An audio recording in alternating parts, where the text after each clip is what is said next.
Chapter 27. The next day, Danny personally walked around White Cloud City and started to regret killing all the lambs too early. The resources here were too rich, enough for them to live here forever. Almost every street and every large courtyard had at least one well, and the water in the well had not dried up. Thinking about it, Danny's team could get water from pits that were 1 to 2 meters deep, so the stone wells that were more than 10 meters deep were naturally filled with water. In the courtyards, between the cracks of the stone slabs, there were clumps of devil's grass, enough for horses and lambs to breed. Unfortunately, the lambs were all killed. Horses were not very good livestock, and killing them for meat was not cost-effective. After roughly touring the entire city, Danny immediately started the big construction. The old woman was in charge of clearing the weeds in the orchard and gathering fruits for the Khalasar's daily needs. The strong woman was led by Sir Jorah to tidy up the abandoned palace. The houses in the palace were enough for all the horse people to live in. The old man was in charge of feeding the horses, repairing the saddles, stirrups and horseshoes.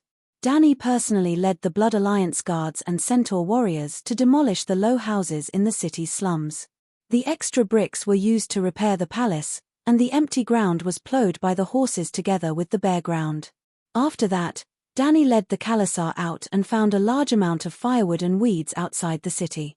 They spread the firewood and weeds on the freshly plowed ground, and the fire burned for a day and night. Then, they plowed a second time, mixing the ashes of the plants and the soil evenly, and sprinkling the selected large wheat grains into the soil.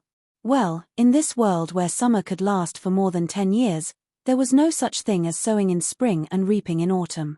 If they really sowed in spring and reaped in autumn, humans would have starved to death after more than 10 years of summer. As long as the land was empty, as long as it was not winter, you could plant any crops.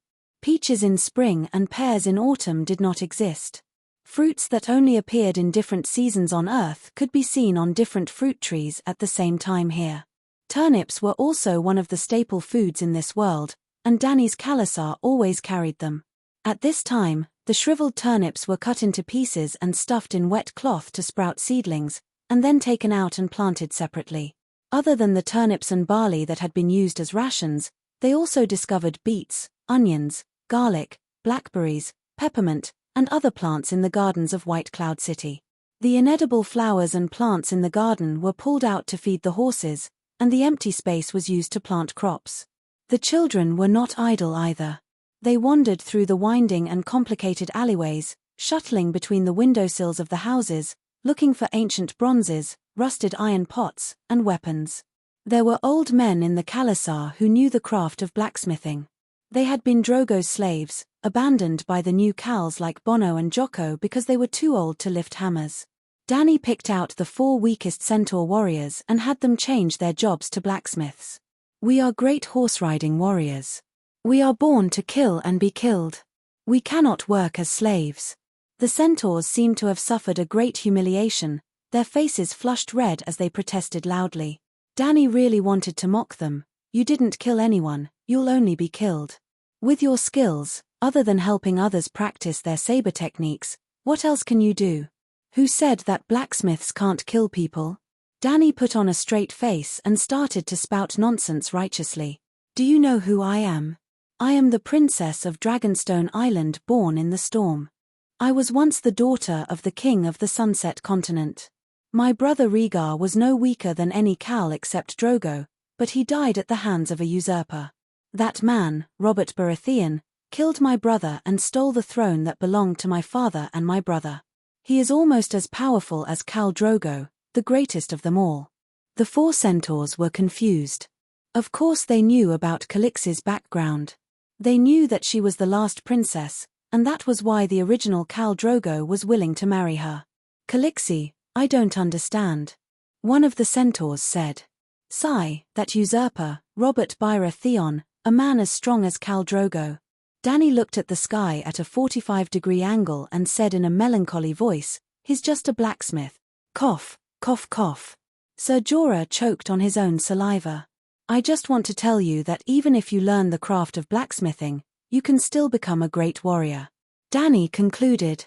"But, that usurper, the Khal of the Sunset Continent, is he really a blacksmith?" The centaurs asked suspiciously. Danny's expression turned serious. She looked at Jorah and asked, "Sir, in the name of the 7 gods and the old gods, tell them, what weapon did the usurper use?" "A hammer," the big bear said dryly. "Did you hear that?" Danny's sharp eyes swept across the centaurs. "Think about it yourselves. Can you kill someone by smashing his head with a hammer? The usurper smashed your brother's chest. The red dragon made of rubies on his chest was smashed, and the rubies scattered on the riverbank. Later on, people called the place where Prince Rhaegar was defeated Ruby Beach." The big bear added with difficulty. "You've also seen Sir Jorah's iron armor. Arrak's scimitar couldn't cut it at all, but the red dragon armor that was harder than him was smashed by a hammer." Dany spread her hands and looked around at the stunned centaurs. She asked and answered her own question. What does this mean? It means that blacksmithing has a great future. Now, are you willing to learn from a master blacksmith? She asked in the end. "I'm willing, Calixi. I want to be a blacksmith too." Her blood brotherhood guard, Jogo, said excitedly.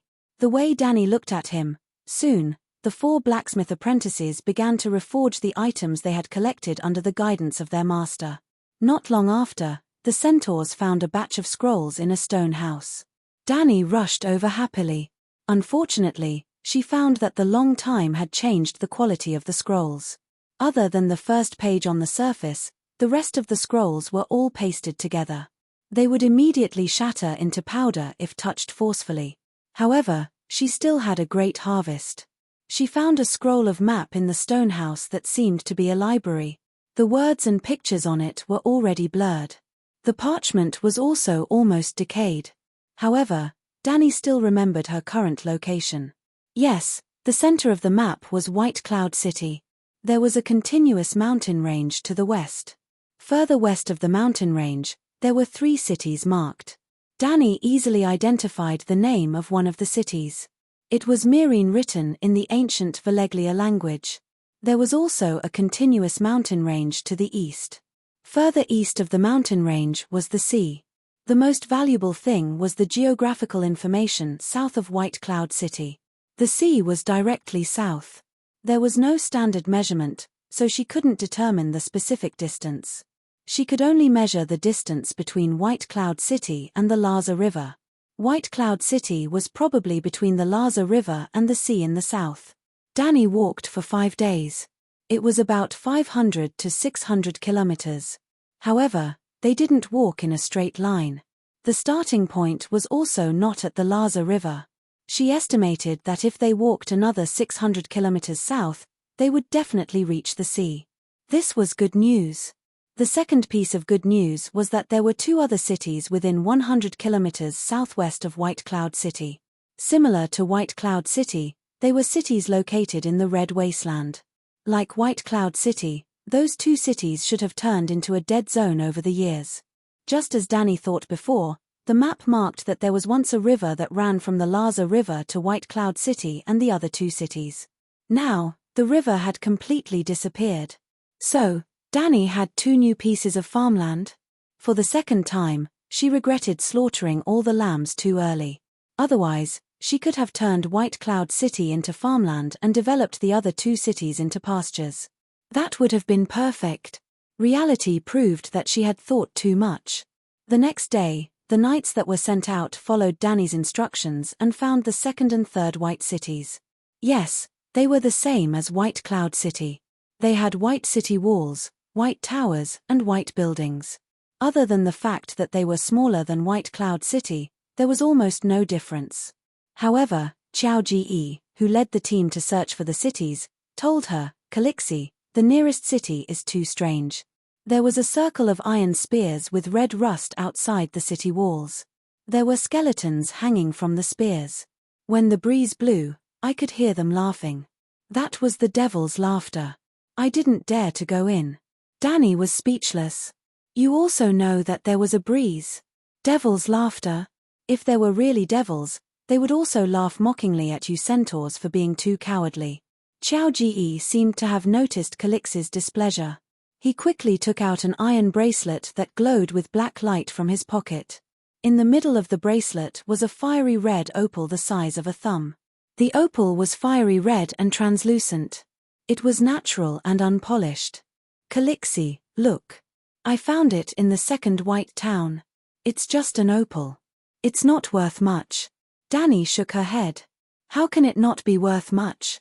Cora was puzzled. He took the bracelet from Qiao Ji and said in a familiar tone, this opal is fiery red and translucent. It's natural and unpolished. It's not small either. In the Freedom Federation, it's worth at least 5 gold coins. If you remove the gemstone and give it to a skilled silversmith to embed it into a gold bracelet, the price will double. As he spoke, the knight's tone became sorrowful. His rough bearded face was gradually dyed with a mixture of sweet and painful memories. You're a man. Why are you so familiar with a woman's jewelry? Dani intentionally asked, wanting to understand his story. Cora looked around at the centaurs who were staring at him curiously. He hesitated and did not speak. Dani looked at her Blood Alliance guards. Riccardo, Aja, each of you pick 3 warriors. 2 old men who herd horses and 2 women who gather food. Each of you has 3 horses. Bring enough food and water. Go to the 3rd white town in the southwest and use it as a base. Head south, southwest, and southeast to search for places that are a day's ride. Search for 3 targets, the ruins of the town, animals, and possible humans. Remember, your safety is the most important. If you encounter animals you don't know, don't try to hunt them. Just remember their appearance and location. If you encounter people, can we try to make contact? She asked the old driver, Cora. Cora pondered for a moment. 2 people in a group. One person goes to communicate, and the other comes back to report. Dani nodded and said to the centaurs, let's do it this way. Then she said to Cora, who had just returned from the 3rd white town, blood of my blood, although there's no sign of humans here, since we can come here, others can also come here. I want you to lead 2 oxen to repair the gate. We lack stiff and heavy wood, so we don't need to repair the wooden gate. You can stack stones at the gate, leaving only a width for a horse carriage to pass through. Then build a small barbican behind the gate. However, Minute did not know what a barbican was. Even if Dani told him, Cora would not be able to do it. Let's do this for now. After the Blood Alliance guards left with Minute, Cora said hesitantly, Your Highness, what plans do you have for the future? Are you going to live here forever? Chapter 28. What do you think I should choose? Dani asked Ser Jorah in return. With only 3 dragons in the world, no matter how glorious the future would be, she had to obediently lay low for now. Keeping a low profile and farming was the way to go. Bringing 3 little dragons that could be slaughtered at any time out to play would be the real idiot. Jorah thought for a moment and said, there is not enough food here. I mean the blood food for the 3 dragons to grow up. It is said that Aegon's Balerion can swallow an entire bison in one gulp, or the legendary woolly mammoth that roams the cold wastelands. With the appetite of the young dragons, all the horses in Kalasa will be eaten in less than a year, and a year is definitely not enough for the little dragons to grow into Megalosaurus. Dani lifted Big Black from the basket behind her into her arms and tried to poke her little finger into his mouth. The hot mucus made her feel a little stinging, but she could not even reach his throat. When would he be able to swallow a woolly mammoth in one gulp? Didn't I just let Riccardo go look for prey nearby? She said as she lowered her head to tease the struggling Big Black. Have we met any sand lizards that are bigger than dogs along the way? Jorah retorted. Carnivores feed on herbivores. The Red Wasteland does not have an environment that can support tame prey. Dragons should not rely on others to feed them. From tomorrow onwards, I will train them to hunt by themselves, Dani said. Without prey, so what if their hunting skills are good? Jorah was speechless. I don't expect the 3 of them to grow into Balerion here. As long as they become strong predators, they will not be easily killed by humans who covet, fear, and hate them. Dani turned to the knight with bright eyes and said in an unpredictable tone, Viserys told me that the nobles and commoners of the Westeros secretly sew 3-headed dragon flags at home. They are hoping for the return of the true dragon. What do you think? Jorah smiled bitterly. Your Highness, I dare not lie to you. The great nobles are addicted to the game of power, while the lesser nobles and merchants are more interested in wine, women, and the tournament that represents glory. The commoners only hoped that it would be summer every year. It would be best if the legendary eternal summer came. The orchards would be full of fruits, and the fields would be full of golden wheat and sweet fruits. Then, the Lord would be merciful and not rape his wife and daughter, and not use his son as a target. They don't care about the king at all. It's useless to care because their lives have nothing to do with the king. So even if I leave this place, where can I go? Dany shrugged nonchalantly. I'm not like Viserys. He's not innocent either. He has no choice but to use lies to arm himself. Whatever my own wishes, the usurper will know that the last Targaryen has hatched a dragon, and they will send their strongest and most ruthless assassins after me and my dragon. I once wandered in Braavos for a few years, and I know that it is the most powerful and prosperous free trade city-state. I also know that the most powerful assassin in the world, the Faceless One, lives there. All mortals have to die. As long as the price was right, they could kill anyone. It was said that they had never failed. The price for killing me must be the highest, but no matter how expensive it is, what is it to a king? Jorah thought for a moment and comforted her. The usurper will not send a Faceless One to assassinate you. The wine merchant who tried to poison you last time was not a Faceless One. Why are you so sure? I have a dragon now. It's different, Dany said. Because you have me. Jorah thought to himself. Dany had watched Game of Thrones before, and she remembered a very important part of the plot. King Robert knew that Dany was pregnant, and he summoned his ministers to discuss how to solve the problem of the royal family. Because he strongly opposed the killing of women and children, I'd had a falling out with his good friend and resigned from his position as the hand of the king in indignation. That should have happened a year ago, and just 3 months ago, Dany was poisoned in Horse King City. That council meeting, to King Robert and Prime Minister Ide, was about whether to kill the remnants of the Targaryen family. To the king and other council ministers, it was a meeting about how to kill Dany Rise and her bastard child. Among them, there was a minister who proposed to hire a Faceless One, and this resolution was almost passed. But Robert was a spendthrift king, and the treasury was empty and in debt. As the Minister of Finance, Littlefinger thought that a cheaper method should be chosen. Jorah Mormorn. Yes, it was the tall man in front of her who looked simple and honest. He was a spy, a King's Landing spy who was responsible for collecting information on Dany and killing her when necessary. But Dany was not worried that Jorah would hurt her. Apart from the unreliable emotional factors, Jorah had no reason to betray her from the perspective of interests. The price that King's Landing offered was to give up the arrest warrant for Jorah and restore his status as the Earl of Bear Island. Compared to saving Dany from the dragon, that was nothing. Not only was the Earl of Bear Island worthless, Jorah did not lose the fief of the Mormorn family. His aunt took over his position as the Earl. It was just stewing meat in the pot. In fact, without Jorah's protection, or if he really wanted to kill her, Dany Rise would have died long ago. The point was, if the people of King's Landing knew that Jorah was unreliable, would they send a Faceless One later?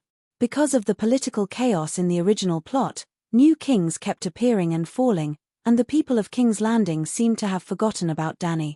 But was she going to put her safety in the unreliable original plot? The Faceless One is not an invincible assassin.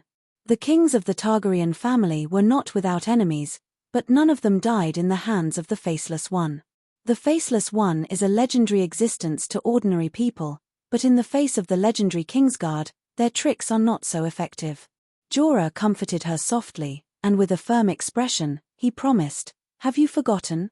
I am also a Kingsguard, your Queen's Iron Guard. If it was the White Bull or the Buddha's sword who said this to me, I would most likely believe it, but you are just an idiot." Jorah was a strong knight, but he might not be qualified to be a bodyguard. "Well, with you here, I am very relieved." Dany smiled encouragingly. "But let's try to stay here for a while." Then she extended her hand to invite him, and the two walked up the White Tower at the city gate. As they climbed up, they discussed the arrangement of the guards of the White Cloud City.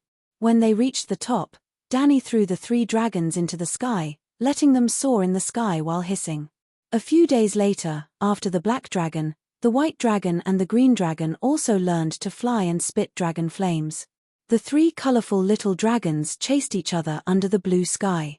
The sunlight shone through the thin translucent wings, refracting the hazy glow, and it was unusually beautiful. Blackie was the first to learn to fly. He was only 7 days old then. How does he compare to the megalosaurus of the Targaryen family? Dany looked at the black dragon circling in the blue sky, and a feeling of infinite pride rose in her heart. I don't really understand, if there is a scholar who studies dragons. Jorah shook his head, and asked in confusion, why give them such vulgar names?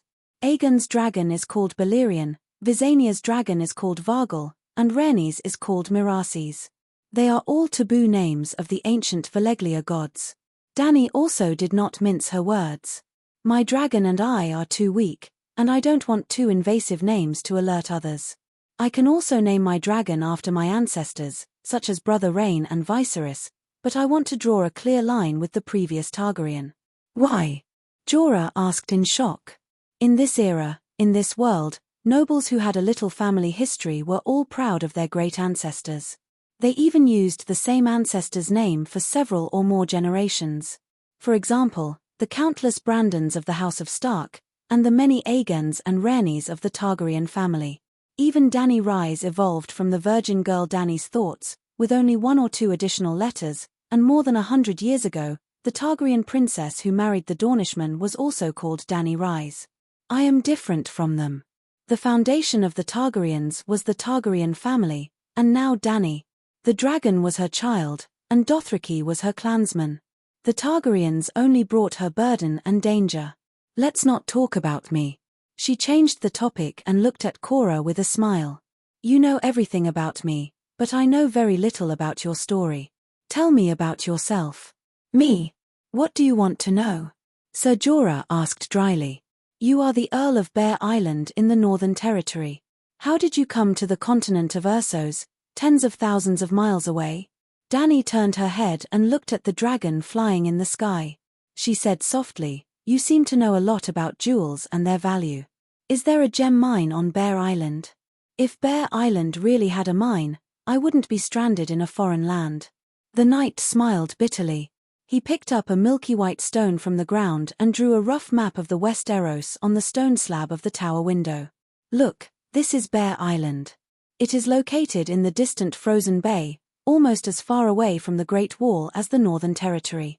It is a beautiful but primitive place, an island 100 kilometers deep. There are old oak trees with twisted roots, towering ancient pines, and sweet and sour hawthorn forests that bloom in spring. But it is too remote and poor. Unlike the stone castles of other nobles, the hall of my house is made of giant wood. There are no tall walls around it, only a fence. Most of my people fish for a living, and they can only make a living. There is no trade, so they can't collect a lot of taxes. The specialty, there are only bears, but where are there no bears? Merchants often come to us only once every few years, bringing cloth, copper, porcelain, spices, and other daily necessities. They take away furs, almost bartering. Although it is so barren and boring, I have always been used to living there, and I have never lacked women. Fisherwomen and peasant girls would not refuse their counts, Your Highness. I did not force them. Before we were even of age, my father helped me pick a bride, a girl from Deepwood Castle next to Bear Island, a Glover. I am not sure if I love her, and it makes me ashamed. Although her face is plain, she has a good character. In the 10 years of marriage, she had 3 miscarriages, and she never recovered from the last one. She died soon after. Chapter 29. Jorah should indeed feel ashamed. Dany realized that he did not mention his wife's name. Perhaps, she had long disappeared from his memory. After all, she never seemed to enter his heart. But she gave birth 3 times because of him, and even lost her life in the end. The night continued. Not long after, my father joined the Night Watch, and I became the Earl of Bear Island. Many people came to propose marriage, and before I could make a final decision, Tywin began to rebel, and Balon Greyjoy proclaimed himself king. Dany frowned and interrupted him, asking, when was that? Before I was born. Princess, I'm not that old, Jorah said dryly with a wooden face. Oh, continue, Dany replied casually. It was the 4th year after the War of the Usurpers, and you were about 4 years old. His voice lowered. There seemed to be no difference, they were all the same age, Dany understood. It should be the time when Theon Greyjoy was held hostage in Winterfell. She did not understand. What was Tywin thinking? During the War of the Usurpers, he did not cause trouble. Instead, he waited until the usurpers had proclaimed themselves king for 4 years, and the unrest in the country had subsided. Where did he get his confidence from? Or was it that his reaction arc was too long, and when he reacted, he thought that a hero was born in troubled times? Tywin has always been crazy, and his actions are unpredictable. Jorah shook his head. Perhaps he thought that the usurper's foundation was not stable, or perhaps someone had been suppressing him to prevent him from rebelling. During the War of the Usurpers, Balon's father, Duke Colin, had always been neutral. After your brother, Prince Rhaegar, died in battle at the Ruby Beach, he joined the usurper Robert. At that time, High Court Tyrell was on the side of the Targaryens. Thus, Colin led the Iron Fleet, the main fleet of Tywin Island, out to sea, and prepared to plunder the River Bend High Court. Unfortunately, the High Court people were prepared, and waited for the enemy to arrive at the Shield Islands. Not only did they defeat the invincible Iron Fleet, but they also killed Colin in that battle. Then, Balon inherited his father's position. The usurper had already ascended the throne, and the rebellions were more or less quelled. It took King Balon 4 years to gain complete control of Tywin Bay. He raised his flag and rebelled. Then King Balon was defeated, and his eldest and second sons were killed. His youngest son, who was 10 years old, became the adopted son of Winterfell Duke Eddard Stark and was used as a hostage to prevent the Greyjoy family from rebelling. To celebrate his victory, Robert decided to hold a tournament outside Lannisport. I met Lyneth there. At that time, she was only half my age. Together with her father, she had come all the way from the old town to watch her brothers compete. The first time I saw her, I couldn't take my eyes off her. It was the first time I felt such strong love. Impulsively, I begged her to give me a token to fight for her. I wouldn't have dared to dream that she would agree, but she did. Your Highness, you must understand that a tournament is a knight's sport, not a simple contest of martial arts. We Northerners have never been good at the Andal's sport, but with Lyneth's token, I seem to have been possessed by a warrior of the 7 gods. For a few days, I was invincible, and finally crowned Lyneth with love and beauty. The wine and glory made me do something crazy. That night, I went to her father and told him that I wanted to marry his daughter. With the wealth and status of our families, Count Leighton should have been mercilessly rejected, but he wasn't. The Leighton-Hyder family's fief included the second largest port in West Eros, Old Town, as well as the Maestas Temple, the city of learning. The headquarters of the Church of the 7 Gods was also in Old Town. The Hyder family was also of the blood of Green Hand Garth. They could be counted as dukes without the title of duke. Duke Tywin Lannister had proposed marriage to Count Leighton on behalf of his son, the Imp, in the hope that Tyrion would marry a daughter of Hyder. Count Leighton had almost rejected him in an insulted manner. Jorah Mormorn had been very lucky. Unfortunately, the honeymoon was short-lived. Lyneth was disappointed with my hometown. She felt that it was too cold, too wet, and too remote. The wooden hall of Bear Island was far inferior to her family's magnificent and warm castle. Moreover, life on Bear Island lacked the fun that a southern noble lady needed. There were no masquerade balls, no mime shows, and no luxurious banquets. Even the wandering singers had to wait for several years before they could come here with the merchants who bought furs. The ones who came were old, ugly, and unskilled third-rate singers. The food in the northern region was also far more monotonous than in the rich highland. It was already a blessing from the gods that my people could eat their fill, but every meal was almost torture for Lyneth. At that time, I thought that as long as she was happy, I was willing to do anything. So, I hired a cook from her hometown, a bard, and gold, silver, and jewelry for the ball.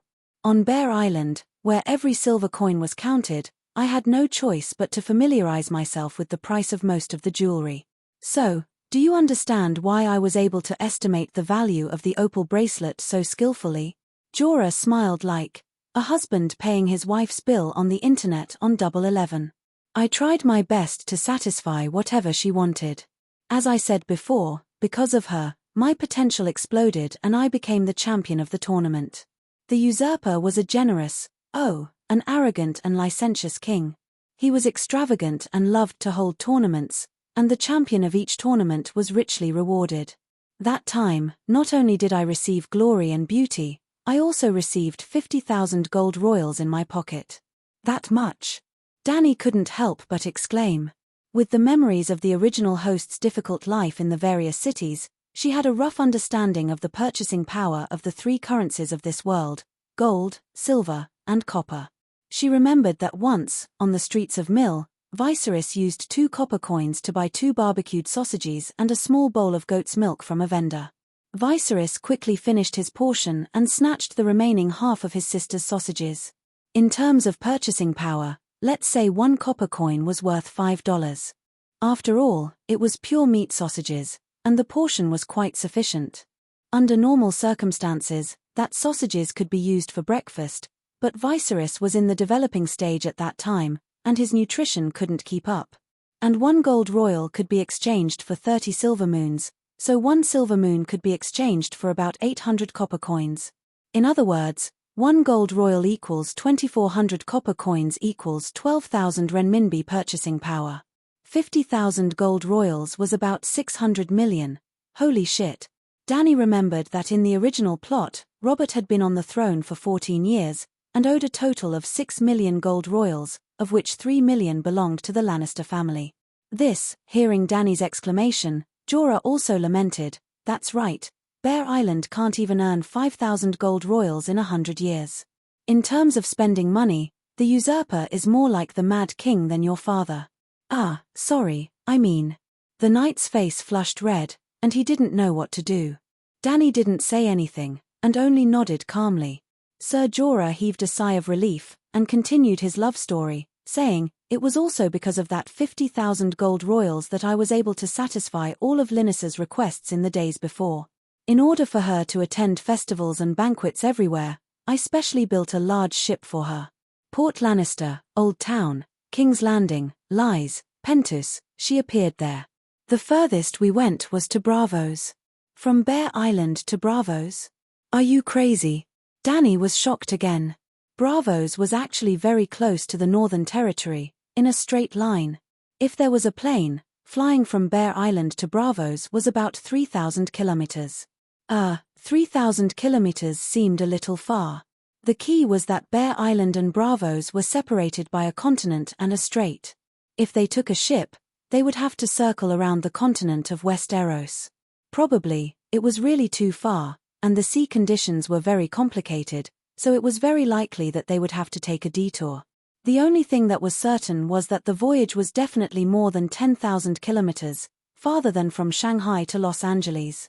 Korra really risked his life for his wife. But this was not the end. Korra continued to talk about his journey of burning life. For money, and also because Lynnis hoped to get the crown of love and beauty again, which is also the highest honor for a real queen, I continued to participate in the tournament, but the miracle was no longer there. I actually never won again. And every time I lost, it meant the loss of a warhorse and a set of armor, which had to be redeemed with money, or replaced with new products. Danny was curious. A set of armor, a fine horse, how much is it? The original Danny Reese mingled in the marketplace, knew the price of ordinary food and drinks, but was too far away from the nobles' weapons and workhorses. A good tamed horse is at least 1 gold royal. My former warhorse was better, about 3 gold royals on average.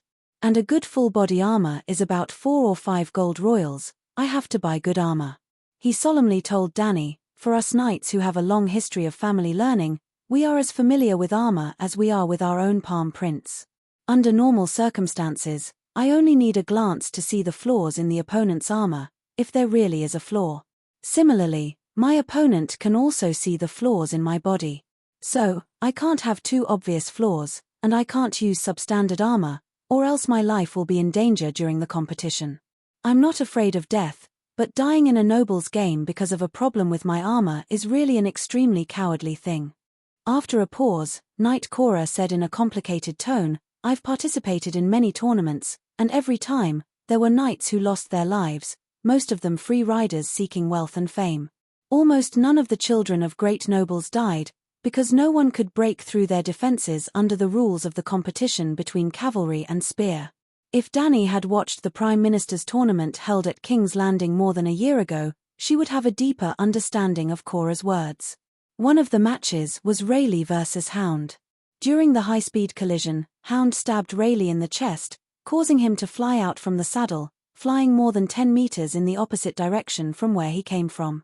The golden antlers on the helmet, which were as thick as a child's wrist, were crushed by him. But what happened? Rayleigh was completely fine. He patted his butt and stood up, waving his hand ostentatiously, using a proper smile to respond to the cheers of the audience around him. If it had been someone else, the plate armor on the chest was thinner, or the inner lining behind the plate armor was not elastic enough to cushion the fierce impact, then even if he did not die, his internal organs would be damaged. In this world, if one's internal organs were damaged, one would basically be crippled. What's the difference between a free rider and a knight? She asked curiously. Chapter 30. Free riders are a type of mercenary. They don't have the status of knights, but they have horses and know a little about fighting on horseback. The only difference between them and normal mercenaries is that they have horses. Dany nodded. A good horse cost more than 1 gold royal. Including the harness, daily feeding and care, normal mercenaries could not afford it at all. Knights are more troublesome. Under normal circumstances, a child who wants to become a knight will be sent to a knight's side as a page boy when he is around 7 years old. He will do things like pouring wine and running errands that are easy but can build a close relationship with the knight. Of course, this process does not mean that they do not receive martial arts instruction. There are sword instructors who are responsible for helping the children build a foundation. When they are older, above 12 years old, they will probably reach puberty. The page boy will be promoted to a page boy. The knight will personally teach the page boy how to use weapons and horses, and pass on their survival experience on the battlefield. Yes, the spirit of a knight is also a very important teaching project. The page boy also has the duty and power to accompany the knight on the battlefield, preparing the horse and armor for the knight and fighting side by side with him. In this process, the page boy can learn more war skills from the knight, if the knight really has such things. Many pages boys stay as page boys their whole life because they don't have the money to buy themselves horses and armor. Dany clicked her tongue. Can't his knight give him a set of armor and a horse? Knight Jorah took a deep look at Dany and said in a self-deprecating manner, because I had lost my armor and horse to my opponents multiple times in the tournament, it did not take long for me to spend the last bit of my savings. I had no choice but to borrow a huge debt from Bravo's treasury. I am a count with a fief, and the Mormorn family has been passed down for thousands of years. I heard that the Lannister family borrowed millions of gold coins from the usurper, Dany said again. Is it that much? Jorah was puzzled. After a moment, he shook his head and sighed. There is a saying in Westeros that Duke Tywin's shit is gold. Nobles are different from each other. There are many mountain ranges in the western region, and there are endless gold and silver mines buried under many mountain ranges. So his family has a mine. Please continue. Dany gestured with her chin. Continue what? The night or my story? Jorah licked his lips. He felt that he had said a lot and his mouth was dry. Let's talk about knights first. Any knight can confer the title of another knight. Therefore, if the knight believed that an adult squire was qualified to become a knight, he would place his sword on the shoulder of the kneeling squire and loudly announce the name and family of the knight. The process was even more complicated than I had described. The newly knighted knights had to be anointed with holy oil by monks, and they had to spend the night in the holy church. That is the process of converting to the 7 gods. Therefore, the people of the Northern Territory who believe in the old gods rarely become knights. Then, you're a fake knight? Dany tilted her head and looked at him. The knight's face flushed red as he argued, it's true. The nobles of the northern region do not need to be in theft to be recognized as knights. He quickly added, I am one of the few knights in the north who has been baptized. In addition to the formal method mentioned above, there was a faster way to become a knight. If someone makes a contribution in the war, the Lord can directly confer him the title of a knight. That's how my knighthood came about. The war to help the usurpers destroy the Targaryen dynasty? Dany raised her eyebrows and asked. No, no. He quickly denied it. It was the time to quell King Bullon's rebellion. He did not know that Dany, who had changed her core, did not care about the war of the usurpers that caused the Targaryens to lose the throne. She immediately changed the topic and said, apart from free riders, there are also mercenary knights and oathsworn knights. Oathsworn knights are knights under the protection of other nobles. They swear an oath to serve them, so they are called oathsworn knights. Most of them are small nobles who have the title of knight but no land. Well, I was your brother Viserys' oathsworn knight before, and then I became your oathsworn knight, until you bestowed me with a higher honor and made me the Queen's Iron Guard. Listening to his emotional narration, Dany complained in her heart. Back then, you licked your face and came to me to become Viserys' oathsworn knight. You were the one who requested to become my Kingsguard that time. Back then, I was only trying to get Jogo and the others to become my Blood Brotherhood guards. Knight Jorah did not know that a certain someone was still pretending to be obedient after getting a bargain, so he continued, great nobles often hire free riders to patrol their territories. Compared to the lifelong loyalty of oathsworn knights, mercenary knights are more flexible and cheaper. Bear Island is not small, so I can't afford oathsworn knights. I also have a few free riders who patrol the forest under me. At this point, he sighed emotionally and said dejectedly, I'm bankrupt. I can't even pay the salary of the cook and the harpist. When Lyneth heard that I had the idea of pawning those jewelry, she, for money, to keep Lyneth's jewelry, singers, and cooks, my hired riders caught a few civilians who were poaching. According to tradition, they could only choose between having their hands chopped off or being sent to the Great Wall to join the Night Watchman. But, for money, I finally gave up my honor completely. I sold them to the Tyrosh slave merchant. This went against the laws of the Seven Kingdoms. Slaves are not allowed to exist under the faith of the seven gods. You were sent into exile?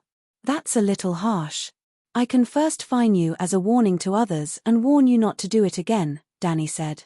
It's more honorable than exile, but it's also more cruel than exile. I committed a capital crime and will be beheaded. According to the traditions of the ancestors, Ed Stark will judge me personally. After listening to my last confession, he will also have to personally use ice to chop off my head. Dany looked at the sketch of the Westeros that Cora had just drawn on the stone slab and said, Winterfell is a little far from Bear Island. Did you escape? About 1,000 kilometers. If I keep changing horses and galloping, I can reach the seaside in 2 days and reach Bear Island on the 3rd day. But 3 days is enough for me to escape with Lyneth and her jewelry. If I remember correctly, you're the only son of the Mormorn family. Cora nodded. Yes, I'm my father's only son. I also have an aunt, but her 5 children are all daughters. Your father is wearing a black robe? Yes. You once participated in the War of the Usurpers as Ed Stark's guard? Dany asked again. I also participated in the Battle of the Trident River, he said softly. His voice was like a breeze that brushed past his hair, with caution and a hint of pride. You risked your life for Winterfell for so many years, accompanying him as a traitor and helping him quell the rebellion. In the end, because of a few poachers, he wants to cut off the head of the only male descendant of the Mormorn family. Dany's tone was complicated. Although it was a question, it was straightforward. Stark is such a person. Cora was still indignant. Obviously, he felt that his lord was too harsh on him. After a while, the knight sighed again and said, this is one of his rare charms. He's fair and just, strict to benefit himself, and strict to others. It should be strict to benefit himself, and lenient to others that counts as a person's charm, right? Cora's matter was unimaginable in any dynasty of the Great Celestial Empire. This was beyond the scope of being impartial. Bao Qingtian also had a moment of harmony outside the law. Otherwise, how could the 7 heroes and 5 righteous men have survived?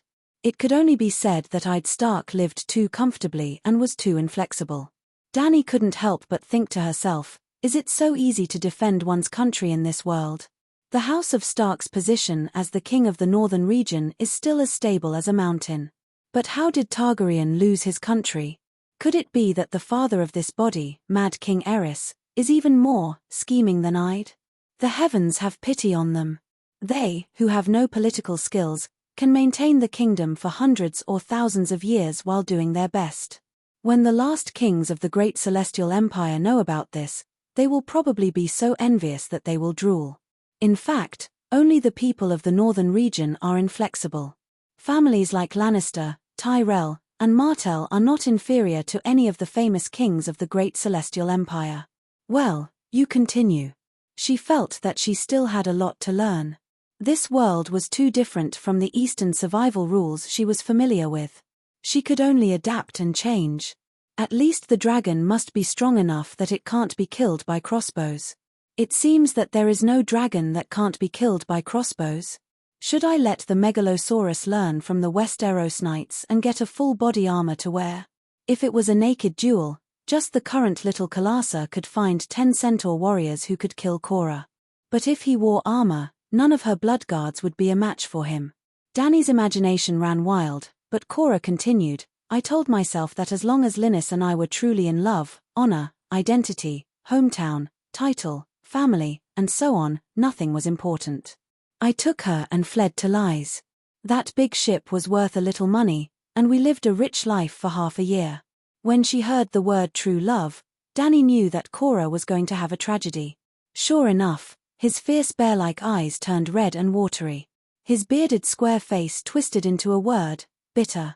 I could only be a mercenary. Other than helping people to fight, I had no other survival skills. That day, I received a mission to leave Lies and go to the Norn River thousands of miles away to fight for territory with the Bravosi people. His tone became inexplicably sorrowful. I gave her the deposit. She took the gold coins and her own jewelry and moved into the chamber of the Prince of Trade, Tigo Molan, the day after I left. So miserable. When Dany looked at Korra now, she felt that the word bitter on his big face had turned into the word miserable. In the original plot, Dany, who was loved by him and gave the latter half of her life, had always been a good person to him. If Korra Mormorn stood up and shouted, "Who dares to be more miserable than me?" Dany thought hard. It seemed that only the future Theon could say, maybe, I can reach the bottom of your pants. Actually, she was too involved to see clearly. She forgot that there was someone who was 10 times more miserable than Korra Mormorn. That was her own self. Chapter 31. Before Dany Rise, the princess of Dragonstone Island, was born, her elder brother and father died one after another. After becoming the last princess, she caused her mother to have a difficult labor when she was born. After that, she lived a difficult life for 13 years until she was sold as a slave to the centaurs. Fortunately, Drogo, the old driver, treated her well. However, the god of death soon found her again. Her elder brother was killed by her husband, and her husband and son were sacrificed by the witch to the devil the other side of the Light King Lalo. That was only the first half of her miserable life. During those few years of torment in Slave Bay, while she unlocked the slave chains of others, she put a shackle on her own neck. After suffering for a few years, she finally fought her way back to the Westeros. Only then did she realize that she was not the child of prophecy at all, but a ladder to help the true child of prophecy reach the top. Her loyal followers died tragically one by one, and those who survived all had evil intentions. Mormorn, who loved her, died tragically, and the one she loved betrayed her. The dragon, who was treated like a child, also became a big gift for the winner of the power game. It seemed that the two most miserable people were together. Bad luck on top of bad luck? Alright, Dany, who was now a different person, did not think that she was unlucky. Except when she had just transmigrated. She did not allow herself to be unlucky. When she met someone else, it was only other people who were unlucky. Linus is the daughter of the Hytale family, right? Dany recalled for a while, and tried to say, I remember that the captain of the late King's Kingsguard, the legendary White Bull, was also a Hytale, right? Yes, Sir Jello Hytale is Linus' granduncle. That's the Hytale family. Won't she bring shame to her family by doing that? She said in disbelief. I've already brought shame to my family. I'm a person without honor, he said painfully. She can go back to her family. Did she go back? She said. It is said that she is now Prince Kuiji's favorite concubine. Even the first wife is wary of her. Korra felt as if there was a walnut stuck in his throat. It was extremely difficult for him to speak. But Danny had to let him continue to suffer. She asked, "Have you ever looked for her again? Did you go to Lies after you returned from the Norn?" The pain in Korra's eyes intensified. This tower-like man seemed to be unable to hold on any longer. The Prince of Trade is rich and powerful. I was still on my way to Reese when he personally intercepted me. He wants to kill you?" she asked hesitantly. This was an insurmountable hurdle. Danny didn't need to know all of Korra's secrets, but if she didn't make it clear, what would she do if she met Linus again in the future? Would she still trust him then? He only used words. He told me to see the situation clearly. Don't make unnecessary struggles and make everyone look bad. But if I don't know what's good for me and harass them, it won't be long before I disappear from the western continent of Ursus. I'm not afraid of his threats. The knight emphasized solemnly. I just made sure that Linus wasn't threatened in the slightest before I left on my own. Those two adulterers probably hooked up with each other behind your back, Danny thought. Do you still love her? She asked casually. Love and hate, Korra replied. He seemed to be unable to hold on any longer. Your Highness, please allow me to take my leave. I'm a little tired. Wait a minute. She stopped him and asked directly, do you also have feelings for me beyond that of a ruler and vassal? Just like the original Danny Linus, she couldn't reciprocate his love, but she didn't want to use him as a spare tire either. Everyone was open about it. If they could get together, they would get together. If they couldn't, they would go their separate ways. Without Korra, without the shackles of the Westeros, she completely relied on the centaurs and blended in with them. Sir Korra's expression was complicated. There was embarrassment at being seen through, but also joy that she could sense his feelings. He stopped in his tracks and smiled. The first time I saw you, I felt that she was somewhat similar to you, Danny Linus. In fact, Korra was just expressing his feelings sincerely and subtly. He also had the strong love for Danny when he first met Linus. But to Danny, this answer was 0. You're completely done for, you know? I'm not like her at all. Even if Drogo is dead, I won't marry another man. She expressed her rejection without hesitation. Drogo was a complete stranger to her, but that dead man was also the best shield and an excuse to give a suitor the good guy card. Maybe after the Church of the Seven Gods knew about this, they would imitate the old example of Saint Baylor and give Danny the title of Saint Danny. Korra also heard Danny's rejection and said, Your Highness, I'm your Kingsguard, the Queen's Iron Guard. After saying that, he bowed deeply and left with heavy steps. The Kingsguard gave up the right to inherit their fiefs and did not marry or have children for the rest of their lives. Serving the king was their only responsibility and glory. The next morning, at the first glimmer of dawn, Danny rode on her little silver horse and carried a modified rattan basket on her back. The 3 dragons stretched out their snake-like necks and probed around her waist and shoulders, occasionally letting out coarse cries. The horses' hooves made a crisp clatter sound on the streets. The silent city was filled with a thin layer of fog. Danny seemed to have entered a dreamlike world. Khaleesi, are you going out of the city? Near the city gate, 2 centaur warriors came out of the city gate and greeted Danny while yawning. I want to tame the dragons. The plains outside are wider. She instructed the centaur to remove the city gate for her. It was a wooden door that was nailed together by a few tree trunks. Although the 3 dragons could already fly, Danny's requirements were stricter. Thinking of the dragons that were as stupid as fat cows in the TV series, she was worried about her future. It was difficult to change directions, slow movements, weak lower limbs, unsteady standing, crippled the moment it landed, wings as fragile as rags, scales that could not even block crossbows, long and brittle necks. With a lot of weaknesses, how could she dominate the world? Last night, she had melted all of Zhuo Ji's gold medals and melted them into golden chains. At this time, she held the dragon in her arms and locked his 2 calves with a chain that was as thick as a pinky finger.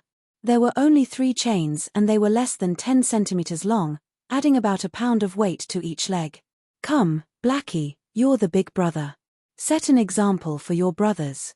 Just like before, she held the dragon and threw it into the air. Whoosh, whoosh, whoosh plop. Blackie flapped his wings hard, but before he could fly 10 meters, he fell on the sand. Hiss, the black dragon turned his head and stared at Danny, letting out an aggrieved hiss. Crawl back on your own. She did not raise her head and continued to shackle the white dragon. Whoosh, whoosh plop. The white dragon was not as good as Blackie, it almost drew a parabola and fell to the ground. Hiss, hiss boom, the white dragon angrily spat out a thin red flame into the sky. Don't waste your energy, come back and continue. Danny yelled. The white dragon did not listen. It spun in circles mindlessly, flapping its wings as it spat out dragon flames. Danny was very angry, she walked over and flicked his little head. Hiss, the white dragon roared at Danny, he seemed to be angry too. Unlike the black dragon, Danny could not use her consciousness to comfort the white dragon and the green dragon. They could not accept her words and movements, so the training process was very troublesome. In desperation, Danny could only bend down and hold the white dragon's body, let it stand up straight, and walked back to the rattan basket step by step. She could not carry him. After the first time, there would be a second time. The reason why she let them walk back on their own was mainly to train the strength of their lower limbs and the dragon's sense of balance on land. After a few days of interaction, Danny found that dragons had a natural sense of space, but when they landed on the ground, they were not as stable as ducks. Ducks only had 2 legs, but dragons had a pair of wings that acted as front claws. Even walking was difficult, let alone running fast. Danny did not expect them to be able to run faster than horses, but without nimble running speed, once they landed, the dragons who lost their momentum would be easily surrounded, trapped, and injured. The dragon's wings could never be trained to the point where they could block the dragon-slaying crossbow, and their wingspan was so big, maybe the vital parts of the body could dodge the crossbow, but the wings would be too easy to hit. If they had no choice but to land in the enemy's formation, they would not have the ability to break through quickly. After training to fly with weights for the whole morning, Danny did not untie the chains at noon, she just carried them to find food. There were horse people who specialized in helping the dragons find prey. In the morning, a Fanta and a group of old horse people were herding the horses while paying attention to the small animals in the sand and hills. They were really very small. Big Black's first head prey was a palm-sized scorpion. Boom! A thin dragon flame burned the scorpion, and in a moment there was only a pinch of black ash left on the sand. Don't burn it, it's so small, we can't make ends meet. She touched Big Black's head and said. Big Black was always in the dragon spirit state, so she and Big Black were almost telepathic. Calixie, there's another poisonous scorpion here. A Fanta stood on the sand dune and shouted. This time, Big Black was like a chicken pecking rice, his long snake neck was like black lightning, Danny's vision blurred, and the scorpion was in his mouth. Duo. The scorpion's tail stabbed at the corner of Big Black's mouth, making a dull sound. Danny saw a poisonous needle with a faint purple light pierce into the soft flesh of his mouth several times. Are you poisoned? Are you unwell? Danny hurriedly asked. She had heard from Ma Minute that this red scorpion could paralyze a horse with a single sting. Ma Minute did not dare to eat the horse's meat at all, so Danny had people smoke it into jerky and feed it to the dragons. This was because Cora told her that in the hundreds of years of Megalosaurus history of Targaryen, there had never been a case of a dragon being poisoned. Dragons were made of flames, and there was magma under their skin, Cora said. Dragons had muscles and bones, so it was definitely not magma under their skin, but the temperature must be very high. At this time, stroking the scales of the young dragon was like a hot hand warmer. The temperature of their blood should be even higher. After a while, the black dragon did not send any thoughts of physical discomfort. Danny was completely relieved. Chapter 32. After 5 leisurely days, the group of knights that Danny had sent to the Third White City had returned. Although Adja looked tired, he was very excited. He said, Calixie, I walked west for half a day and saw the mountains in the distance. Because you told us not to leave the plains, I only strolled around the periphery. There were sparse forests and endless mountains, with antelopes and elk roaming in between.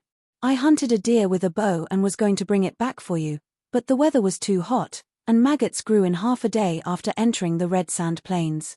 Half a day's ride. Danny looked thoughtful. Scouts don't have to worry about horsepower. 3 horses per person. About 100 kilometers in half a day. This distance is a bit awkward. It's neither far nor near, but the food problem of the dragons is mostly solved. She could take the dragons to the western mountains to hunt. Did you see any traces of human existence? She asked. Ago didn't know how to estimate time. After some thought, he said vaguely, we left before the sun rose. When the sky became hot, but before the sun rose to its highest point, we encountered collapsed stone houses. The houses were low and there weren't many of them. Now, they are half submerged in the wind and sand. Danny nodded. It should be a village in White City. Without a wall, the wind and time were about to erase their traces. Cora interrupted, Your Highness, if I'm not wrong, after passing through the western mountains, we will enter Slavers Bay. Sir, we've discussed this problem before. Danny looked at him seriously and said, I won't leave here before the current life can no longer be maintained. Yes, Cora replied. What about you?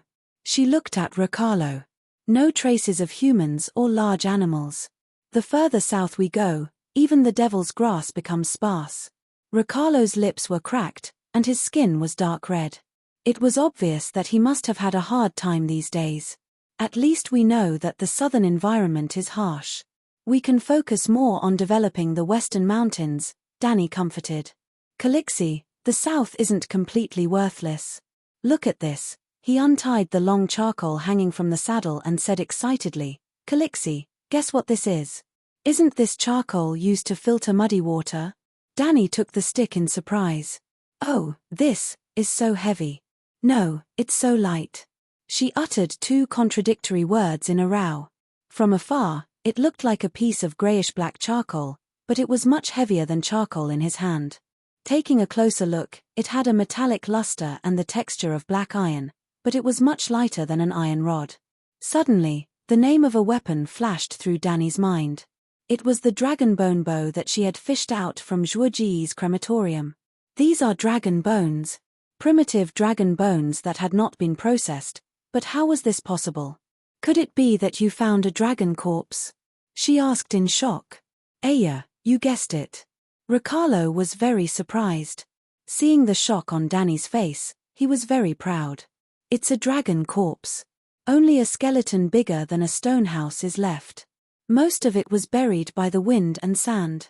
But that corpse is too big, and the sand can't completely bury it. I think it's bigger than the Black Death Balerion. Impossible. Before Danny could react, Jorah Mormont shook his head in denial as if he had been insulted. You haven't seen Balerion. Other than the old legends, I also saw its skull at the King's Landing. Its mouth was so big that a horse could be stuffed in. Ha ha ha, I personally rode through the mouth of that dragon's skull. Riccardo laughed as if he had one. I bought it. Oh, the 7 gods above. Danny opened her mouth wide and said in disbelief, that must be the megalosaurus that fell on the Red Plains during the ancient Valeglia period.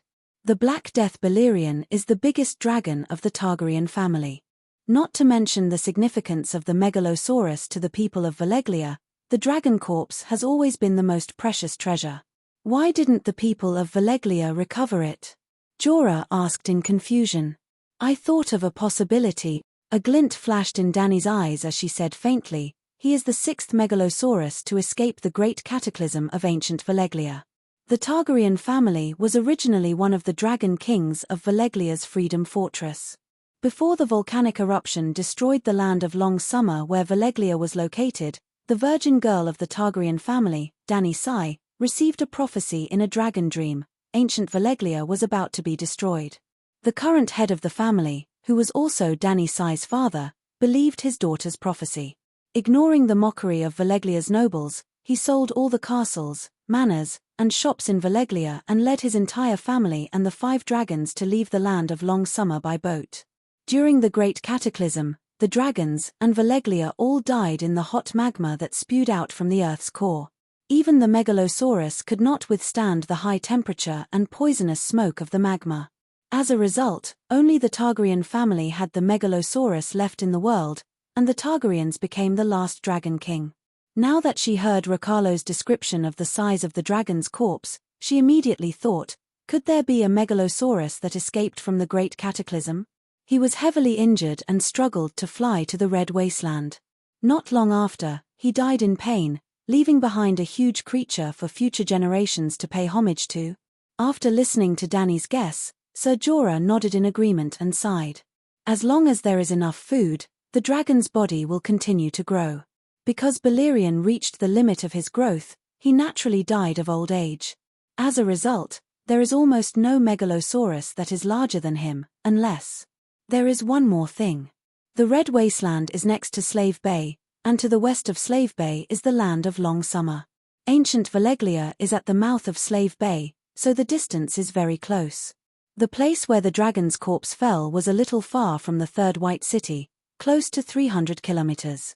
Another 200 kilometers to the south would be the sea. Dany let the two Blood Brotherhood guards rest for 3 days. Then, she left the maid and Khalasar in White Cloud City. She personally led Jorah and 30 centaur warriors, each riding 3 horses.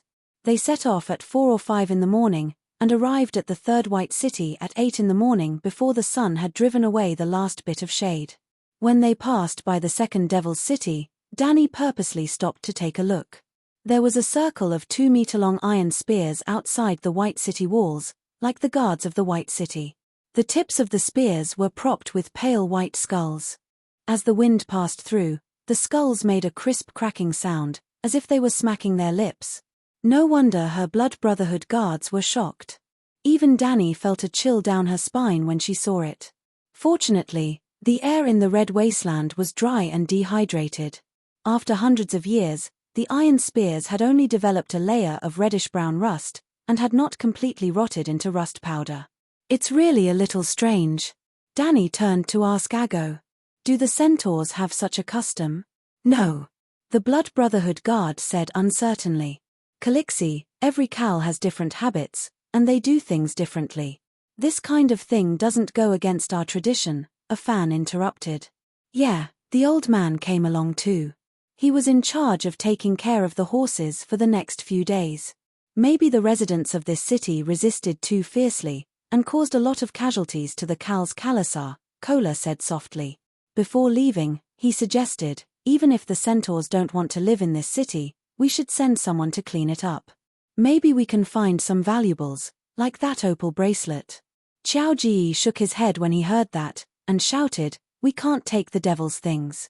Then last time I picked up the iron bracelet in another white city. I didn't even enter this city, Qiao Ji quickly explained.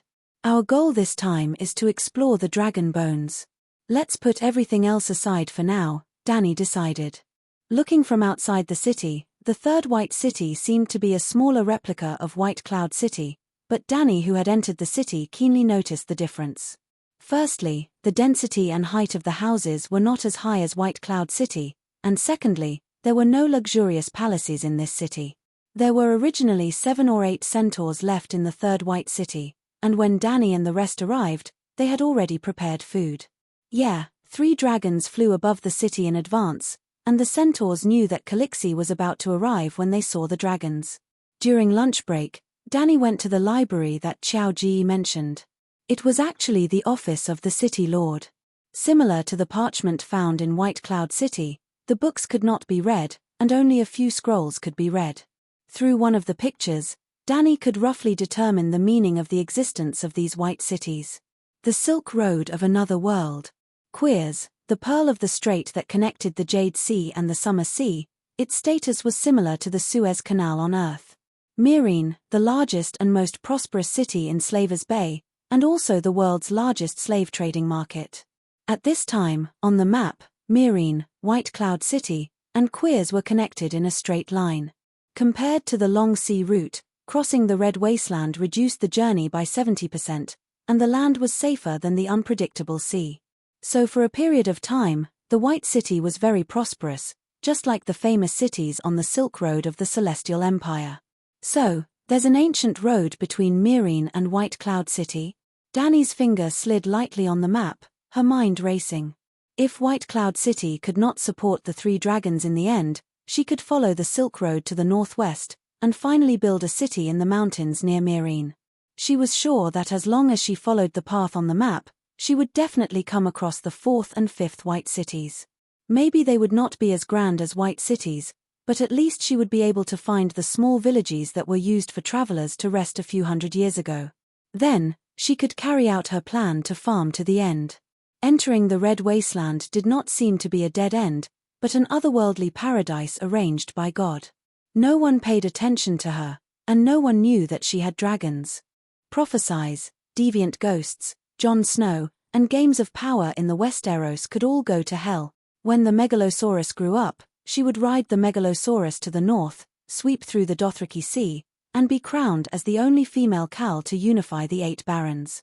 Then, with the 3 dragons and hundreds of thousands of roaring warriors, the world would be hers to roar, and the whole world would tremble under her strappy riding sandal.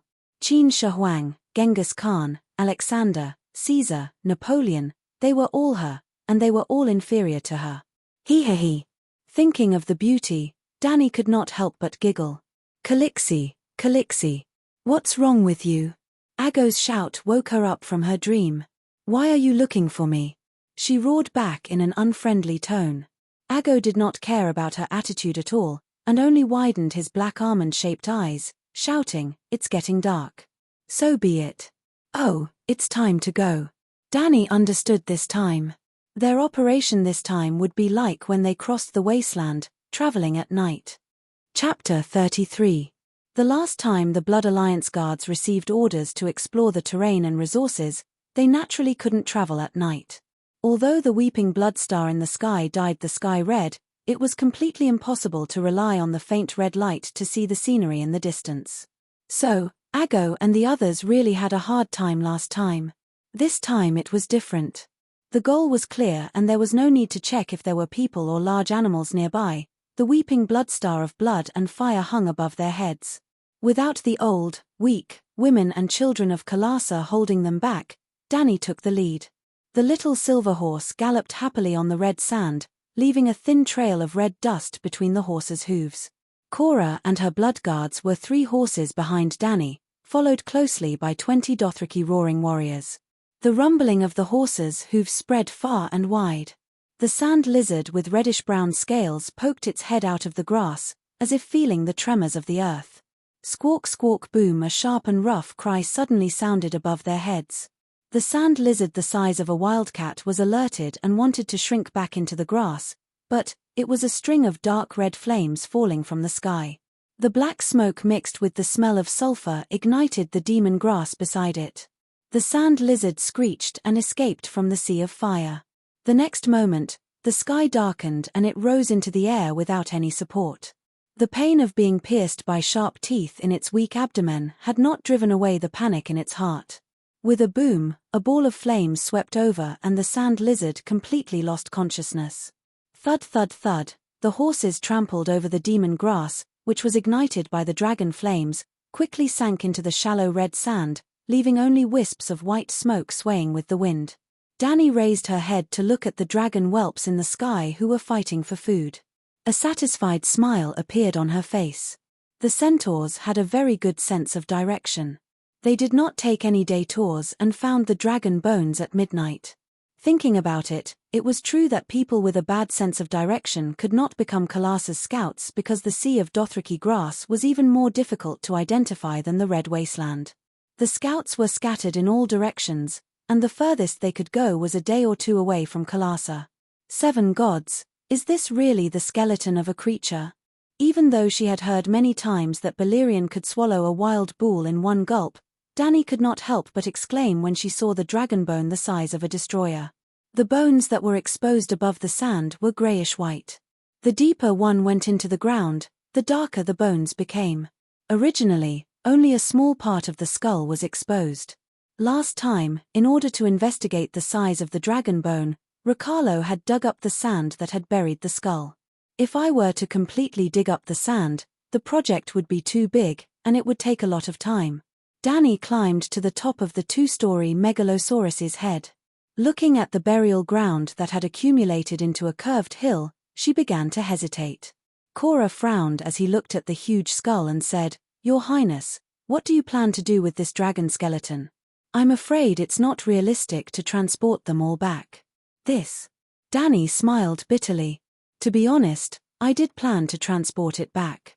Not to mention how many gold coins the dragon bones can be exchanged for, just making it into a weapon. You've seen the power of the dragon bone bow. It's a great killing weapon that warriors must have. The Mar-Minute do not have the technology to forge dragon bone weapons. Only the best coal blacksmiths can mold dragon bones into weapons." Cora shook his head. "What do you think we should do? Leave it here and not care?" she asked. Cora rubbed his chin and suggested, "Choose some dragon bones that are easy to carry back. Bury the rest here. In the future, we can come back to retrieve them if needed. The skull is too big and difficult to handle. Take the bones from the wings." With Danny's order, the Mar-Minute began to work in full swing. They dug along the Megalosaurus' neck to its waist. They did not need to dig too deep, and it was enough to search for broken bones as much as possible. The bone that Riccardo brought back was a broken bone. The Megalosaurus seemed to be just as Danny had guessed, heavily injured and unable to fly. It fell from the sky halfway to the ground. This bone is so thin. No. A Mar-Minute stopped digging and picked up a 40 centimeters long bone stick from the sand. He looked at it in confusion. Following the path of skull neck back wings, the Mar-Minute dug a winding trench. The sand was soft and much easier than expected. The trench was 2 to 3 meters deep. When the sky was dyed a deep indigo color, they had already dug to the middle of the neck. "Calixi, there's a situation. It's not dragon bones. I dug up a human corpse." The Mar-Minute shouted loudly. The faint trembling of his voice made one feel his fear. "This is not a human. It's a devil. A devil's corpse. A human should not be like this. Devil's corpse." The other Mar-Minute who were working came over to take a look and also shouted in fear. As the big boss, Danny obviously did not need to work. She had been training the little dragons at the side. Hearing the commotion from the pit, she quickly ran over and looked at the Mar-Minute in the pit. She shouted, "There's no devil. Devils would not dare to get close to the Megalosaurus. Even if it's a dragon corpse that has been dead for many years, that must be a human." At first, she was still shouting loudly. But as the crowd opened up space and she saw the twisted corpse half buried in the brown sand, she was also shocked. That corpse was really too scary. It was a corpse that was curled up like a fetus in a mother's womb. It was not a pure skeleton. Its skin was like purplish-black devil scales that wrapped tightly around the bones. One could see the thumb-sized scales that were as rough as old tree bark. They were densely packed and covered the entire body. The arms that were curled up in front of its chest. Was that really an arm and not the claws of some creature? 10 dagger-like fingers pointed at the sky, as if they were ready to attack at any moment, and were about to devour someone. The corpse was as thin as a bony child, while its sharp teeth and claws were 20 centimeters long. It was completely disproportionate. What was even scarier was that the eyeballs in the corpse's eye sockets had not decayed or been decomposed by bacteria. The dark purple eyeballs were also surrounded by black, asphalt-like mucus. It stared at the crowd viciously like a living person. Its mouth that was almost opened 180 degrees seemed to be roaring a devil's curse. "Fuck." After cursing in Earth's language, Danny immediately followed suit. 7 levels of hell. "Sir Jorah, you've seen a lot. Do you know what kind of people this is?" She did not forget that this was a fantasy world. There were even children of the forest and giants. It was not strange for goblins and gnolls to appear. He should be a human. Jorah was also digging in the pit. Hearing that, he walked to the side of the Mar-Minute who found the corpse first and took the pale white bone club from him. "Your Highness, look." He raised the bone and shook it in front of Danny. Then, he used the bone to make a few strokes on the left leg of the demon's corpse. "The corpse is missing a calf. It's the one in my hand. According to your previous conjecture about the origin of the Megalosaurus, a megalosaurus escaped from Valeglia during the cataclysm. Then, is it possible that it was driven away by a knight? The megalosaurus was seriously injured and fell from the sky. The knight fell and broke his leg. Hence, the calf bone was separated from the corpse. Ago refuted. Look at how long the calf bone is. It doesn't match with the thin corpse at all. If the corpse is really a human, then he is also a dwarf. The calf bone that did not include the sole of the foot was over 40 centimeters. This meant that its owner must have been a tall and strong man when he was alive. And the curled corpse was probably no more than 1.2 meters tall. It is said that the ancient ruins of Valeglia from the land of long summer to the sea of smoke are still shrouded in the curse. Sir Jorah stood up and looked at Dany with a serious gaze. From Valeglia to Slave Bay, there is clearly the great avenue of Valeglia left behind during the Fort of Liberty period. However, they would rather take a boat around the ruins of Valeglia and travel several times the distance. That road to Mat Ares is called the Great Avenue of the Demons. Wasn't Valeglia destroyed by a volcanic eruption? How is it related to the curse? Dany was confused. I don't know. Jorah frowned and guessed. Maybe it's the vengeful spirit of the Dragon King from ancient Valeglia? As everyone knows, Valeglia is a civilization that has mastered dragon and blood magic. Haha, you just said that this Dragon King died horribly because of the curse. Dany pointed at the corpse of the demon in the pit and laughed. Aren't you contradicting yourself? If it's not a curse, why is there only one person in Valeglia and not a single dragon escaped? Dragons can fly. The magma of the underground fire is very scary, but if it can't burn the dragons, how can it kill all the dragons? Jorah asked again and again. Maybe he was cursed and rode the dragon to Queers to seek help from the wizards. Ago interrupted. Marminate was scared to death at first. Now that he saw Calixi and Jorah arguing in front of the demon for a long time, the demon didn't do anything. Gradually, their courage came back. The wizards of Queers are indeed famous, Jorah said with a mocking tone. But the reason why they are famous is that they often use fake magic to deceive the world. Even the West Eros have those blue-lipped liars. Then, Ago thought for a while and pointed to the east. He might ride the dragon to the Shadowland on the other side of the Jade Sea. There are wizards and shadowbinders everywhere. The witch who was burned to death by Calixi learned the way to communicate with the devil there. Why do you think he's going to seek help? Where can the magic skills be better than Valeglia's? Jorah sneered. Whether he's planning to go to Asher to find the wizards, or he's lost his mind because of the underground fire and flew here randomly, it has nothing to do with us. Dany pointed at the demon-like corpse and ordered, don't touch it directly. Go look for tree trunks and weeds nearby and burn them on the spot. Valeglia believes in cremation, so I won't dishonor this senior Dragon King. Marminate immediately stopped digging, climbed up the pit, and went around to collect firewood. At around 9 o'clock in the morning, Dany's 3 dragons breathed fire together and lit the firewood in the pit. Then, dozens of people hid under the sun with the giant skeleton and continued to work in the evening. Well, Dany lived the most comfortably. She set up home in the mouth of the megalosaurus, and the thick skull completely blocked the sun. Lying on the clean jawbone, it was cool and comfortable, and especially interesting. Chapter 34. Calixi, there's a situation. In the evening, the furnace that roasted the earth rolled below the horizon. The centaurs crawled out of their sleeping bags, ate some dried meat with milk, and started digging again. First, they had to clean up the ashes left behind by the burning of the ancient Dragon King's body. At first, it was nothing. Whether it was the demon's body or the cursed Dragon King of Valeglia, they were all charred black by the flames. Even if there was the virus that Dany was worried about, it was most likely roasted to death by the high temperature. After jumping into the pit, the centaurs saw that it was no different from Zhuoji's cremation ruins. They were even bolder and directly used their hands to dig at the ashes. After a while, a centaur raised his arm that was covered in black soot. He held a palm-sized black metal plate with both hands and shouted to Dany, Calixi, I found a piece of metal. I guess it's a relic left behind by the Dragon King.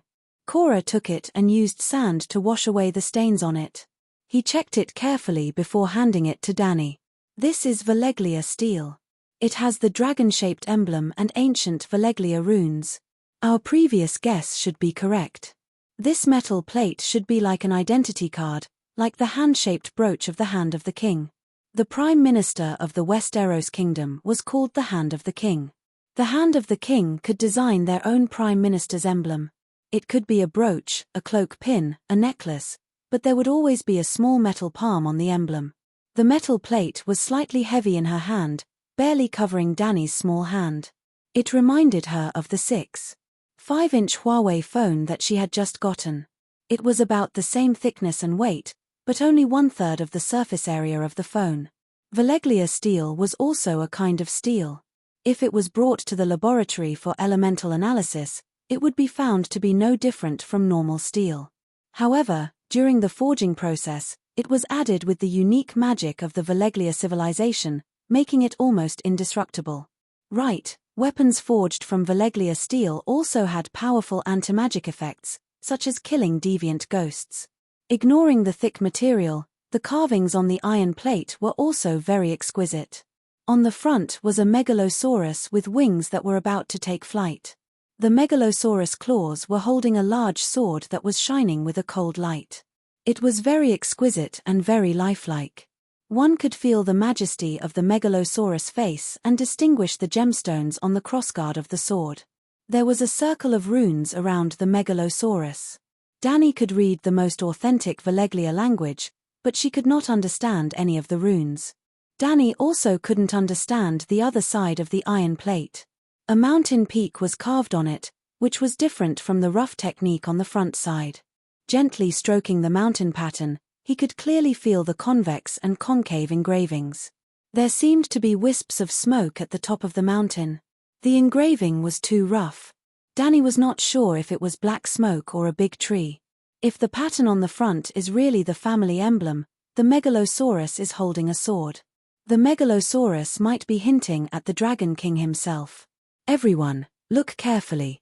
There might be a Valeglia steel two-handed sword buried in the sand. Dany was very excited and encouraged the people in the pit. It turned out that she was too optimistic. The moon was high in the sky. The horsemen dug through the sand nearby, 4 or 5 meters deep. Water seeped out, but they found nothing. Kola shook his head and sighed. In that situation, it was hard to escape from Valeglia. He didn't have time to go home and get the family sword. If the sword that Megalosaurus is holding is real, the weight and volume of the sword must not lose to Stark's family sword Ice. Then the knight described Ice to Dany. Its body was wider than a palm, dark as black smoke, and it was a head taller than Dany when it stood up. Dany was embarrassed. Although her body was only 14 years old, she was not short except for a little stunted, no chest and no butt. She knew without measuring that it must be about 1.6 meters. It was a head taller than her 1.6 meters. Even if it was less than 2 meters, it should be more than 1.8 meters. It's so long. Even if he could carry it, it wouldn't be convenient to swing it, right? She asked curiously. Stark has to use that sword to chop off dozens of heads every year. After a few decades, he must be very skilled. Kola said with a tone full of resentment and mockery. He almost became the experience points for the healer druid's greatsword skill. In the end, Dany agreed with Kola's analysis. Under normal circumstances, the two-handed greatsword could not be carried around. The dead Dragon King did not have the chance to go back and get it. Before midnight, Mar Minute dug out more than 20 black dragon bones of different lengths from the sand. The longest was more than 10 meters, and the shortest was as high as Dany's waist. Many of them had obvious signs of breaking, further proving that the Megalosaurus was seriously injured and could not fly, so it fell from the sky to the ground. Forget it, let's stop here. It's enough for the entire Carathian to have a dragon bone scimitar. Dany clapped her hands and stopped Mar Minute in the pit. Your Highness, dragon bones can only be used to make sword hilts, not blades. Ordinary steel with dragon bones is a waste. In fact, other than Valeglia steel weapons, other steel weapons do not have to use dragon bones. Kola reminded. You said dragon bones are very valuable. Dany said. They are very valuable. There are only so many dragon bones in the world. But you don't need money, do you? Who would complain about having too much money? Dani waved her hand casually.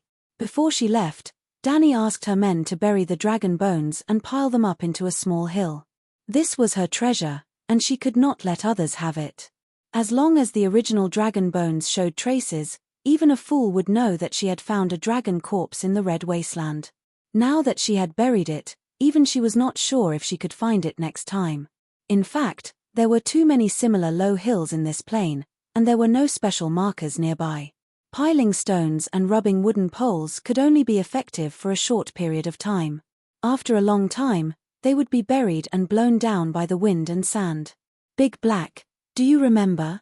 She asked her black dragon. The black dragon did have some intelligence, but compared to humans, it was too brainless, the kind that was really brainless, the kind that was underdeveloped. However, the dragon's sense of direction was particularly strong. It often entered the dragon's dream, the dragon's spirit, and merged with the black dragon's soul. Dani could clearly feel that the dragon not only had the 5 senses of sight, hearing, smell, taste, and touch, but also more than 6 senses and 7 senses. Her dragon did not understand the small universe. Just as birds could use the Earth's magnetic field to determine their direction, dragons had similar means. For example, Dani once tried to leave the dragons in White Cloud City. Then, she rode her little silver horse in a random direction for a few kilometers and finally found a bush to hide in. In the end, the 3 dragons were able to accurately find her. At that time, she deliberately cut off the dragon's dream state. Dani could receive the 7 senses and 8 senses from the black dragon, but she did not know what they were, and could not analyze and use them.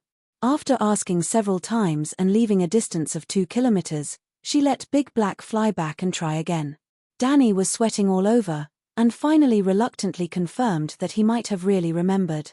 Hey, Sir Jorah, did the Targaryen of more than 100 years ago have the means to help dragons increase their intelligence? My dragon is too stupid. In the early morning, on the way back, Dani complained to him. It's okay if it's stupid, as long as it obediently listens to me, it's fine. But dragons are naturally unruly. The black dragon is okay, but even I can't control the green dragon and the white dragon. It's too difficult to communicate. I don't know. Bear Island is too far from the center of power. I'm not familiar with the dignitaries other than Stark. The big bear shook his head.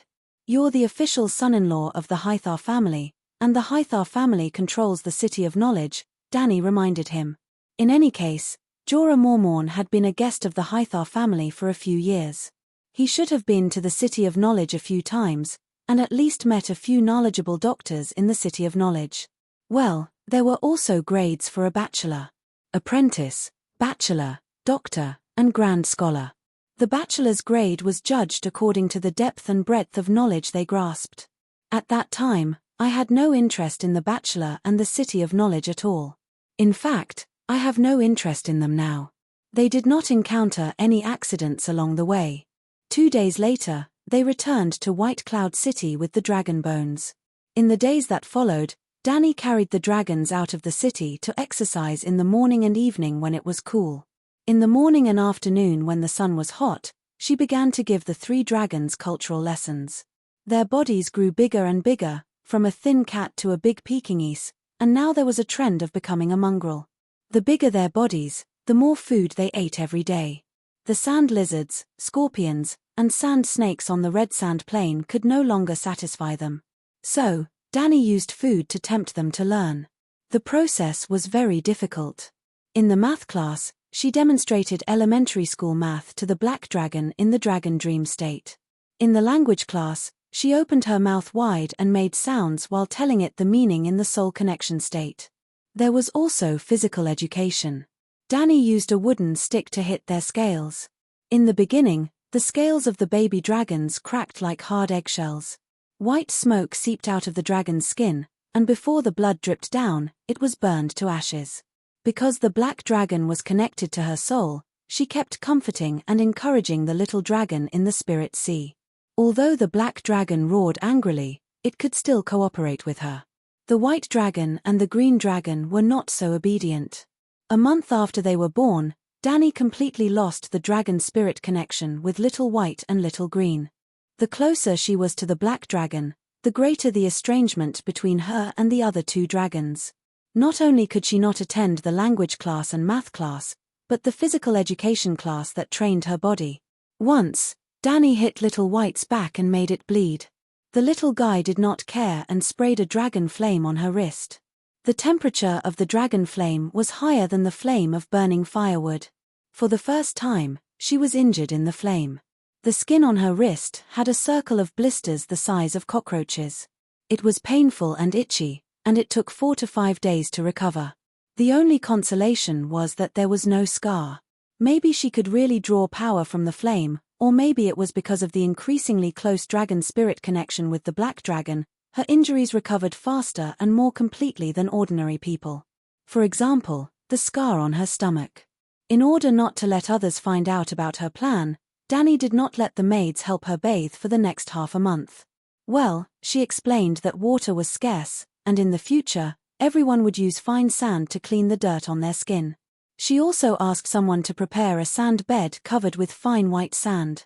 Every night before going to bed, she would take off her clothes and rub it on the sand to clean off the dust on her skin. The oil and old skin were all burned away in the fire. But half a month later, Dani began to live the life of a corrupt slave owner. She was surprised to find that the scar on her stomach became lighter and lighter, and finally disappeared completely. Her skin returned to its previous tender and smooth state. It seemed that the high temperature promoted blood circulation, and in the fire, the cell activity was too high. This was a scientific explanation. A more magical explanation was that the dragon and fire had the magical power to restore the body. Just like a year ago, the original Dani had just married Shuo-Ji. She was weak and was not used to the life on horseback. Every day, she was exhausted and her inner thighs were bloody. In the end, in just one night, all her injuries disappeared, and her body was as strong as a native centaur girl. Chapter 35. After complaining to Jorah many times that the little dragon was disobedient, he suggested that the two children should simply drop out of school and just focus on teaching the big black dragon. As long as the black dragon was strong enough, Dani could subdue and control the white dragon and the green dragon through him. Well, Jorah also thought that Dani's teaching would help the little dragon grow. He told Dani that in the history of the Targaryen family, dragons were not invincible, and there had been many dragon slayings. The most famous is undoubtedly the death of Merases. Back then, your ancestor Aegon, with the help of his two sisters, conquered the other 6 countries except Dorne.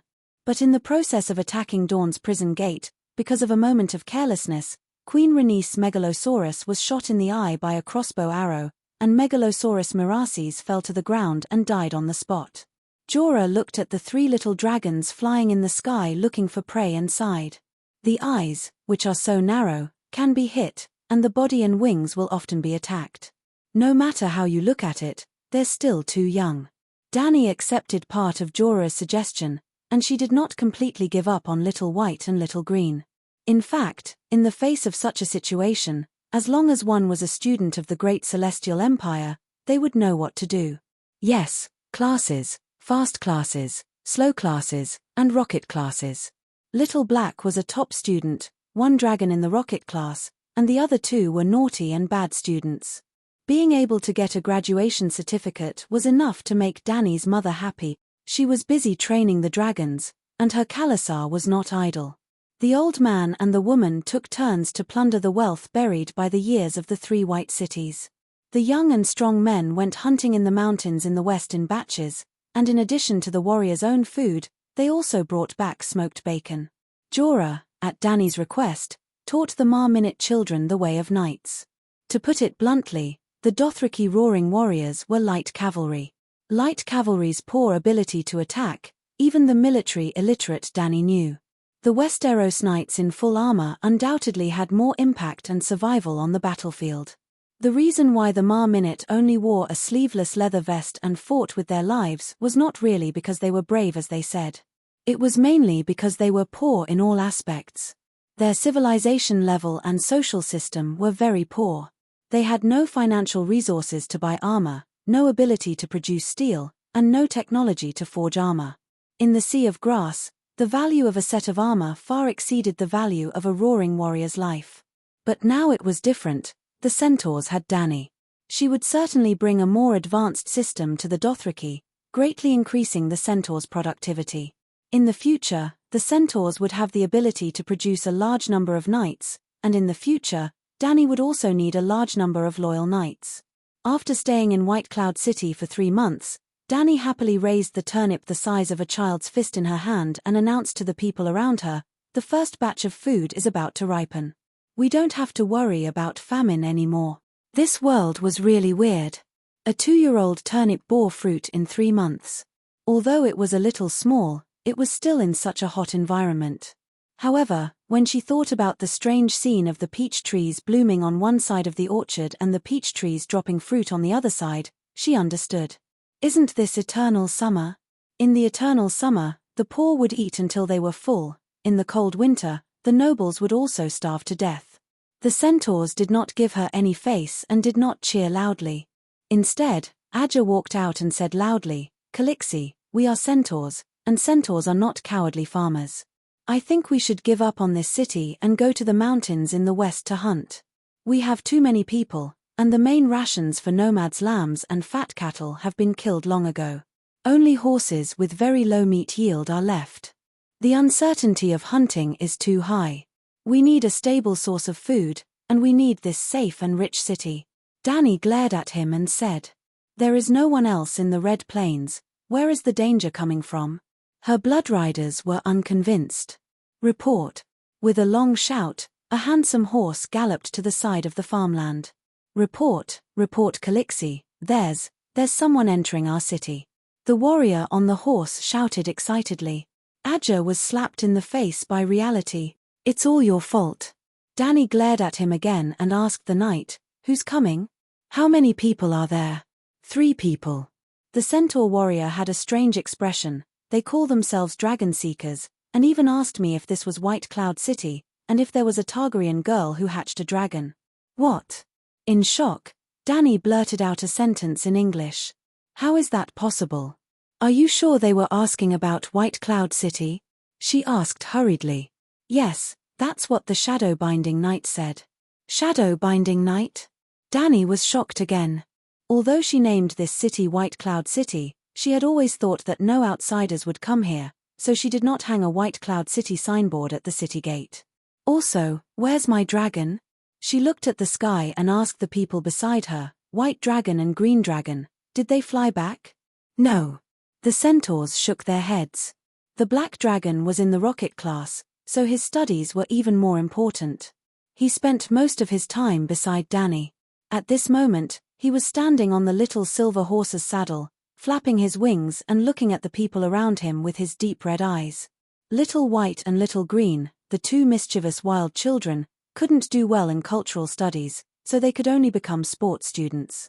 Yep, Dani reduced their training, and the extra time was given to them to hunt outside. If they didn't study hard, they should go out and work to earn money to support themselves. Could it be that they met my dragon outside? Dani rubbed her chin as she pondered, but even if they saw a dragon, how would they know it was a Targaryen? "Calixi, not only do they know that you are a Targaryen, they even shouted out the name Dani Rise. It must be that shadow-binding knight. The wizards of the Shadowlands know prophecy magic, everyone knows that." The centaur shouted. "Yep, everyone knows that." Aggo nodded seriously. "Everyone knows that." The centaur made Jiki also spoke up. "Here they go again." Dani secretly rolled her eyes in her heart, and said to Aggo, "Go and call Riccarlo and Jogo here." "Right, call Sir Jorah as well." At this moment, Jorah was teaching the children swordsmanship in the square. During this period, Dani herself would go and learn from time to time. After a few months, she, who only trained in basic swordsmanship, had actually raised her attributes by a large margin. Character, Dani Rise Targaryen, 15 years old, physique, weak skills, extremely weak, very weakua, still a weak chicken. Qui Luo, come with me to meet the guests. She turned her head and looked at the messenger knight, asking, "You didn't let them into the city, right?" "No, Calixi, you said that outsiders can only enter the city with your permission, Ma Minute hurriedly said. Danny was stunned. Did she say this order? But thinking about it carefully, it seemed like she really did say it. On the second day of entering White City, she said it when she asked people to stuff stones into the city gate. It had been so long that she had forgotten. She didn't expect Ma Minute to strictly follow her orders. Alas, although the centaurs were straightforward and always contradicted her regardless of the occasion, in terms of loyalty and execution, there was really nothing to be picky about. While riding on the street, Danny was thinking about something.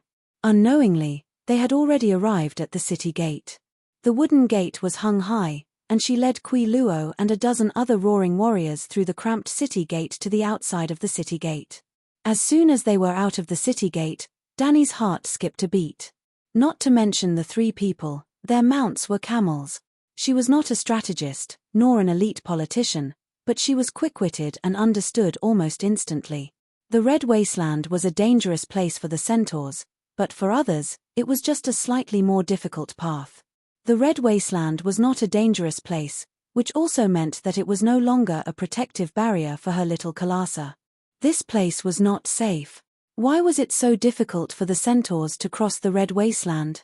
Danny and her team had gone through a lot of trouble on their way south. If she hadn't watched Bear Grylls' survival program, she would have ended up like the original Danny, dying along the way. Why was it like this? It was actually very simple. The centaurs' mode of transportation was wrong. Just like muscle-type off-road vehicles and road vehicles, they have different uses. If you mix them up, if you use an off-road vehicle to commute to work, you can buy a new car with a year's worth of fuel.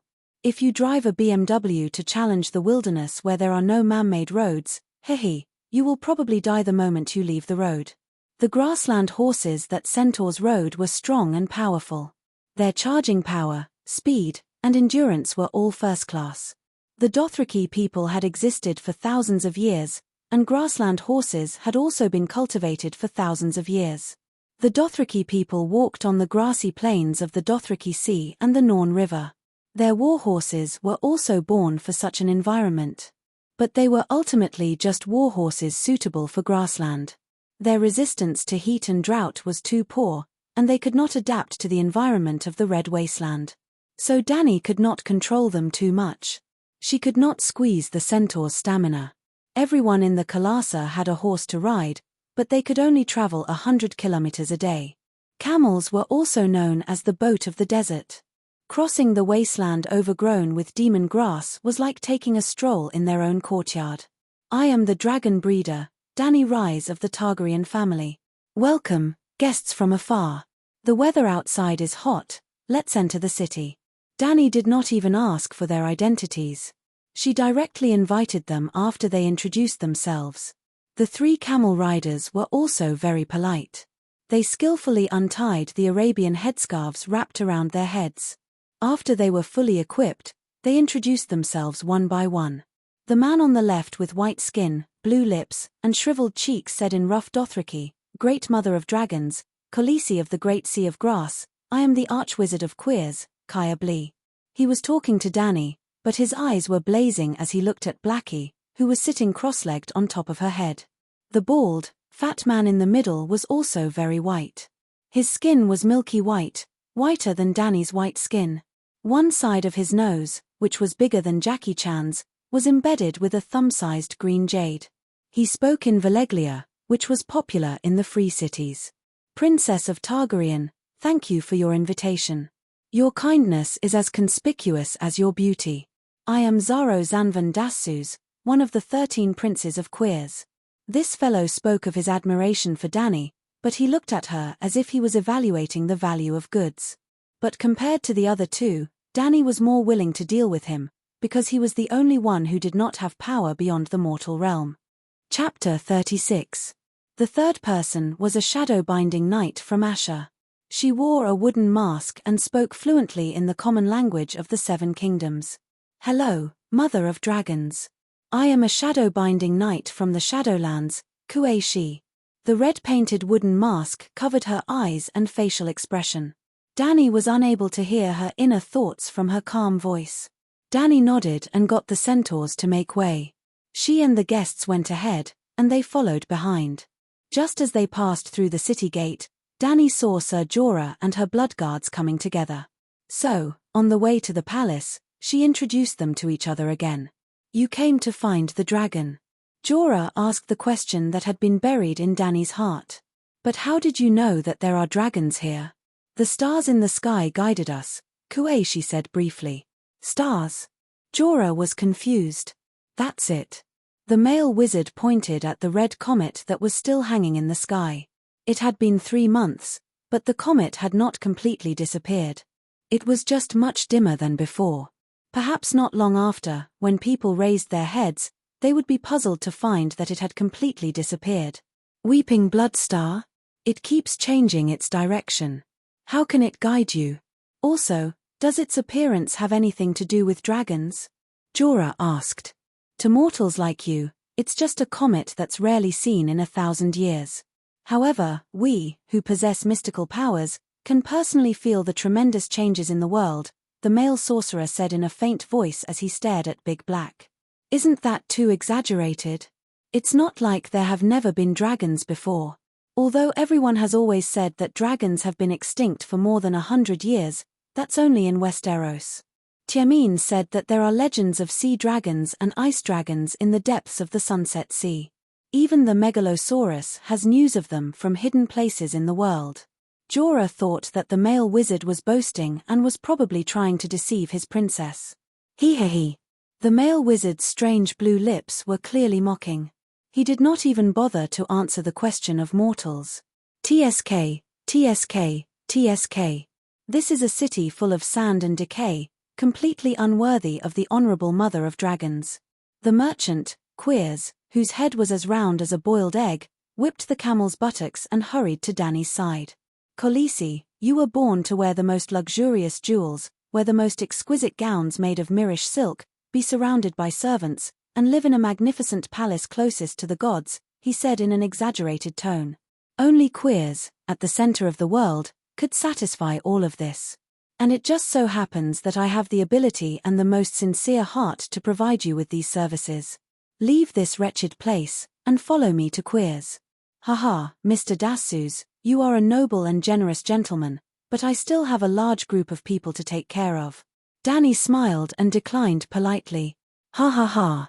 Xaro, on the other hand, threw his head back and laughed. His laughter was filled with pride and superiority. "Khaleesi, you really should have gone to Quills. This barren land has polluted your vision. Even the smallest room in the corner of my house can easily accommodate all of your subordinates. In fact, the kings and nobles from all over the world who come to Queers to visit me have more servants than you, and I once received 35 noble guests at one time.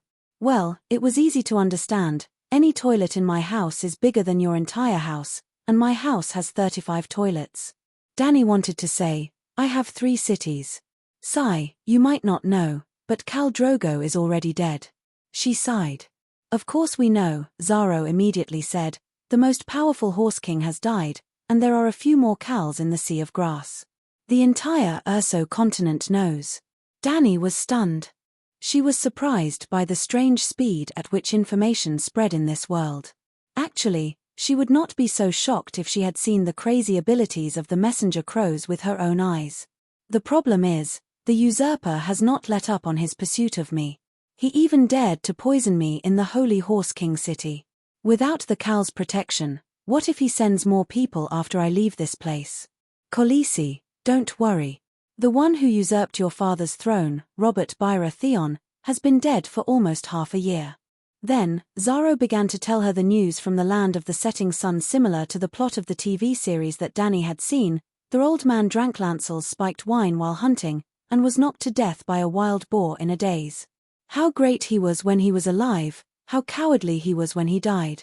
Yes, Lancel Lannister, Queen Cersei's cousin, who was also a self-motivated self-defense rod. As for the old man, when he was young, he was a complete mess. His warhammer could be ranked 3rd in the Ice and Fire Weapons Manual, second only to the modified Magic Mountain and the Daybreak swordsman Arthur Dane who wielded the Great Sword Dawn. Red Viper, Horse King Drogo, and the Sea King's First Court swordsman, Cilio, were all 1 level below the old man. Riga and the White Bull were one level below. Jorah Mormorn, who was beside Dany, was a little embarrassed. He was probably 1 or 2 levels below the White Bull. This was not to flatter the old man. In the Ice and Fire book, he was the only one who had maxed out both his strength and dexterity talents. Skills could be trained, but talent determined a person's upper limit. Let's not talk about his battle record of beating Riga to death when he was young. Let's talk about the last battle of the old man's life. Yes, it was the time when he was knocked to death by a wild boar. At that time, he drank a few bags of spiked wine and could not dodge in time. The wild boar's tusks pierced Hor, cutting a half-meter-long wound from his lower abdomen all the way up. If it were not for the ribs in his chest, he would have been broken into 2. The intestines and internal organs in his fat belly were like feces that had been held in for a few days. They flowed all over the floor with a hualala sound. If it were a normal person, Hor would have fallen to the ground after being kicked, but the old man fought back. Even with such a serious injury, he used the spear in his hand to kill the wild boar hanging on his chest. He was brave to the extreme. After the battle, he hung on for a few days, leaving a will, and reminiscing about the past with his good friend Druid. Only then did he die with the help of poppy milk. But such a brave warrior was cheated on countless times by his wife, the Sex Queen. None of his 3 sons were his. Yes, Cersei's and her brothers. Cersei did not want to give birth to her husband's children. Even in bed. Every time the old man came to her when he was drunk, she deliberately made it look like they had sex. In fact, she did not even touch his hand. The first time Cersei was pregnant with the old man's child, she seemed to have deliberately aborted it. After Ide became the prime minister, under the hints of a few people with ulterior motives, he quickly realized that his good friend was raising someone else's child. Then, he let the Sex Queen know that he knew. When the Sex Queen knew that he knew, she made the first move. She had one of her lovers, her cousin Lancel, poison the old man's wine. The old man died tragically under the tusks of a wild boar, just as described. Of course, Xaro did not tell Dany the details. He only said that there were rumors that Robert was killed by Cersei. So, you don't have to worry about the usurper anymore, he comforted Dany. In Quills, under my protection, no one can hurt you. Dany nodded and followed his words. How far is it from here to Quills? How many days did it take to get here by camel? About 1,000 miles. It took us about a week to get here. Dany estimated that their speed was about the same as her Khalasar's southbound speed. The only difference was that the camel could travel another 1,000 miles in this environment, while her Khalasar was on the verge of collapse after traveling only 500 miles. They chatted as they came to the front of the palace. A group of old people and children in the square looked at the 3 guests on the camel in surprise. Dany prepared water and hummus for the guests to quench their thirst. She also left 3 bedrooms near the garden empty for them to rest in. At night, she held a bonfire party in the square. There was roast horse meat dipped in plum sauce, mushroom and smoked venison stew, butter beets, turnip stew, and saved wine. It was almost the best food that her Khalasar could bring out. The 3 guests from Quills also took out red wine, sausages, and caviar from the bags hanging on the camel's back. Dany even took out her 3 dragons that were the size of hunting dogs for them to see, and even let them touch the baby dragons. She and Cora had been observing their reactions to the dragons. Kishi's movements were full of reverence, and the wizard's eyes could not hide his desire. The merchant Xaro's eyes seemed to sparkle as he expressed his surprise at the high temperature of the dragons to Dany. All in all, the guests were very satisfied with Dany's hospitality that night. Finally, when they were sent back to their rooms to rest, Dany told Xaro that she would seriously consider the possibility of going to Quills. What do you think? Dany did not go to bed immediately. She called Cora, the Blood Riders, a few old people, and 3 maids together for a meeting on whether to go to Quills. Unlike the other cows who treated the old as useless burdens, Dany valued the old people who could live to 60 years old in the cruel environment of the Sea of Grasses. Apart from Watson's slight misjudgment, the Wrangler Effendi and the old blacksmith Solomon had brought her great surprises. Effendi, for example, was a master at raising horses. The Red Wastes was a desolate place, But there were no fewer horses. In a few months, there were more than a dozen newborn ponies. In modern society, the world-famous horse racing clubs would probably fight over him. Solomon was a green-haired, green-eyed foreign bannerman. The Dothraki had no blacksmiths and relied on foreign slaves to repair their weapons. When Drogo's father asked Cole for a gift, the Prince of Trade gave the imprisoned Solomon as a gift to the centaurs. Well, after Valeglia was destroyed in the Cataclysm, Cole's blacksmithing skills were the best in the world. Lai's prostitutes, Myrs crafts, Cole's cloth and blacksmiths, Pento's spices and dairy products, Bravo's iron treasury, Volantis slaves. The 9 free trade cities traded everything, but they each had their own specialties. Chapter 37. Whether or not to go to Queers was actually like whether or not to lead Khalasar south back then. It seemed like the future was unpredictable and could not be decided easily, but there was no other choice. Your Highness, it is clear that they are here to search for the dragon. They also care about your dragon beyond interest. If one of them intends to take it by force, it will be more dangerous for you to stay here, Cora said after thinking for a moment. Oh. As long as it is a trading city-state, no matter if it is an ordinary merchant or a trading prince, they value profit over righteousness and have no sense of honor. However, there is one thing that everyone trusts. Cora's eyes flashed. That is the foundation for them to settle down and establish their lives. It is also the foundation for trading city-states to exist in the world. Trust. To put it simply, on the sea or on the road in the wilderness, any merchant can turn into a bandit and use force to seize what they want. However, in a trading city, they will skillfully use deceit, extortion, enticement and other means to profit, but they will never forcefully take the other party's property. Seeing Danny's thoughtful expression, he smiled and said, "The greater the merchant, the more sinister and gentle their methods are. However, this world is vast and information flows smoothly. If Zaro and the other 2 sent you an invitation, theoretically, they also bear the responsibility of protecting your safety. It is not that they are noble, but their credibility in the hearts of other merchants is far more valuable than any benefits in front of them. Your Highness, you have been wandering in the various city-states of the Western continent for a long time. You should have a deeper understanding of this." Danny nodded. The usurper's bounty on the Targaryen siblings had never stopped, but every trading prince and governor who had entertained them did not chop off their heads and sell them for money. The benefits were not equal. However, there were only 3 dragons in the world. It was enough for anyone to voluntarily throw away their honor and credibility. Even the popular rights of guests in the 7 kingdoms have been trampled on, right? She said. Cora seemed to be stunned by her words. He widened his eyes and said in disbelief, "Other than the legendary rat chef, who trampled on the rights of guests. The stupidest, craziest, and most ignorant person would not take the initiative to destroy the rights of guests. Haha, in 2 years, when news of Robb Stark's death comes, you will not be so surprised." "Who is the rat chef?" she asked. Chef Rat is a night watcher. He works as a chef in Longnight Castle. He held a grudge against the king of Casterly Rock at the time, and when the king of Andals led his son and vassals on a tour of the wall, the Night's Watch entertained them. One night, the rat cook found an opportunity to assassinate the king's son. Then, he made a large pie with onion, carrots, mushrooms and other condiments. He sprinkled it with pepper and salt, paired it with bacon and dark red Dornish wine. He presented it to the king, who ate his son's meat pie, exclaimed that it was delicious, and asked the cook to bring another one. Even the gods couldn't stand it anymore. They turned the chef into a white mouse that was as fat as a sow. From then on, he could only eat his own children.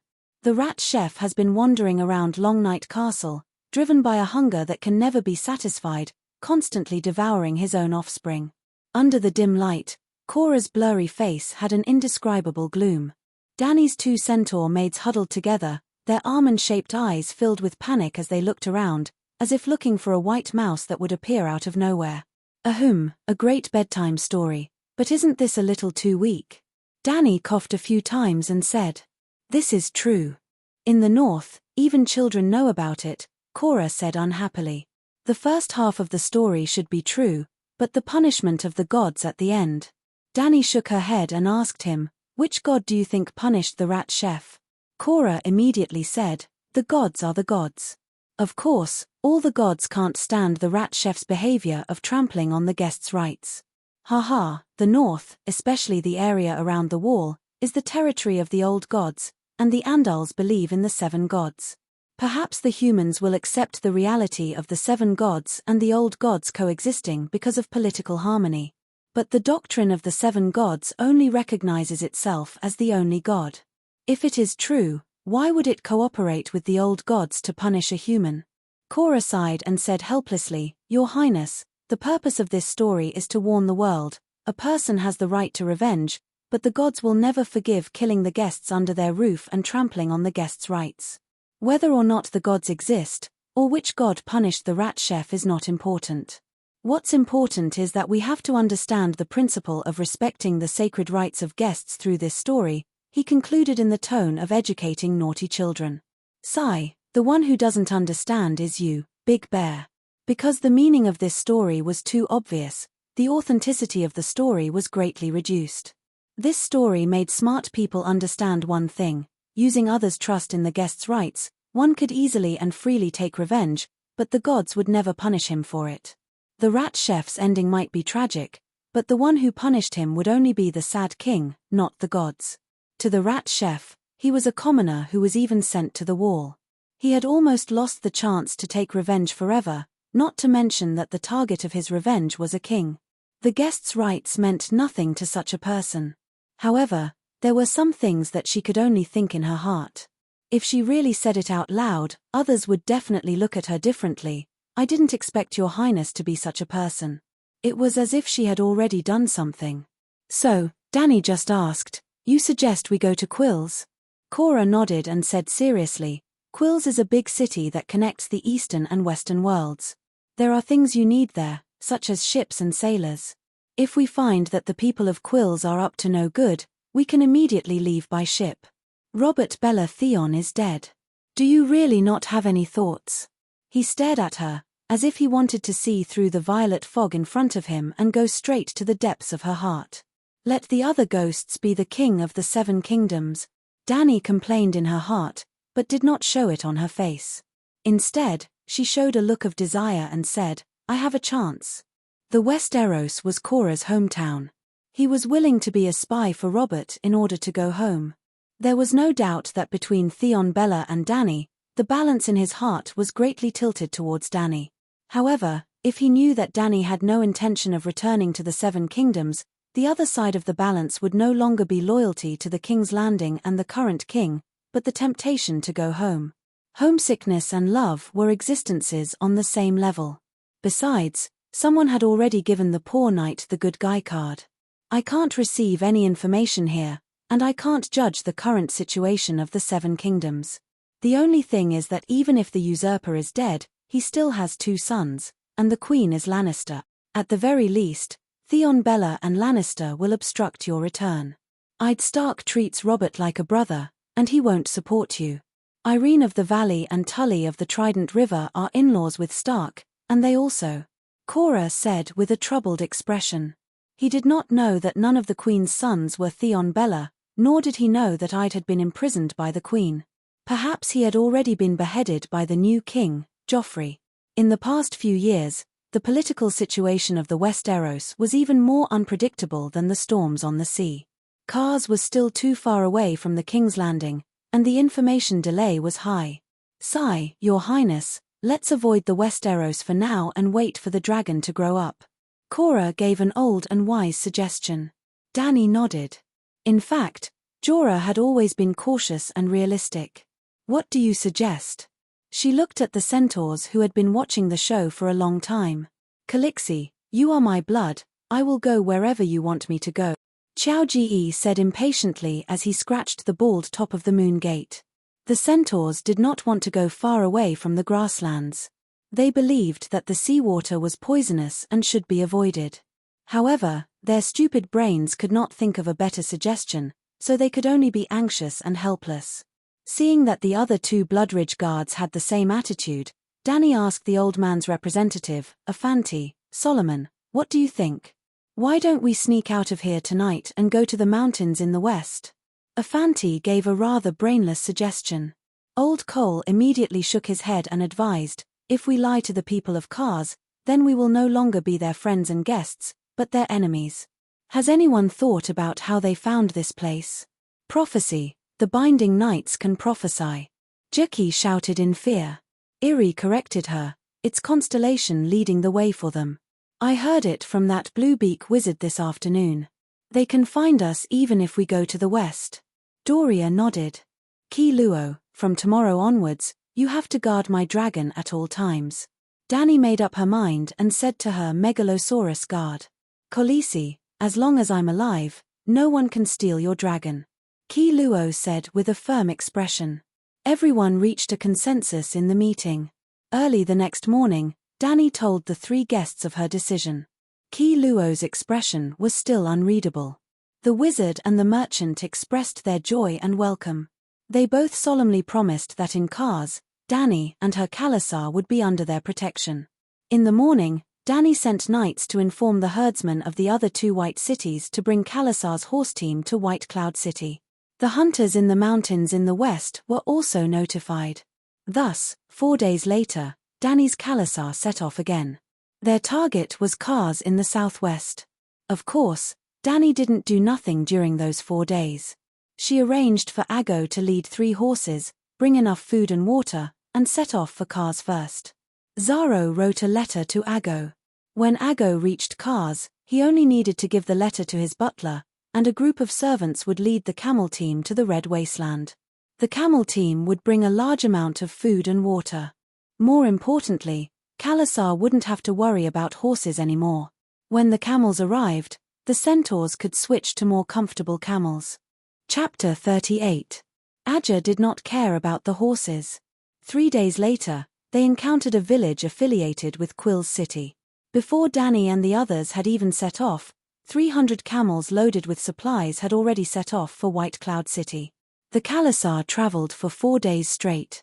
70 to 80 horses had died, and the team had almost run out of water and milk. Finally, they met the scouts of the Camel Brigade. Just like that, the 1,000-kilometer relay race was finally completed. Dani was relieved and began to focus on her own problems.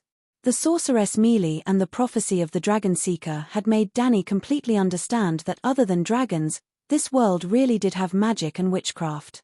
She wanted to ask Kishi for advice. As for why it was not a wizard, well, the merchant Zaro had been bad-mouthing the wizards to Dani these days. The wizards did have a period of prosperity. At that time, even the Dragon King of Valeglia looked at them differently. When the other 2 guests were not present, Zaro whispered to Dani, but today is different. Those blue-lipped fellows are like the weak veterans in the taverns of the docks. They only know how to brag about their past bravery, completely forgetting that strength and skills have long since left them. They hide in the Hall of Dust, read decaying scrolls, and drink the water of the night shadow until their lips turn blue, hinting that they have terrifying power. But compared to their predecessors, they are just empty shells. What about Kishi? She asked again. That woman. The merchant's eyes flashed with awe. He mumbled, she comes from Asher of the Shadowlands. As the saying goes, it is better to swallow a poisonous scorpion than to believe in the Shadow Child. Her power will only make her more dangerous. Khaleesi, don't believe her. Just like that, Dani also figured out who had prophesied her existence. It was not the wizard Kaya who had been talking to her about metaphysics, but Kishi, who was so low-key that people ignored her existence. That woman was not simple. Looking for an opportunity, Dani moved her camel closer to the woman wearing the wooden lacquer mask. She whispered, Miss Kishi, do you know anything about prophecies? Since there was a camel to ride, Dani naturally wanted to free her little silver horse. Not only was Kuei wearing a wooden mask, but she was also wearing an Arabian scarf. Her head was turned towards Dani, and her eyes and expression were completely unreadable. Dani Leezy, Miss is not popular in Asia Summer, she said in a clear voice. Okay, Master Kuei. Dani took advantage of the situation. Can you predict whether I can have another child in the future? Sigh, my poor leg, that which called Millie cursed me, saying that my womb can no longer give birth to life. As she spoke, Tears welled up in her eyes, and she sadly turned her head away. Kuei paused and finally said something that made Danny cheer in her heart. Please let go of the sadness of the past. There are more important things waiting for you in the future. As for children, sigh, I can't predict such things. Why? You haven't even seen me, and yet you know that I've hatched a dragon. Why are you still in White Cloud City? Danny did not seem to want others to see her red eyes.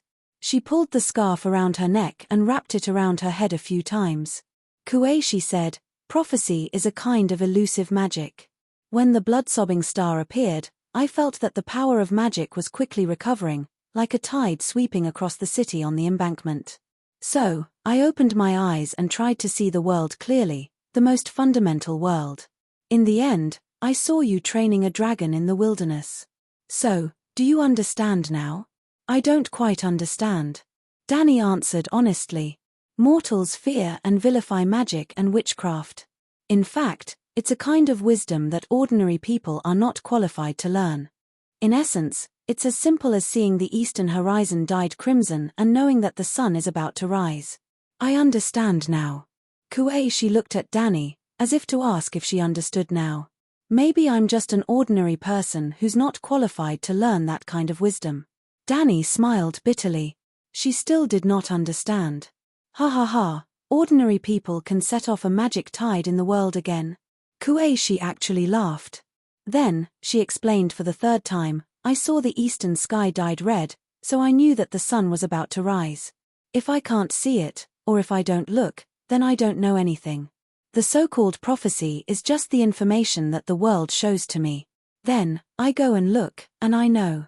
As for whether you can have children in the future, the information elements related to it have never appeared. It can't be summed up, and it can't be guessed, so I don't know. This time, Danny roughly understood. Prophecies were a bit like big data analysis, but in addition to the information collected by the prophets themselves to summarize, the panworld consciousness would also send them vague information in the dark. The dragon brought magic to the world, and its influence was too great. It was like a turbulent tide, so Kuei could clearly see the waves and then see the initiator of the magic on the waves, Danny and her dragon. And the matter of children might have a great impact on the future, but at this time, the waves had not yet set off. In front of Kuei the sea was calm. Unless there was a stronger existence that could see through the sea and see the turbulent undercurrent of the ocean abyss. For example, the Green Prophet. Can you teach me about magic? Danny looked at Kuei expectantly and asked. Yes, you can come with me to Asher. There is all the knowledge you need there. Kuei quickly replied with her I was waiting for you to say that tone. Danny hesitated and suddenly realized, no one would be good to you for no reason, unless they loved you. Obviously, Kuei would never love her, so who did she love? Her dragon. I am the princess of Dragonstone Island, born of the storm.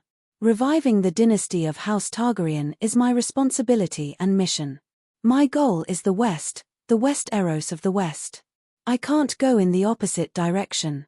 At this moment, she was not fighting alone. Murong Fu was with her. When Murong Fu said that he wanted to revive the Yang Kingdom, who would not believe him? Naturally, Kuei believed him. And so, she returned to her previous silent state. It seemed that if Danny did not go to Asher, she would ignore her. Since Kuei method did not work, Danny had to look for Beitai. Your Excellency Great Wizard, I heard that magic spells are a special language outside of the language of communication. This time, she did not hesitate to ask when the others were not around. When everyone was about to rest after dinner, she asked directly. The Great Wizard Higher Puli liked to talk to Danny. Other than boasting about the greatness and prosperity of queers, he would tell her some strange wizard stories that were difficult to distinguish between the truth and the lies. When he heard Danny's question, he said happily, Calixi, you have the courage and wisdom to explore the mysteries of knowledge. That's right, there are many professions in this world that involve mystical powers, such as Shadowbinder, Sorcerer, Alchemist, Moonsinger, Red Monk, Dark Sorcerer, Necromancer, Cloud Realm Sorcerer, Fire Sorcerer, Blood Sorcerer, Interrogator, Judge Paladin, Poison Master, Priestess, Night Walker, Shapeshifter. The great wizard listed dozens of magic professions in one breath. Dani's jaw dropped. She was dumbfounded. Was this a world of ice and fire with low magic and low martial arts, or was it a Baldur's Gate that she came to the Faerun continent? Haya took a deep breath and said, Valeglia, where your ancestors came from, also has its own blood magic system. Basically, every mystical system with real power has its own magic language, which is also known as spells. Why don't everyone share a spell system? Dani was puzzled. This. The male sorcerer's blue lips opened and closed, his expression hesitant. Perhaps the origins of the various sorcerers are different, just like us male sorcerers and the Valyrian blood sorcerers. Two different civilizations and languages. What he said made no sense at all. Even if two civilizations were separated by 100,000 light years, the physics formulas they developed would still be exactly the same. In their mathematics classes, it would still be 1 + 1 = 2. The truth might not be immutable, but there would definitely be a certain degree of commonality. How could it be as casual as he said? They did not master the truth, and their spells could not touch the essence of the world. It was just a trick. As if reading Dani's mind, Kuei spoke. What is this? She held a piece of wood and asked Dani. It was a brownish short stick with a polished surface. She told him the truth about what she had seen. Kuei nodded and pointed her palm at Cora again. What is this? A man?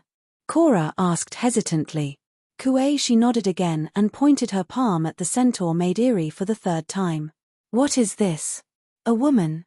Iri glanced at the shadow-binding night in fear and said weakly. When Kuei pointed the wood at Ago, he said it was a lion. Finally, Kuei opened her palm completely. Under the light of the torch, one could see a small and exquisite wooden sculpture standing in her fair palm. It was a three-headed warrior with short hair, roaring angrily, a long-haired woman with a gentle face, and a lion baring its teeth and roaring. Now Dani understood. Kuei had only shown a part of the sculpture to each of them, so the four of them had made different judgments. Do you understand now? Kuei's wooden mask was pointed at Dani, reflecting the flickering red light under the light of the torch. Even the greatest magician can't master all the truth. Dani nodded. Simply put, it was like a blind man touching an elephant in the wizarding world. Cora suddenly asked, So wizard, when you said the shapeshifters, did you mean the children of the forest? Everyone in the northern region grew up with horror stories about shapeshifters. They might not have heard of names like the Moonsinger or the Cloud Realm Wizard, but shapeshifters were as impressive as the Rat Chef. Once. The wizard shook his head and laughed. Andals, I know what you're thinking. The children of the forest are legends, and so are the shapeshifters. The world is just as your scholars expected, without a trace of miracles. They have disappeared for thousands of years. Cora frowned. They never disappeared, but you deliberately isolated them and forgot about them. When I left Asher and went to the west to find the direction of fate, I bought some magic ingredients from a shapeshifter. His falcon could pluck the red lotus on the mountain peak, Kuei said coldly. All the shapeshifters went to Asher. Cora was surprised and relieved at the same time, as if he was sighing with emotion. It's good that all the monsters are gone. Dani was not calm. She clearly remembered that the Game of Thrones clearly said that shapeshifters were exclusive to the old gods. How could there be shapeshifters outside the Westeros? Chapter 39. I heard that only the believers of the old gods in the northern Westeros can become shapeshifters. Does Yeshaya have weirwood too? You believe in the old gods too? Dani asked. Dani, do you know what the old gods are and what shapeshifters are? Kuei asked. Dani looked at Jorah. Is the old god a tree with a human face on it? That's the heart tree. The old gods are the collective name of many ancient gods, Jorah said slowly. The old gods are a religion that believes that everything has a spirit. Shapeshifters who are believers can awaken the spirit of nature and become one with spiritual animals. Kuei said to Dani. An old shapeshifter who was seeking wisdom told me this. He came from outside the Great Wall of the Sunset Continent. Savages from beyond the Great Wall? Jorah exclaimed. How did they go to Yeshaya, which is tens of thousands of miles away? The savages you mentioned are also intelligent people. They have the desire to seek wisdom and civilization. But when he left the Great Wall, he felt a deep sense of despair because you people are so jealous of shapeshifters. So, he came to the Temple of Mystics, Yeshaya in the Land of Shadows. Kuei, she said slowly, her wooden mask facing Danny. Danny, the Westeros of Andals can't tolerate you, and your dragon. This sentence floated into Danny's ears, but no one else reacted. Secret sound transmission? Danny was shocked. For the next few days, Danny was anxious and did not dare to be alone with Kuei. She asked Jorah and the wizard. Wizards and magicians could not make physical attacks like making fireballs or throwing icicles. They could only hurt people indirectly through spells, shadows, and blood. She was afraid that Kuei would secretly cast a shadow-binding spell on her, so she asked the maids to take turns sleeping with her at night. However, Danny seemed to be overthinking. After that night, Kuei did not talk to her again, nor did she try to find a chance to be alone with her. When they left the Red Wasteland and entered Queer's territory, Danny couldn't help but ask, "Mr. Wizard, do you know ancient Valeglia's spells? Do you want to learn?" Although Kuei did not take the initiative to talk to her, she had never rejected her either. "Sigh, the world is dangerous. I don't want to be hurt by evil sorcerers anymore." Danny sighed sadly. "I don't know Valeglia's spell because it's useless to me, but if you want, you can go to Asher. There should be someone there who can teach you." "Kuei," she said faintly, "there are rumors circulating in the Shadowlands that the descendants of the ancient Valeglia blood shamans are still active in a certain place. It's too far. I want to go to the Westeros to be a queen." Danny shook her head. At noon the next day, Danny saw Queers, who had been described by Zaro as the City of Heaven. Clang. On the sandstone city wall, which was the same color as the Red Wasteland, there was the sound of a gong being struck. "Targaryen, the Stormborn, the mother of dragons, Danny Liz, come," someone shouted towards the city. Even Danny, who was half a mile away from the city gate, could hear the shout. Before she could ask Zaro what was going on, woo woo woo, there was another long and loud sound of a bugle horn. Looking up, there was a circle of black men with shiny skin standing on the 10-meter-high city wall. Their upper bodies were exposed from the battlements, and their muscular bodies were coiled around a strange bugle horn that looked like a giant bronze snake. Da. A group of camel riders ran out of the city in an orderly manner. The camels were covered with colorful blankets, and there was an extremely gorgeous saddle between the humps. The rubies and garnets embedded on the saddle shone brightly under the sun. The riders on the camels were also well equipped. They were all wearing red bronze scale armor, and their heads were covered with bronze teeth and long black feathers. Danny could not tell what kind of animal they were imitating. As if specially prepared to welcome Danny, there were no outsiders at the city gate facing the Red Wasteland. 2 rows of camel riders started from the city gate in an orderly manner and stretched out for a full 200 meters. Ho ho ho! The riders raised the shiny bronze spears in their hands and shouted in unison. The tips of the spears were tied with colorful ribbons. As the riders raised their arms, the ribbons floated like clouds. The people of Queers did not shout "Welcome, Mother of Dragons," to Queers or anything like that. They only used the most enthusiastic actions to welcome the guest. Danny rode the camel and walked side by side with Zaro at the front. Cora, the Blood Brotherhood, the wizard, and Kishi followed closely behind. When they got close to the city wall, Danny found that there were all kinds of animals carved on the red rock wall: snakes that slithered and crawled, kites that spread their wings, fish that glided and swam, wolves that howled at the moon on the hills, and even zebras and elephants. But when Danny got close to the city gate, the solid bronze wooden gate that was just closed opened with a creak. Queers had 3 city walls. After passing through the gate on the outer wall, a group of children immediately ran over. They carried baskets of flowers and smiled as they followed Danny's camel. They threw colorful petals at her, and Danny kept returning the sweetest smile. In fact, she had been complaining about the strange customs of the people of Queers. The children only wore golden sandals on their feet and nothing else on their bodies. However, they were not naked. Their bodies were covered with colorful drawings. The middle wall was 12 meters tall and made of gray granite. There were also many carvings on it, but they were not of wild beasts. Instead, They were vivid and lifelike war scenes. Warriors crossed swords, contradictions struck each other, arrows rained down below the city, heroes were fighting, babies were being slaughtered, and burning crematoria. The iron and solid wooden gate opened wide, and the clamor and cheers were like a flood that suddenly rushed towards Dany, who had just entered the city gate. Those were the cheers and shouts of countless people. There was a long street between the middle wall and the inner wall. The street was filled with colorful buildings. There were dreamy rose-colored stone buildings, violet towers, bronze arches inlaid with green jade. The balconies of these buildings were filled with people of queers. The women wore toga robes that exposed one side of their breasts, while the men preferred silk skirts with beads. The fair-skinned people of queers were either throwing red rose petals, waving colorful scarves in their hands, or shouting at Dany, "Dang, dang, dang." The bell on the city tower rang. Dany suddenly let out a strange smile. It was time to play the Undead Overture. She was the Arthas who was receiving the cheers of her people while rushing to the palace to kill her father. The inner wall was 15 meters tall and made of black marble. There were scenes of men and women making love on the wall. Well, they were commonly known as erotic paintings. Part of the customs of the people of queers could be seen from this. As Dany approached, the gate of the inner city, which was inlaid with golden eyes, slowly opened like the mouth of a giant beast.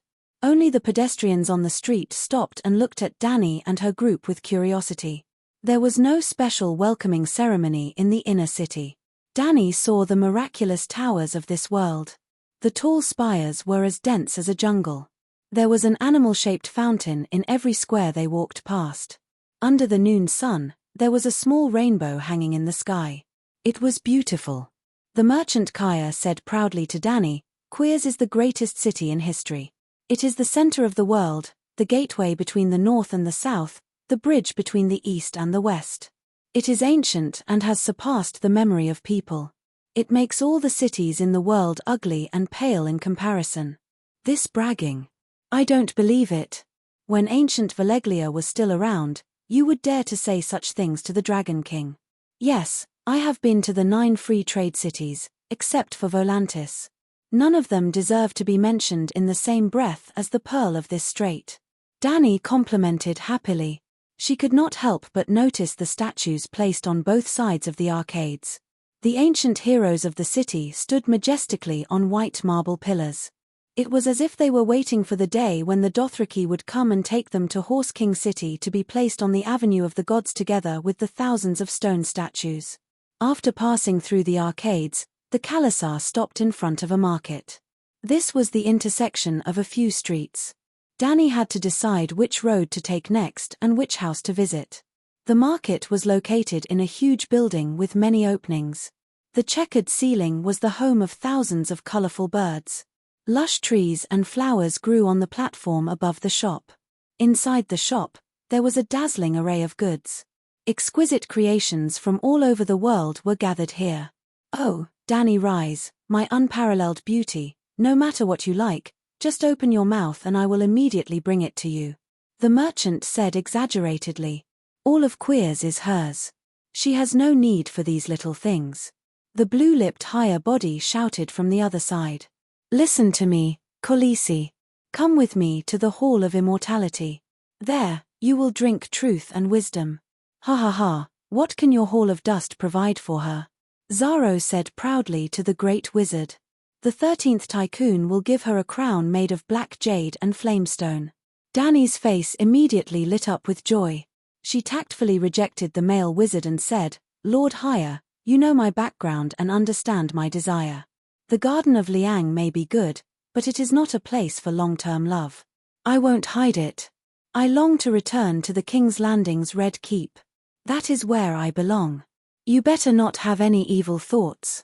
Otherwise, one day, I will lead 100,000 Dothraki roaring warriors to ransack this city."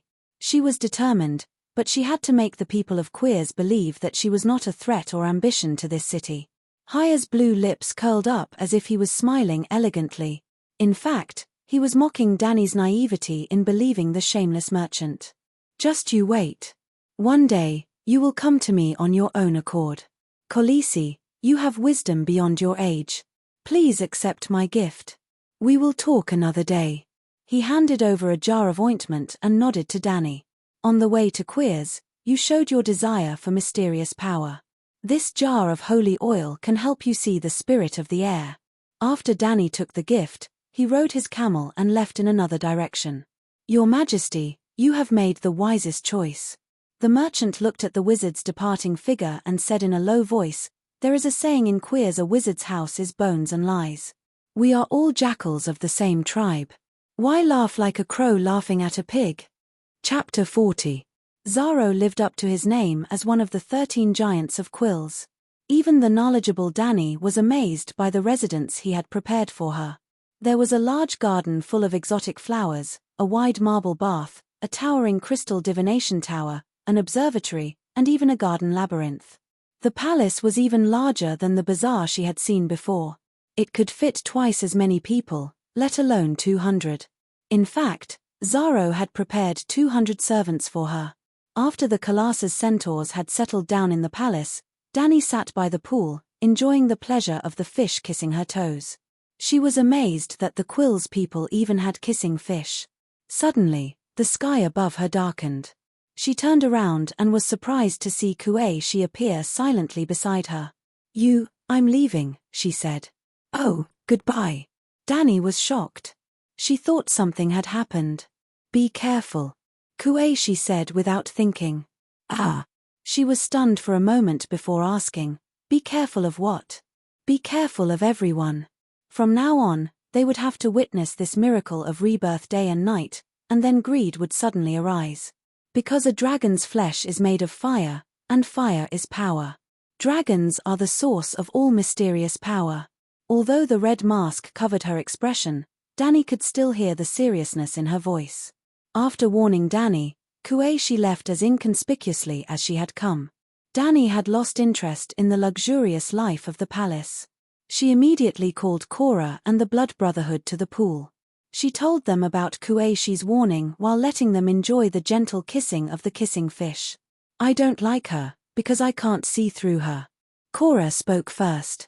Every Shadowbinder deserves our vigilance, but she didn't threaten us this time. From the moment we entered this city, I felt a very unfriendly aura. It made it hard for me to feel at ease. I don't like the way the milk people look at us. Riccardo's expression was heavy. He gritted his teeth and said, it's like they're looking at a rare animal caught from a barbaric land. The skin of the Quills was unusually white, milky white. It was clearly whiter than that of other white people, so the Dothraki called them milkmen. Danny looked at him in surprise. She didn't expect her Blood Alliance guard to have such sharp senses. That's right, the people of Queers had warmly welcomed them today, but there were many different kinds of welcome. Welcoming VIPs to the city and welcoming pandas to the city was definitely different.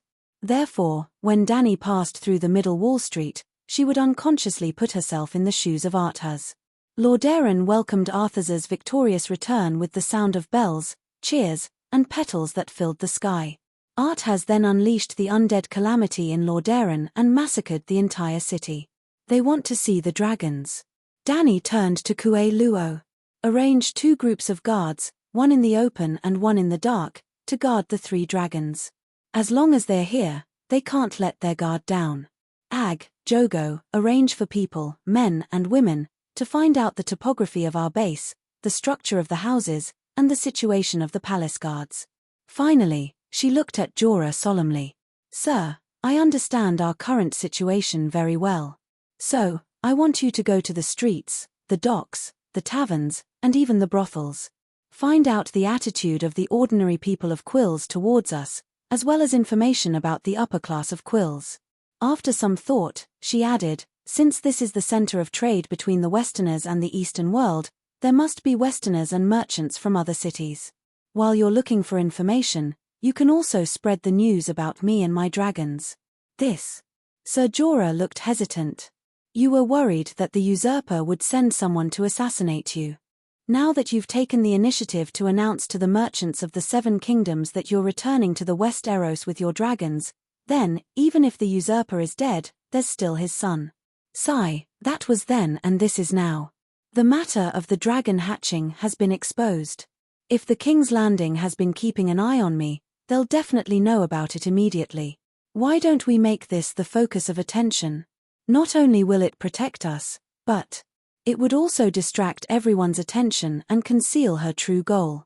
That night, Dany enjoyed the luxurious food that came with the luxurious palace, stir-fried peacock tongue. Damn it, using peacock tongue to cook, even the most gluttonous ancient people of the Celestial Empire wouldn't have thought of it, right? Early the next morning, just as Kishi had warned her, the powerful people of Quills arrived at Zaro's palace in a palanquin surrounded by a large group of servants. Zaro accompanied them to Dany's residence. They claimed that they were overwhelmed by her beauty and noble background, and sincerely presented her with gifts of silk, jewels, rare animals, dwarfs with special skills, and so on. In the end, they praised the greatness of the dragon with tears streaming down their faces as they looked around with wide eyes. Well, the people of Quills loved to cry. They believed that crying was a symbol that made them appear more civilized. Dany understood what they meant, and didn't refuse. She immediately took the chained dragon out, causing the nobles of Quills to cry even harder. The upper class of Quills was made up of three major organizations: the royal family, the merchants, and the wizards. In the era when the Megalosaurus disappeared and magic was extinct, the once powerful wizards lost their power and authority. The royal family controlled Quill's camel cavalry and the city's fleet, nominally ruling the city. The merchants formed the three most powerful guilds: the 13 Magnates, the Tourmaline Brotherhood, and the Ancient Spice Guild. In a city of commerce, the real power was, of course, in the hands of the merchants. However, the internal struggle between the three guilds was very intense. If it wasn't for the fact that they wanted to keep the royal family in check, they would have already fought for control of the city. On the first day, it was the other 13 Magnates who visited Dany. On the second day, it was the Tourmaline Brotherhood. After the gem merchants saw the Dragon King, they specially spent a week to create a three-headed dragon crown for Dany. The magic dragon's curled body was gold, its wings were silver, and its three heads were carved from jade, ivory, and agate. On the third day, the Ancient Spice Guild gave Dany 77 boxes of precious spices from all over the world.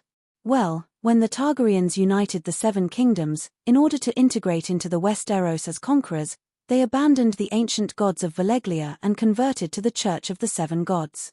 In theory, Dany should also believe in the Church of the Seven Gods.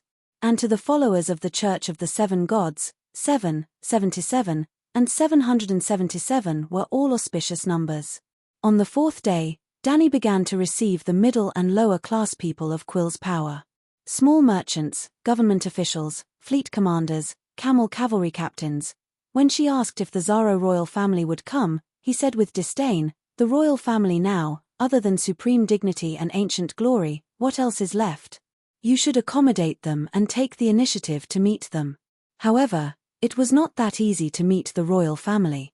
In order to be summoned by the royal family, one must have the qualifications, and this qualification was in the hands of a few powerful people. To put it simply, just like how Tang Sanzang needed to send people to Ananda Kasyapa to get the scriptures from Buddha, Dany had to get through all the checkpoints and send enough people to meet the royal family. Even if one wanted to get in through the back door, one had to have the connections. If one could not find the connections, sending gifts randomly would be a waste of manpower and money. Zaro righteously said that he knew the ropes and could teach her who to look for, who to send gifts to, and how much to give to each person. Dany wanted to say, "Fuck you, I don't buy it." But Cora had found out the general situation of Quills in the past few days. The royal family had indeed lost the actual control of the city, but the camel cavalry and the moat fleet were under the royal family's control. Dany did not understand why the royal family, who had military power, had lost their ruling position. Perhaps this was the characteristic of a trading city-state? Or perhaps the merchants were richer and could hire more armed forces, such as mercenaries. Zaro's persuasion of Dany to use connections to meet the royal family was not a secret among the higher-ups. The royal family had most likely already opened their pockets and was waiting for her to throw in gold coins. If she did not go, she would be disrespecting the royal family, and disrespecting the royal family would mean that they were not friends. Not friends, not guests, then I can make a move on you. Cora advised her. This is the custom of quills. Even in Westeros, you don't necessarily enjoy the rights of a guest just because you visit my house. The rights of a guest only come into effect when the guest is under the roof of the host and receives bread and salt provided by the host. If the host places an unsheathed sword on his knee, it means that he has no intention of establishing a guest relationship with the guest, and the guest's rights naturally do not exist. But isn't it too low to ask for bribes? Is it also popular in the Seven Kingdoms for hosts to ask for gifts from their guests? Dany said angrily. Cough, cough, cough. Cora coughed as if he had been choked. Even his full beard could not hide the redness on his face. No way. Dany opened her mouth wide in disbelief. It's not as blatant as quills. Sir Cora hurriedly explained, the guest gives a guest gift to the host mainly to express his gratitude for the food and shelter provided by the host. And when the guest leaves, the host may also give a guest gift to the other party. This tradition usually happens when the guest is in a weaker position, because he is afraid that the host will deny the guest's rights. Dany did not pay attention to the details when she was watching the drama. What Cora said was especially obvious between the Night Watchers and the Savage Caste. The Savage Caste beyond the Great Wall, the first ghost father of the world of ice and fire. He married his own daughter, and continued to marry the daughters that his daughter gave birth to. In this way, he continuously married dozens of daughters and granddaughters. He also had sons, but all of his sons were sacrificed to the deviant ghosts as soon as they were born. It could be said that other than the Night King, almost all of the deviant ghosts were his sons. Deviant ghosts were different from corpses.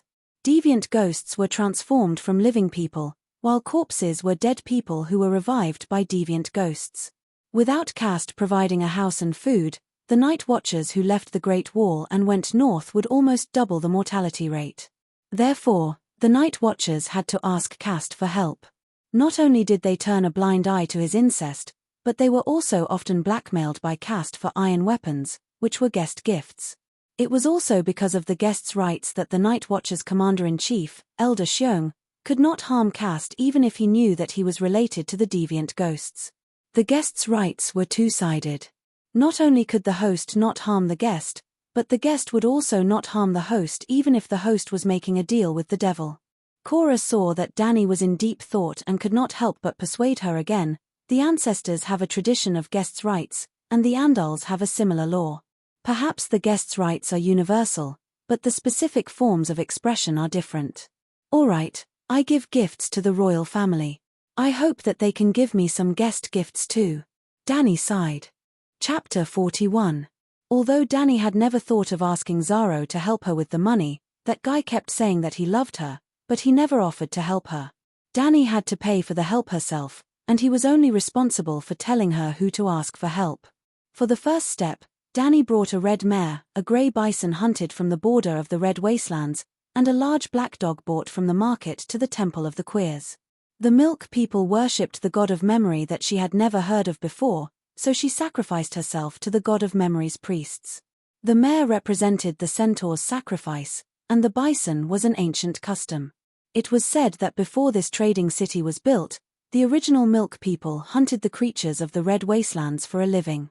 The closer to the center of the Red Wastelands, the hotter the temperature, and the harsher the environment.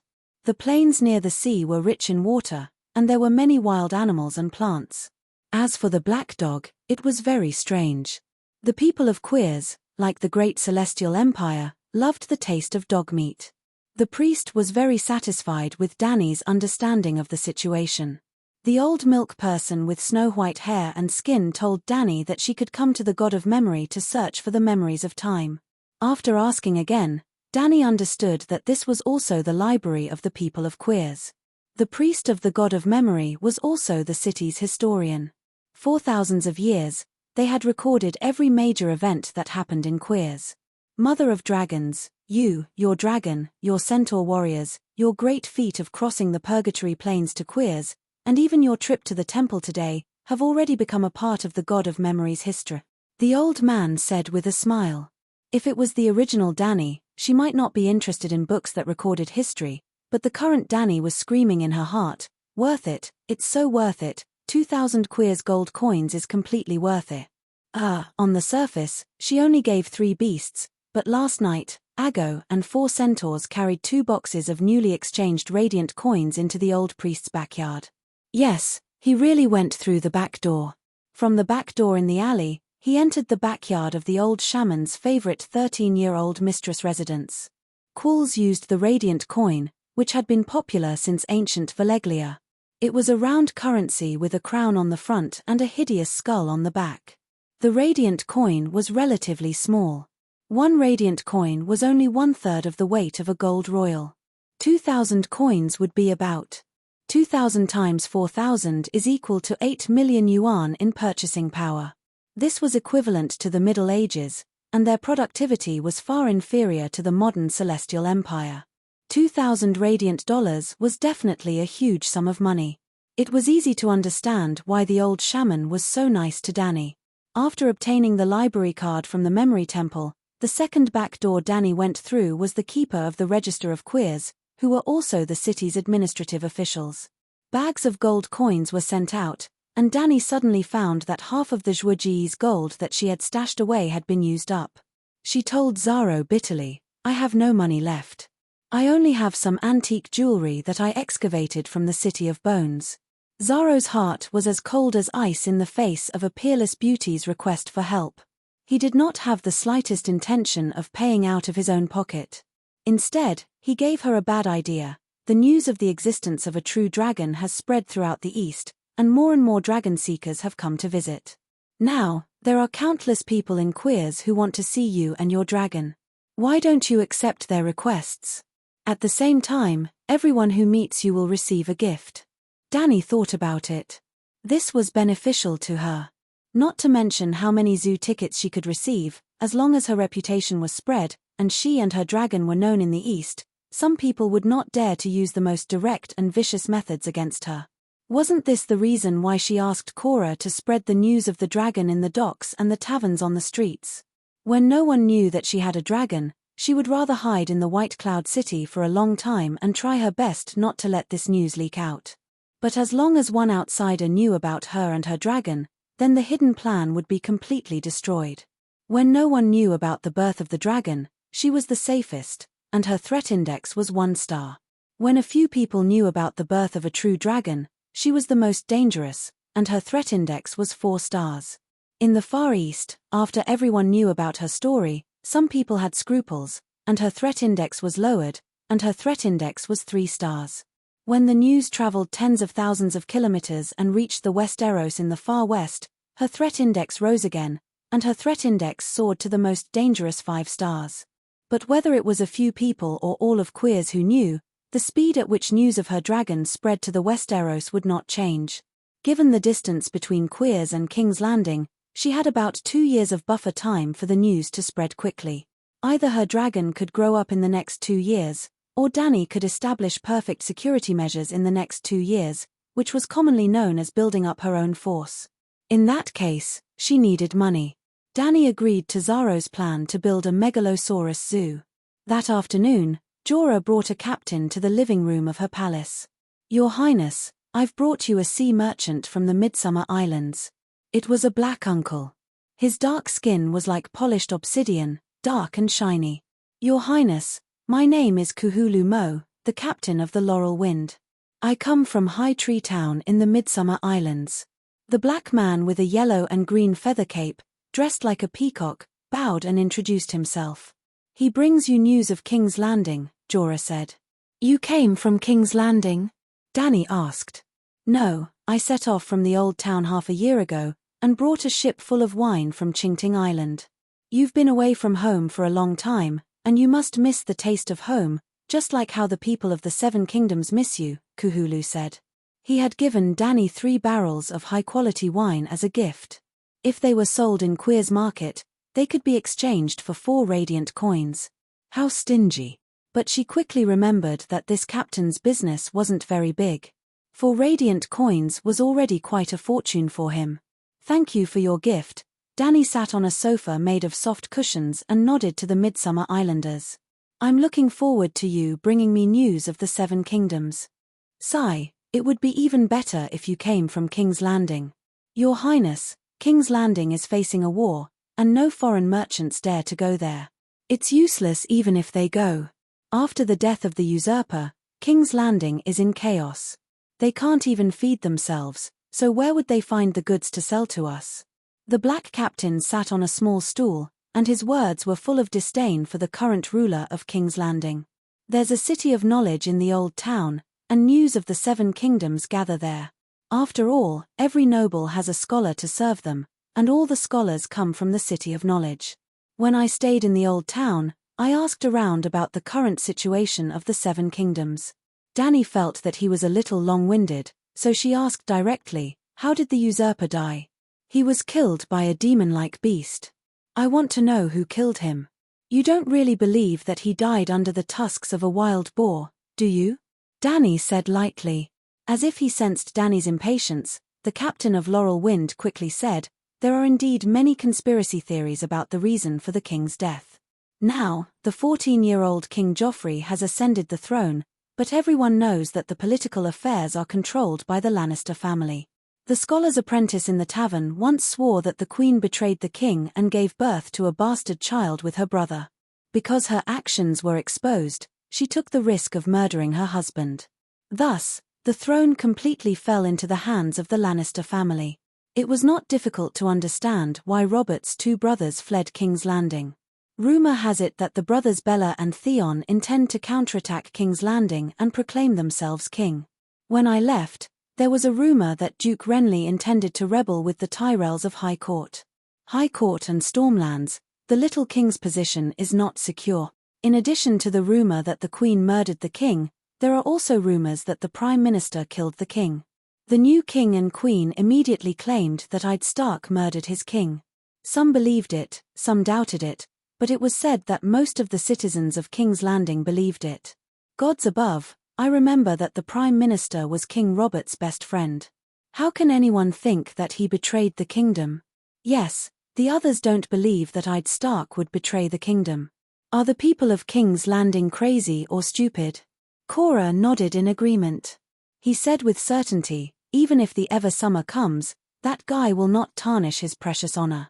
Haha, didn't Ed Stark betray the kingdom 15 years ago? To the people of King's Landing, he has long lost his honor. It doesn't matter if he loses it again. Dany giggled. Cora immediately shook his head and shouted, "That's not the same, Your Highness. Although it is disrespectful, you have to understand that King Aerys killed his father and brother in succession, and bluntly asked the people of the North to hand him over. His betrayal of your father is an honor, not a loss of honor." After spending a few months with Dany, he knew her character. If it was the original Dany Rise, Cora would never have said such a thing. After Stark was imprisoned, what was the reaction of the North? Cora asked the captain nervously. He was from the North, and his family were all vassals of Stark. It is said that the moment father was arrested, the young master gathered his vassals and prepared an army. About 20,000 Northerners crossed the neck and headed south. Sigh. Cora sighed and muttered with his eyes lost, "I don't know how many of my cousins will die this time." It seemed that only a little lowly named Lyanna was left. Dany looked at her knight with pity and asked, "How many children does your aunt have?" 5. All 5 are daughters. The youngest is about 6 years old, Cora said. Sigh, so tragic. Only that 6-year-old child is left. Not long after, his father will also die tragically in Cast's Mud Castle because of the trampling of the guests' rights. Thinking of this, Dany almost wanted to tell him to restrain his grief. This was also because she had only watched the TV series. In order to simplify the characters, the director had removed many of the Mormorn family's daughters. In the original book of Song of Ice and Fire, the Mormorn family only had one person die in the Red Wedding. It was Cora's eldest cousin. Therefore, she did not need to worry about him at all. "The young master is Robb Stark?" he asked the Black Captain. "Yes, Robb Stark is the commander. He's only 14 years old, right?" Cora's expression was dim. "I've seen that kid before. He's half a year younger than the princess. He's as tender as a flower bud in summer. What should we do?" This time, There's an 80% chance that the brat will drag the entire northern region down with him. It was really a prophecy. Maybe he was born handsome. Danny comforted him. Then I should be even more worried. Cora rubbed his face and said faintly, if he loses the battle as soon as he leaves the neck, the people of the north will immediately retreat to the neck. Then they will never lose in this game of power. For more than 10,000 years, no army has defeated the defenders of the neck head-on. If that kid is lucky and wins 1 or 2 battles, his heart will become arrogant. Then the north will really be finished. Chapter 42. Danny's eyes twinkled as she asked, Captain, how far will it take to travel from Queers to King's Landing? How much time will it take? The black captain thought that she was planning to return to the West Eros on his laurel wind. He thought for a moment and said, Your Highness, you have to understand that we are businessmen and cannot return directly to King's Landing. We may stop at Slave Bay and Free Trade Castle many times along the way. We will sell the goods from the Far East at a high price and consume the local products at a low price. Then we will go to the next city and repeat the process. This way, the profits of the businessman will snowball. Therefore, returning to King's Landing from Queers may take up to a year and a half. Also, Queers is not my destination. My ship will pass through Queers Strait and follow the trade route around the Jade Sea. This way, the delay will be even longer. The next time I go to the Sunset Sea will probably be 3 years later. Well, if I don't die at sea. If you don't do business and speed up all the way to King's Landing, how long will it take?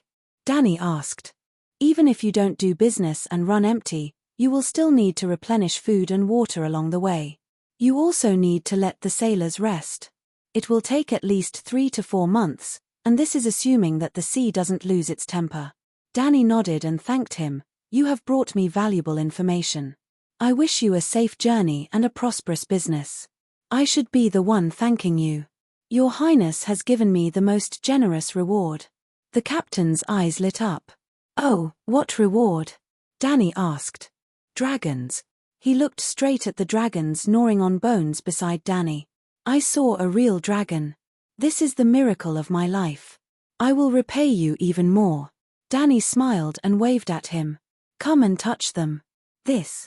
Kuhulu was surprised and happy, but also a little scared. He stood up and took 3 steps forward and 2 steps back. He was very nervous and hesitant. Can I really? Will they bite me? Will they spit fire at me? They won't. I am the mother of dragons. They all listen to me. Danny comforted him. Then, the black captain came over, sweating profusely, and looked at Danny with an inquiring gaze. I'll give you the highest honor. You can touch the most powerful one. Yes, it's called Black Diamond. Danny pointed at Big Black in front of her. If he dared to touch the white dragon or the green dragon, there would be a tragedy that even Danny could not predict. But she would never admit to anyone that she could not control the dragon. On the contrary, Danny hoped that everyone would think that she was the real mother of dragons and that she could perfectly control her baby dragon. In this way, when people were in awe of dragons, they would also be in awe of her. At the same time, he also tried his best to prevent ambitious people from having the idea that they could obtain the dragon as long as they killed that woman. In fact, there was a high chance that the green dragon and the white dragon would be taken away. In the prophecy, the dragon had 3 heads. Danny was just one of them. More than 3 months, almost 4 months. Big Black's body was the strongest. Its torso was already the size of an adult police dog. When it spread its wings, it was enough to cover Danny's bed. When they came to Queers, Danny did not dare to let them fly around. These days, there were wrist-thick iron chains tied around their necks. In order to appease the 3 dragons, she had to provide them with an unlimited amount of food. At this time, Big Black was lying on the marble floor, sucking on a burnt bison thigh bone. Big Black, don't hurt him. He admires you and wants to touch you. Danny sent a message to Big Black while gesturing for Kuhulu to touch. That guy had a look of desire on his face, but he was so scared that he kept shrinking back. Finally, under Danny's encouragement, he shrank closer to the black dragon, reached out his trembling right hand, and gently touched Big Black's wing. Then, he retracted his hand as if he had been electrocuted. Big Black ignored him and continued to suck on the bone marrow. So, the captain gathered some courage and reached out his hand again, gently stroking Big Black's back like a feather. Wow, it's just like the legends say. The scales of a true dragon are boiling hot. Only a true dragon can control a true dragon. Cthulhu was so excited that his black face turned red. You've heard of all the legends about true dragons? Danny asked with a smile. The black captain only stroked it for a while before retreating a few steps. He stood to the side with his hands down, his expression more respectful than when they first met. He said, I've heard the scholars mention dragons many times in the old town's city of knowledge.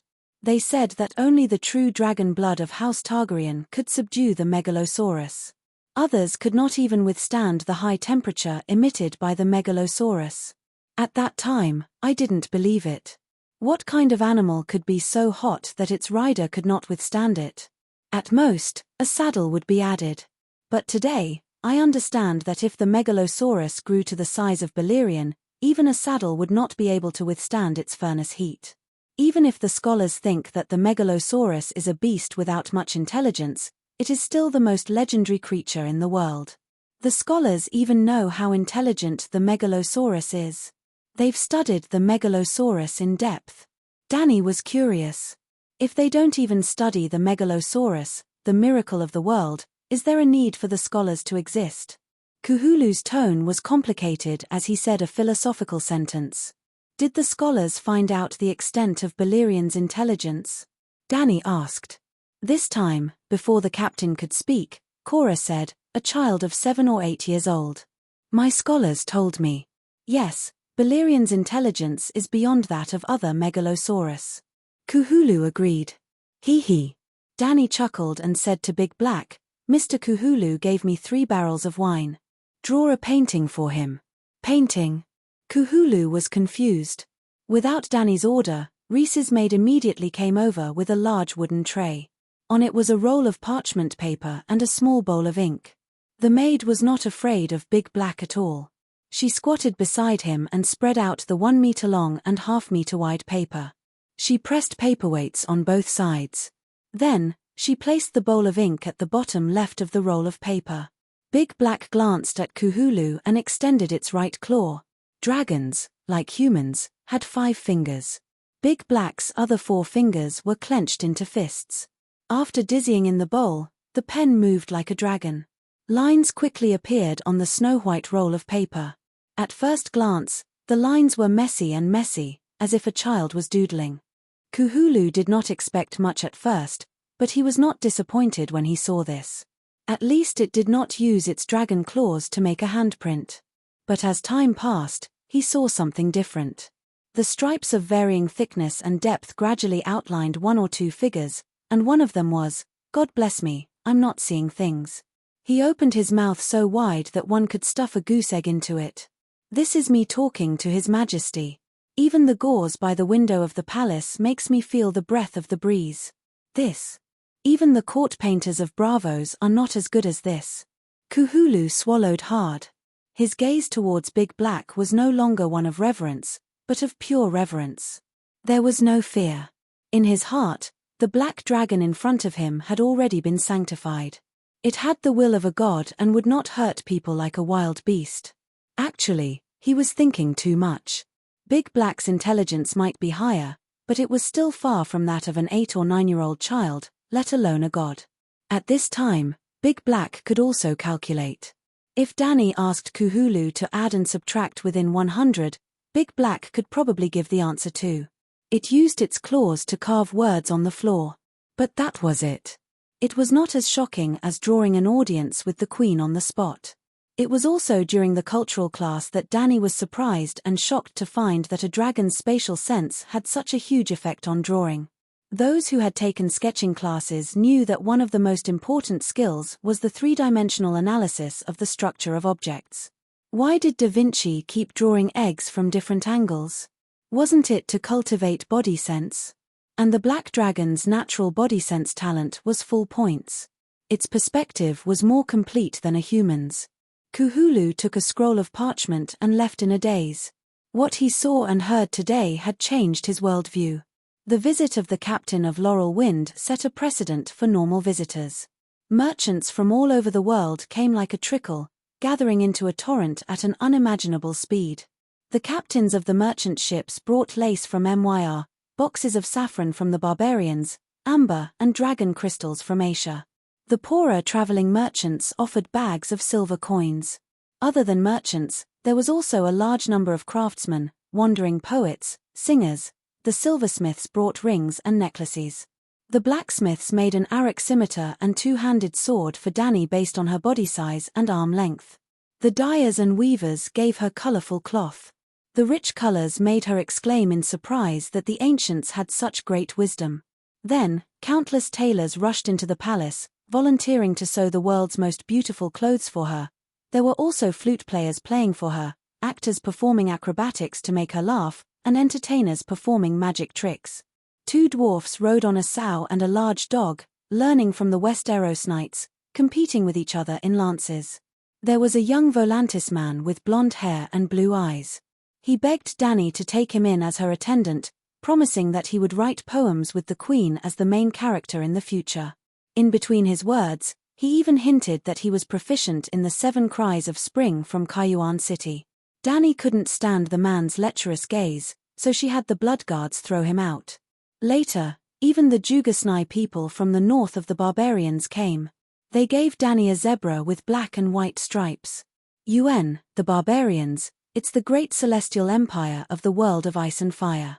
To make it easier to understand, it can be roughly understood like this.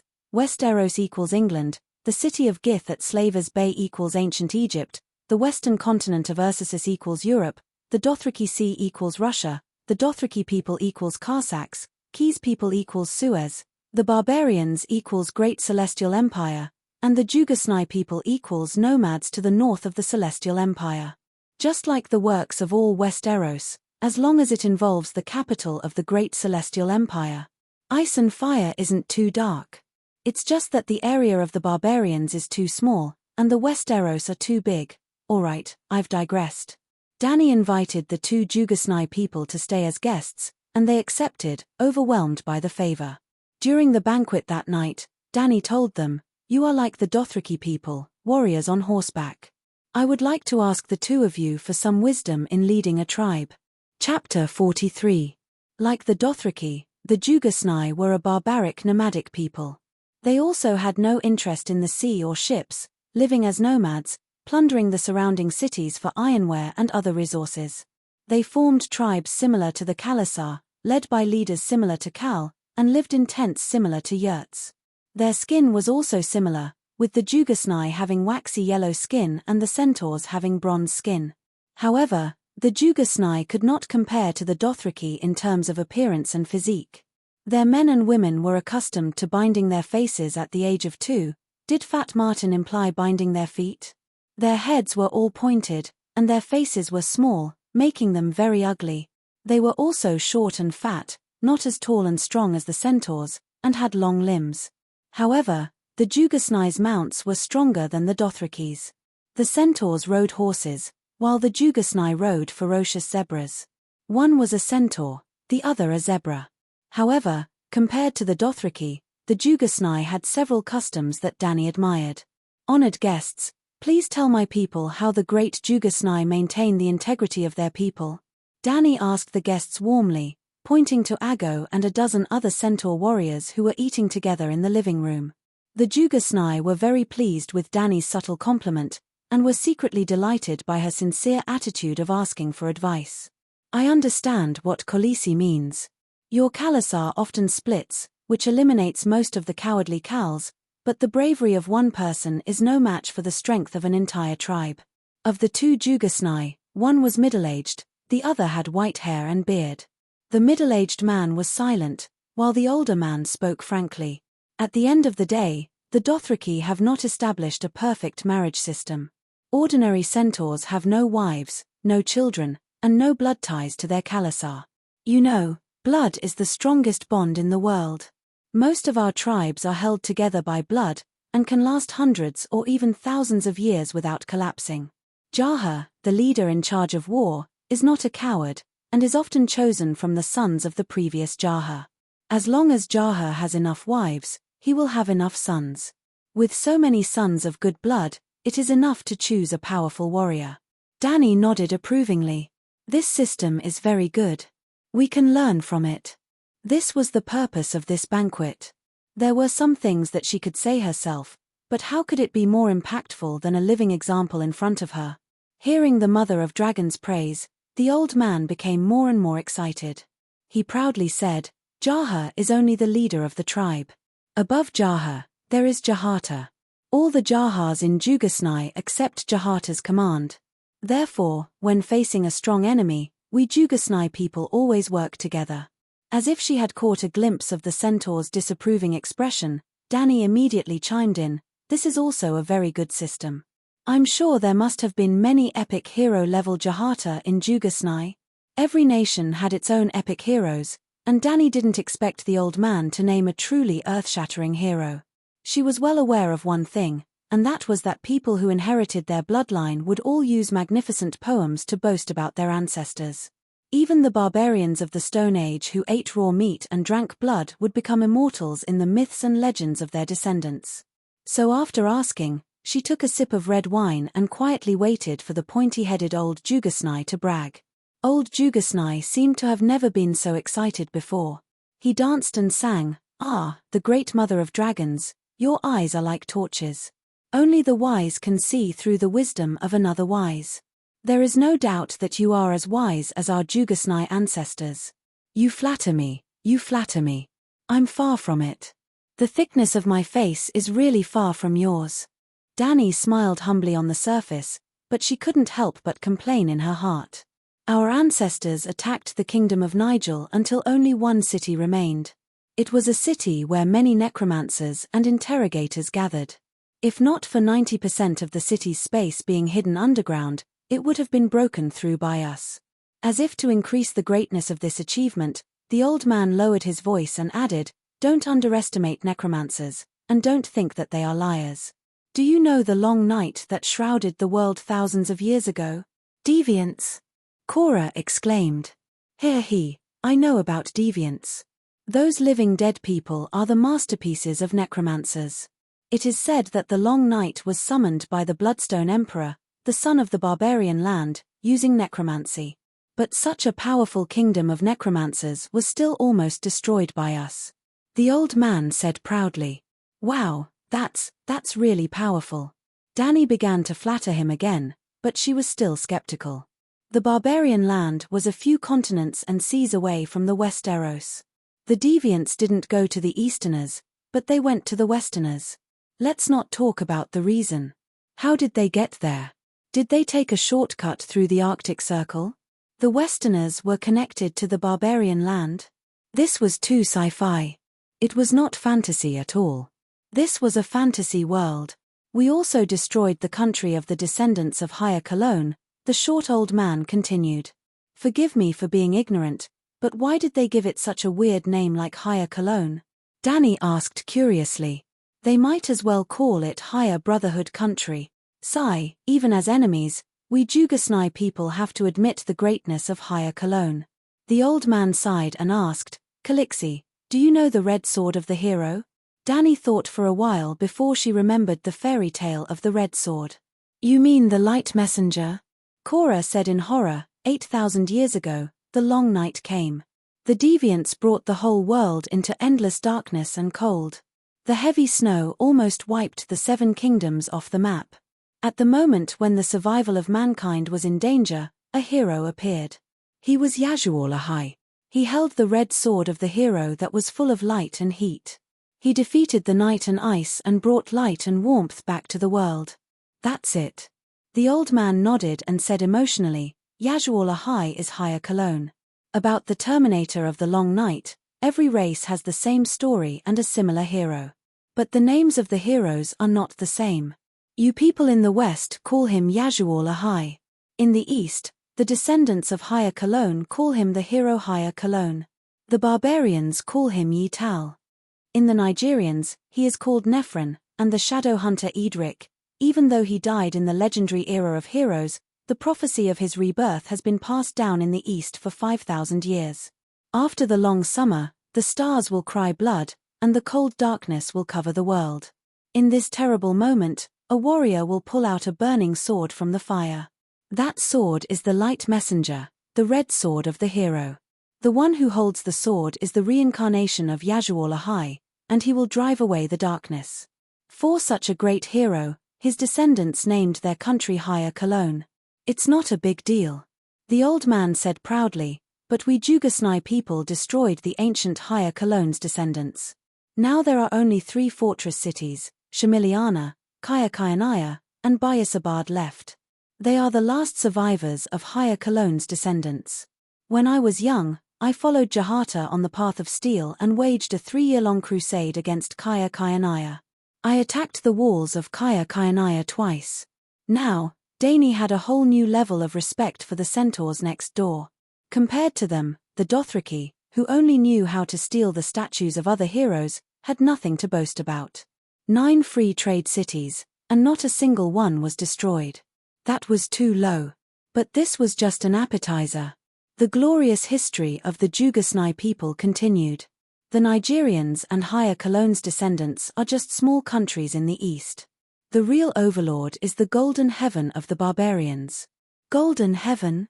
Dani felt her teeth ache. That was a good name. Sigh, that's not an exaggeration. The old man waved his hand. He thought that Dani doubted the quality of the barbarians and thought that they were not worthy of the 4 words Golden Heaven. He explained with a serious expression, the Golden Heaven is the land of thousands of gods and kings, and its ruler is the only Son of Heaven. At that time, the Valeglia people were still herding sheep in the wild. The Son of Heaven was definitely the strongest overlord in the known world at that time. The scale of his army was unimaginable, and his wealth was comparable to the ancient Valeglia Empire at its peak.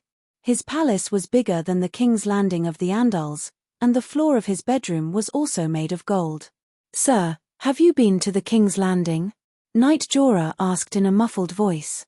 The King's Landing was the capital of the 7 kingdoms, but it was not as big as the palace of the barbarians. Fake and Ulls, real ancestors, he was very unhappy. The old zebra man glanced at him and said calmly, "I still can't forget the stench of feces and rotten fish in the King's Landing Fisherman's Square. Not simple." This old zebra man had actually been to the King's Landing that was tens of thousands of miles away. Dani immediately pulled the topic back. Could it be that the brave Jugasnai people had even destroyed the Golden Celestial Dynasty? That's not true. The old man shook his head and said helplessly and proudly, "For thousands of years, we've repeatedly plundered the northern border of the barbarians, but all we did was force the Son of Heaven to keep moving the capital to the south. There was once a young and brave lord in the barbarians, Son of Heaven Luo Bao. He worked hard to govern the country, reformed the court, and almost restored the barbarians to the glory of the Golden Celestial Dynasty. During his time, even the rebellious Jugasnai people had no choice but to pay tribute and submit to him. Unfortunately, Emperor of Heaven Luo Bao thought that the Jugasnai people were afraid of power and not virtue. If we submit today, we'll definitely rebel in the future." Dani nodded. It seemed that Emperor of Heaven Luo Bao was a sensible person. The old man also admitted, he's right. The Golden Celestial Dynasty was powerful. We couldn't defeat it, so of course we had to submit. But when the Celestial Dynasty declined, we'd be stupid not to plunder it. This old Jugasnai person was so straightforward that Dani did not know what to say. But what's wrong with that? The old man downed a cup of wine and shouted, "When the barbarians were weak, they still gave money and women to our Jahata in exchange for peace. But when they were strong, they massacred our people. It's natural for the strong to bully the weak. It's against the natural order for the weak to bully the strong. Did Emperor of Heaven Luo Bao bully you?" Korra asked. "No, he didn't bully us. He wanted to eliminate all future troubles and completely annihilate the Jugasnai race." The old man slapped his thigh and shouted angrily, "He's such a bully." Dani sighed inwardly. She felt sorry for the ambitious emperor. Since the old Jugasnai person was cursing here, it meant that Luo Bao was neither Emperor Wu of Han nor Emperor Taizong of Tang. Chapter 44. Emperor Luo Bao gathered an army of 300,000 barbarians and marched into the Jugasnai plains in 13 different directions. They burned and killed along the way. They killed everyone they saw, regardless of gender or age. They didn't even want slaves. Every Jaha tribe they encountered was harvested as easily as wheat under a sickle. Our people were slaughtered, our livestock were plundered, and our tribes were burned to the ground. The once lush plains were turned into a scorched wasteland in the flames. The old zebra man stopped, and the hall fell into a deathly silence. After a while, he sighed sorrowfully. 1,000,000 people. That time, at least 1,000,000 of us died. On average, 9 out of 10 Jugasnai people died. The entire Jugasnai plains was crying. The blood of the zebra people that covered the ground was its tears. In the end, the great Jugasnai people won the final victory. Danny comforted him gently. To be honest, although the barbarians were known as the Golden Heavenly Empire, the barbarians had nothing to do with the Heavenly Empire. Their customs, culture, race, religion, political system, and so on were all different. Yes, even the world was different. She did not identify with the barbarians at all. Of course, she did not empathize with the zebra people either. Comforting the old zebra man was just a courtesy that a host should show to a guest. Also, she felt that Emperor Luo Bao was a little rash and not very bright. Why did he lead the entire army into the Jugasnai plains? Was it to kill? His ultimate goal was to stop the nomads from invading from the root. He could have pulled in batches and split the zebra people's perfect Jahata political structure. He could have cultivated a group of naturalized zebra people to be his horse spies. As long as the Jugasnai people could not be united, the nomads, whose productivity was worse than the barbarians, would not be a threat. Killing people was useless. The plains were there. Grass grew on the ground. The grass fed the horses, and the horses fed the people. The more people there were, the more tribes there were. After the Xiongnu people died, there were still the Khitans. After the Khitans died, the Nuzhanren filled the gap left by them. After that, there were still the Mongols. It was an endless cycle. That time, we truly felt the threat of extinction. So, the Jugasnai people united like never before. All the tribes obeyed the great Zanya Jahata. The old man's voice became excited. The turning point of the story was about to come. Danny asked curiously, why did they only unite under Jahata when they were in such a desperate situation? More than 1,000,000 clansmen have already died.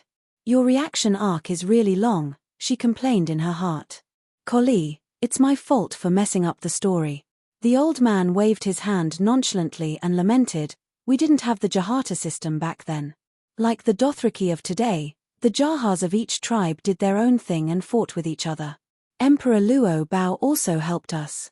His merciless slaughter forced us to change our lax ethnic structure, and the first generation of Jahata came into being. Danny glanced at the horse people in the hall who were listening attentively. She wanted to shout at them, remember, this is the key point. Sigh, I'm afraid none of you would have guessed that the first Jahata, Zanya, was a female warrior. She was born to be a warrior and had the temperament of a leader. She unified more than 1,000 hostile tribes in the shortest time possible. Danny was pleasantly surprised. She did not expect the first Jahata to be a woman. This, idiots, not only do you have to underline the key points, but you also have to circle them with a red pen. When you go back, you have to write me a review of at least 800 words. Danny roared in her heart at her minute underling. Amazing woman. She's really a role model for all the women in the world to learn from. Danny couldn't help but reveal part of her thoughts. Old Jugasnai didn't hear the wild ambition in her words. He only thought that she was sincerely praising his ancestor. His yellow, wrinkled old face smiled like a ball of chrysanthemum under the light of the fire. Emperor Luo Bao is already the hegemon of the barren land that is hard to come by since the beginning of time, but Jahata is more valiant and more resourceful than him. Faced with the situation of being surrounded by multiple enemies, she came up with a strategy of one scatter, one gather. Once they were scattered, the tribesmen would scatter and hide, cutting off the possibility of the barren land raiding them. At the same time, the tribesmen scattered all over the place would take on guerrilla missions. They would burn the pastures, kill the scouts and search for food, cut off the water source, and starve the barren land. Calixi, You have to understand that the situation was too dangerous. Even if all the tribes united as one, we wouldn't be able to defeat one of Emperor Luo Bao's 13 armies. Maybe we could win 1, 2, or 3, but even if our tribesmen were exhausted, we would never be able to wipe out all 13 armies. Danny nodded and said, "So you want the Barren Lands forces to scatter again?" "Yes, the guerrilla forces from all over the place forced them to scatter their forces. This way, Yarja Hatter's one gather plan could be put to good use. She gathered all the elite zebra warriors in one place. No matter how many armies the enemy came from, she would only focus on one army. She would defeat the enemy with an absolute advantage, and she would suffer almost no losses. After using this method to wipe out 3 armies, Emperor Luo Bao finally started to change his strategy. Not long after, the news of the 4th army being harassed by the tribesmen reached the emperor's tent. It was exactly the same as the previous 3 times. Emperor Luo Bao deduced that the Jugasnai's main force was near the 4th army. Hence, he led his royal guards and approached the 4th army's encampment at top speed. They were practically rushing through the night. Emperor Luo Bao had no idea that this was Yarja's true objective. The Barren Land wanted to wipe out the Jugasnai, and Yarja Hatter wanted to taste the sweetness of the wine of vengeance. She wanted to bury Luo Bao's empire. There were many natural traps in the Jugasnai wilderness. On the way to the 4th Army's encampment, there was a perfect place to set up an ambush. In that battle, Emperor Luo Bao's entire army was wiped out. Even he himself died at the hands of the valiant Yarja Hatter. After that, the tides of the battle turned. Without their emperor, the Barren Lands army was like a headless dragon. Every time the zebra cavalry carried Emperor Luo Bao's crowned head to the Barren Lands formation with their spears, they would lose their courage. Half of the army would collapse and flee before our cavalry could even charge. The other half of the army's formation was like an old grandmother's milk paper, slack and weak. After a single charge from the zebra cavalry, they would either run away in tears or throw down their weapons and beg to surrender. Danny sighed to herself. Those Barren Land were really, ha ha ha. The old zebra cavalryman threw his head back and laughed maniacally. It was as if he had become one of the zebra warriors under Yarja's command after a few drinks. None of them were spared. Those who knelt and surrendered or those who ran away were all hunted down by the zebra cavalry. The great wilderness was huge, and they weren't locals. Where could they run to? At first, they went deep into the Jugasnai plains and swore to kill every single herdsman. Now, the great wilderness thousands of miles away from the Barren Land became a graveyard for the 300,000-strong army. Killing the invading Barren Land was not the end. It was a new beginning. Yarja Hatter led a few thousand zebra cavalrymen to and fro the Barren Land. Nobody could stop them from breaking through the city. The Barren Land had no soldiers left. After a few years, the Barren Land repaid the blood debt of Luo Bao's massacre of 1 million Jugasnai people by tenfold. The Roshi family's Crimson Dynasty also came to an end. Yarja Hatter, who was gradually exhausted from the killing and plundering, brought countless slaves and treasures back to the Great Plains. From then on, only the Jugasnai people robbed others. No other race dared to invade the Great Plains. Sir Jorah pursed his lips. The entire Barren Land had less than 10 million people. How were they going to kill 10 times that number? Danny said directly to the centaurs, "You must remember the glorious deeds of Jugasnai and Yarja Hatter." This was no longer a matter of highlighting the main points and circling them in red. It had to be singled out as a title and written in a magnificent chapter. It would be best if all the centaurs had the misconception that Danny Khaleesi equals Yarja Hatter. Unfortunately, she had thought of this too early. The old Jugasnai man continued, "Our Jahata has a treasure that has been passed down from generation to generation. That is a wine cup that Yarja Hatter had people remove the muscles on Luo Bao's head and decorate it with gold. If Khaleesi can visit the Jugasnai plains one day, I believe Yarja Hatter will definitely use it to entertain you. Thank you very much. Thank you for telling me this in advance. I will definitely not visit your place in the future." "Oh, I remember now." Jorah suddenly had a look of realization. He looked at the old zebra man with a questioning gaze. "A few days ago, I met an Asian mother and son at the dock. Their ship was about to leave the harbor, but the little boy was lying on the side of the ship, clamoring to go down and watch the fire warlock's acrobatic performance. The mother used a low voice to threaten him and said, "If you don't listen to me, I will send you to the zebra face after dark tonight." When the child heard this, he immediately kept quiet out of fear. His little face turned pale and he didn't dare to make a fuss anymore. Is that zebra face Yaja Hatter the ancestor of Yaja Hatter's family? Or do they have the same name? Ha ha ha. The old Jugasnai man laughed proudly and said, "That mother and son must be barbarians wearing silk robes, right?" Jorah shook his head and said, "I have always lived in the Western continent and can't tell the Asians apart. However, their clothing is indeed different from ours. It is very unique and has a very aristocratic temperament.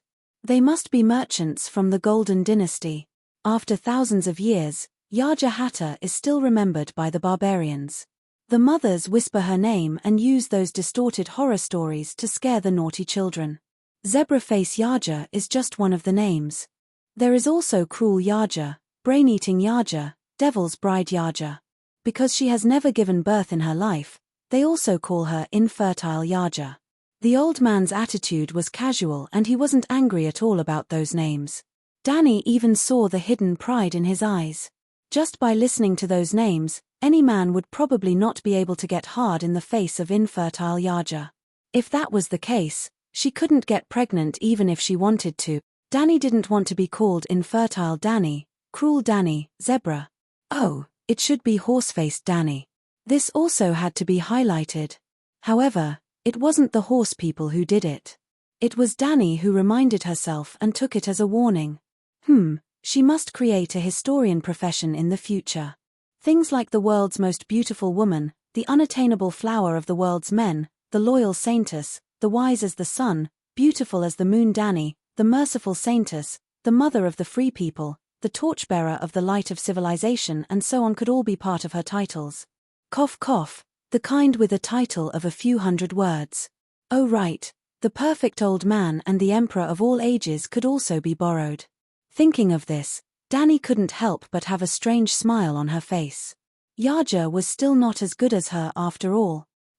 Even if she was called Zebra Face, she was still not as thick-skinned as her.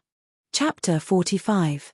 After that, old Jugasnai boasted to Dany about how his ancestor, Jahata, destroyed the Jeguin kingdom. Dany was stunned. Even the giant kingdom was destroyed by you guys. This is going against the heavens. Especially when the zebra people told her that the Jeguin giants were 7 to 8 meters tall. I heard from the scholar that there may be giants north of the Great Wall, but their tallest is no more than 4 meters tall. Korra was no longer calm. You are snow giants, and the Jeguin giants are stone giants. Just like you and me, we are both humans but of different races. You are almost half a body taller than me. Old Jugasnai's words were still so wise that Korra and Dany were convinced. When Dany asked in a respectful tone if they had captured any giants, the old man said, "There are only 3 in total, and none of them can reproduce. Even if the giants surrendered, they would have died of old age after 1,000 years. 3, sir, what did you just say? Destroy the Jeguin giant kingdom." Dany's expression must have been very interesting. After boasting about the deeds of a few outstanding Jahata, Dany felt that she had more or less figured out the social system of the zebra people, so she asked about their religion. "We believe in the Moonsinger Church." The old man's first sentence shocked her. The Moonsinger was the Moonsinger, and the witch Millie's song of childbirth was learned from the Moonsinger. More importantly, Dany knew that the Moonsinger had a very high status in the Western continent. "I heard that the founding of Bravos came from the Moonsinger's prophecy," she asked. "That's right. When Valeglia controlled the world, countless races were enslaved. The Jugasnai Plains were also under the Dragon King's influence. The Dragon King is much scarier than the barbarian prince. They have dragons." After saying that, he widened his eyes and stared at the 3 dragons beside Dany's table for a long time. "Sigh, that's not right. I hate slavery the most. Under the 7 gods, we should all be equal." Dany did not seem to notice and began to package herself as a believer of the 7 gods. Old Jugasnai neither agreed nor disagreed, but his face did soften considerably. He said, "Those Valeglia people are simply crazy. They insist on mining under the 14 volcanoes. Those are active volcanoes that emit thick smoke and flow red lava. Every slave who enters the mines can't even live for more than a month. Therefore, slave ships from all over the world headed to Valeglia, like carps crossing the river, in an endless stream. About 800 years ago, there was a slave rebellion in the Summer Sea. After the rebellion succeeded, the slaves became even more desperate. Everyone knew that no one could escape from the megalosaurus. Fortunately, one of the ships had a group of Jugasnai female slaves. They were the moon chanters from the Jugasnai plains. Through the prophecy, they found a place that could be used as a refuge for the slaves. Behind the pinewood-covered hills and reefs, there was a lagoon. It was foggy all year round and could block the Dragon King's eyes as he flew overhead. So the fleet took a detour to the north, heading towards the extreme northwest of Ursos, where Bravos was. The prophecy of the moon chanters came true, and the people of Bravos built the most magnificent temple in their honor as a token of their gratitude. I see. The moon chanters' achievements are worthy of that temple. Well, I've been to Bravos before. At this time, Dani turned her attention to another aspect and casually praised him. She then asked, "Sir, do you know what the Valeglia people dig in the volcanoes? Red gold, silver, and other minerals. Those Valeglia people were so greedy that they dug through hell. It was also retribution. The poisonous smoke and fire from hell destroyed all of Valeglia." Dani was a little disappointed. She thought it was some kind of magic material, but it turned out that it was just gold. She had to give up on the useless thought and return to the original topic. "What role do the moon chanters play in your tribe?" The old man said, "Prayer, healing, judgment, and anything else outside of battle. Because of the moon chanters' beliefs, we never kill our own people." "Well, that should be the main point. We Dothraki should really learn from our predecessors," she said to the centaur. There weren't many people like Dani who were both noble and good at being the butt of jokes. The old zebra man had never met someone like her in his life. It wasn't until the moon was setting in the west and most of the night had passed that he smacked his lips and stopped boasting and bragging. The next morning, Dani asked Aggo to give the old man a date red foal as a gift.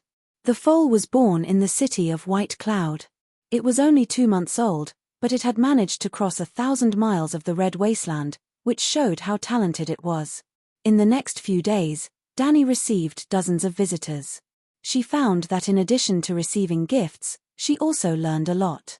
The different races of the world of ice and fire, the unique handicrafts of each city, the rich and colorful products of the world, people of all kinds of personalities. Well, they were called weirdos. For example, there was a widow Queers who cried as she offered her husband's dried corpse. It was covered with a layer of silver leaves. It was said that such a corpse was extremely powerful, especially because the deceased was a wizard, so it was even more effective. Rejecting someone's gift was far more rude than complaining in one's heart, so Dani could only keep a stiff face and put the specially treated corpse into her treasure trove. After that, the great merchant Zaro pulled her to a secluded place and discussed the purchase of the corpse with her.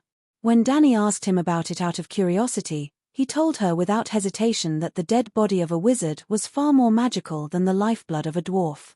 Through special blood witchcraft, a wizard could transfer the magical power of the dead body to other places. For example, his own lifeblood. The fat merchant told her sadly that he had started from scratch. He had paid a great price to become the 13th magnate from a penniless waiter. He had a healthy body, strong physique, young and handsome face. When he had no money, he drooled at the sight of good food, but he could not afford it.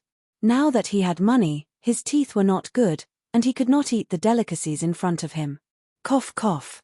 Merchant Queer's kidneys were not working, his slug-like lifeblood needed the support of magical power. "This is actually good for you too."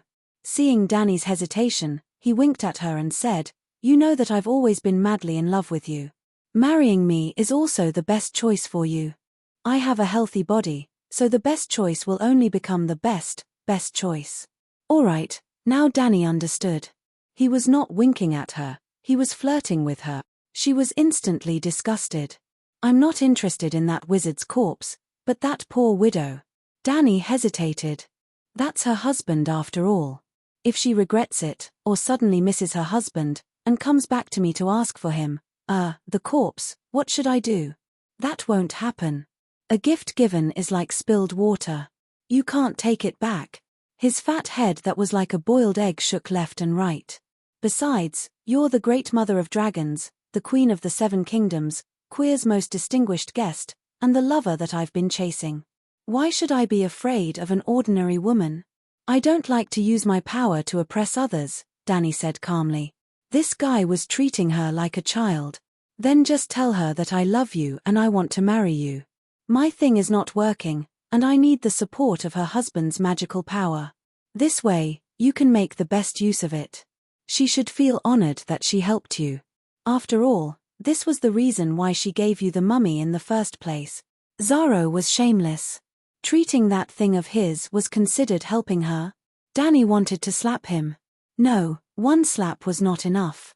She had to kick him 10 more times, and let Blackie, Little White, and the others burn him to ashes with their dragon flames. How much can you pay? She asked. Zaro looked like they were on the same side. He said, according to the market price, about 200 radiance coins. I'll give you 100. How about that? We're all friends.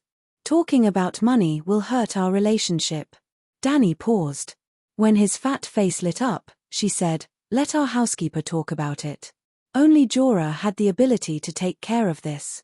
She secretly told him that he had to make a fortune out of that guy. Ever since she rejected Zaro's proposal many times, she had never eaten stir-fried peacock tongue again. After a few times, she went from reluctantly swallowing it to slightly appreciating it, and then from appreciation to love it. She had finally developed a luxurious hobby, but he had suddenly cut it off. Well, Danny could not afford that kind of thing with her own financial resources. Other than the food, there were also fewer servants than before. For example, the number of beautiful maids who danced and sang for her during meals was decreasing day by day. At first, there were 24, but now there were only 4 left. It was actually very easy to conquer a woman who had never experienced prosperity. As long as you had money, you could use money to let her live like a princess for a while, and then make her understand that this kind of life could only continue if she was with him. That was why bossy CEOs were so popular. It didn't matter if they were bossy or not. The important thing was that they were CEOs. Without a doubt, Zaro was also a CEO. He also wanted to use this method to conquer Danny. He definitely did not love her, but if he married her, he could have her dragon. Jorah told her that the people of Keyleth had a strange wedding custom. On the day of the wedding, the wife could ask her husband for a token of love. No matter what she asked for in the world, as long as he had it and could do it, he had to agree. He also had the right to make the same request. Although he could only ask for one thing, he could not refuse it no matter what it was. Zaro will definitely ask for your dragon. A megalosaurus is enough for his power to reach a higher level and become the only master of this city, Jorah said to her with a cold smile. A few days later, Zaro excitedly came to find her. He was holding a pair of blue leather slippers. Look at what this is. Slippers. Danny could not think of what else it could be. Your persimmon has been accepted by the door opener. The last checkpoint to the Hall of 1,000 Seats has been opened. He waved the blue slippers and proudly said, this is the invitation from the royal family. Giving blue slippers is their tradition. Tomorrow, you can wear them to meet the royal family. The Temple of Memory represented the clergy of Keyleth. The keeper of the register was the administrative official. The door opener was the minister of the inner palace. She had indeed given him a big yellow persimmon, but at the same time, she also had to carry 5,000 gold coins to the butler's backyard. Chapter 46. The royals were the descendants of the ancient Queer's king and queen. They were not one person, but a group of direct descendants. Looking at Danny's dress, Zaro fussed and warned her that she had to wear the traditional dress of Queers if she wanted to meet with the royal family and gain their favor. It was the bare-breasted dress worn by the Queers lady on the streets. Other than the exposed right side of her chest, it was no different from a normal dress. It's not that I don't respect the royals, but as a guest, if I wear the same dress as the Queers lady, wouldn't I be confusing my identity? Wouldn't that be even more disrespectful to the royals? Dani quibbled. She did not want to expose Mimi to a group of perverted onlookers, even though they were small. Actually, she was not quibbling. There had never been a custom where a guest had to wear the same dress as the host when meeting the host. Unless the guest had no dignity and was trying to curry favor with the host, hoping to get something from him. Then, they would not be guests, but beggars and almsgivers. How many dragon seekers had Dani received these days? They were mostly from different races and wore their own ethnic dress. None of them wore Dothraki's painted vest. From this incident, it could be seen that Zaro had always looked down on her. Many civilized cities were afraid of centaurs, but they also looked down on them. Obviously, in the eyes of this queers, Dani was also a barbaric centaur, and not the Queen of the Seven Kingdoms or the Princess of Dragonstone Island. Originally, Dani Rise wanted to restore her country. She hoped to get help from the queers, so she tried her best to accommodate them.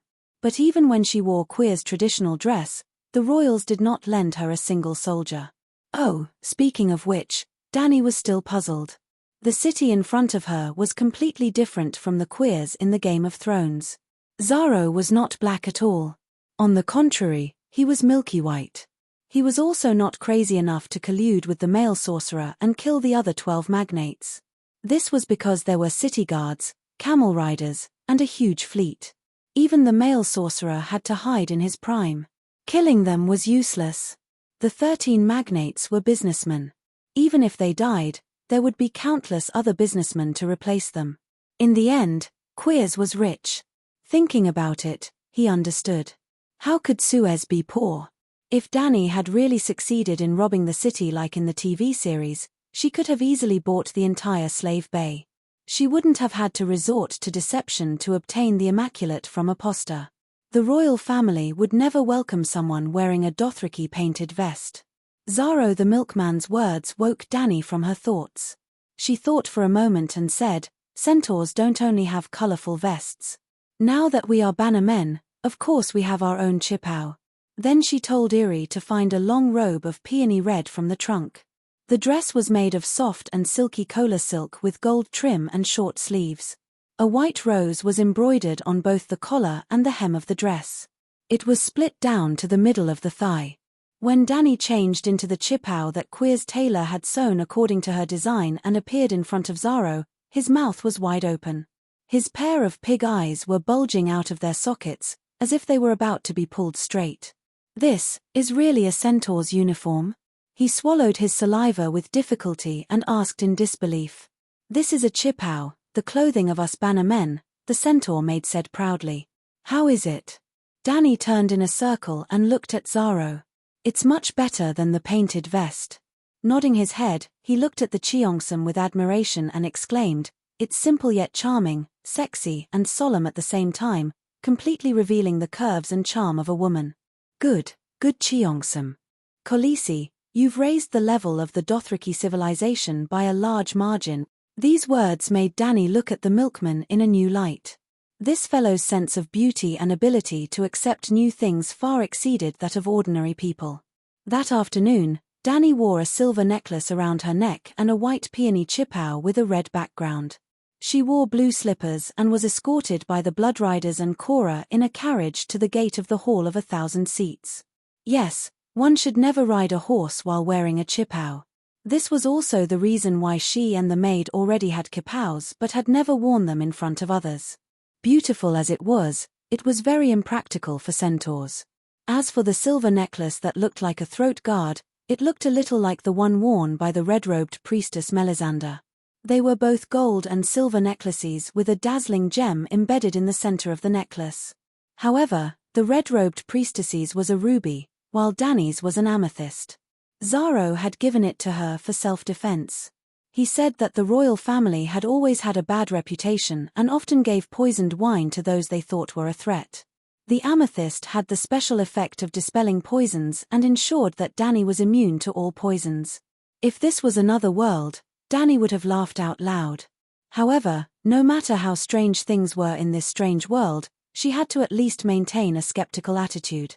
To Dani's surprise, the royal family asked her not to bring a dragon to the audience. In response, Zaro said sarcastically, "Your dragon can breathe fire. They are like a group of silkworms in a warm breeding room, unable to adapt to the outside world. Even the smallest possible injury will make them cry in fear." Dany glanced at him and thought to herself, if it weren't for the fact that you merchants with evil intentions did some terrible things to the royal family, would they be so frightened? However, the royal family still wanted to see the dragon. She took the Blood Alliance guards and the dragon and followed a round black eunuch through the palace gate. They entered the martial arts field on the side of the main hall from the left corridor. Usually, the royal family would stand on the steeple tower in front of them to watch the soldiers practice martial arts. At this time, the square paved with colorful cobblestones was empty. However, on the balcony of the top floor of the tower, there was a group of people standing there. "Mother of dragons, you can remove the shackles of the true dragon and fly freely in the Thousand Throne Hall." The old eunuch's eyes narrowed into a pair of crescent moons as he smiled. Dany sighed. When you are under someone else's roof, you will always do things that make you unhappy. She removed the iron hoops around the necks of the 3 dragons one by one. She said to Blackie in her heart, "Others are treating us like pets for people to admire. Take the 2 brothers and fly around the city. Remember, you have to avoid humans. Don't land on the ground before I call for you." His Blackie jumped. It wanted to jump into the sky without gliding like before. However, when it exerted its strength, its left leg gave way and it staggered and fell onto the cobblestone ground. "Ha ha ha, Blackie, you've eaten too much these days. You're fat all over." Dany laughed heartlessly. They had been in Queers for more than half a month, and the 3 dragons had never flown before.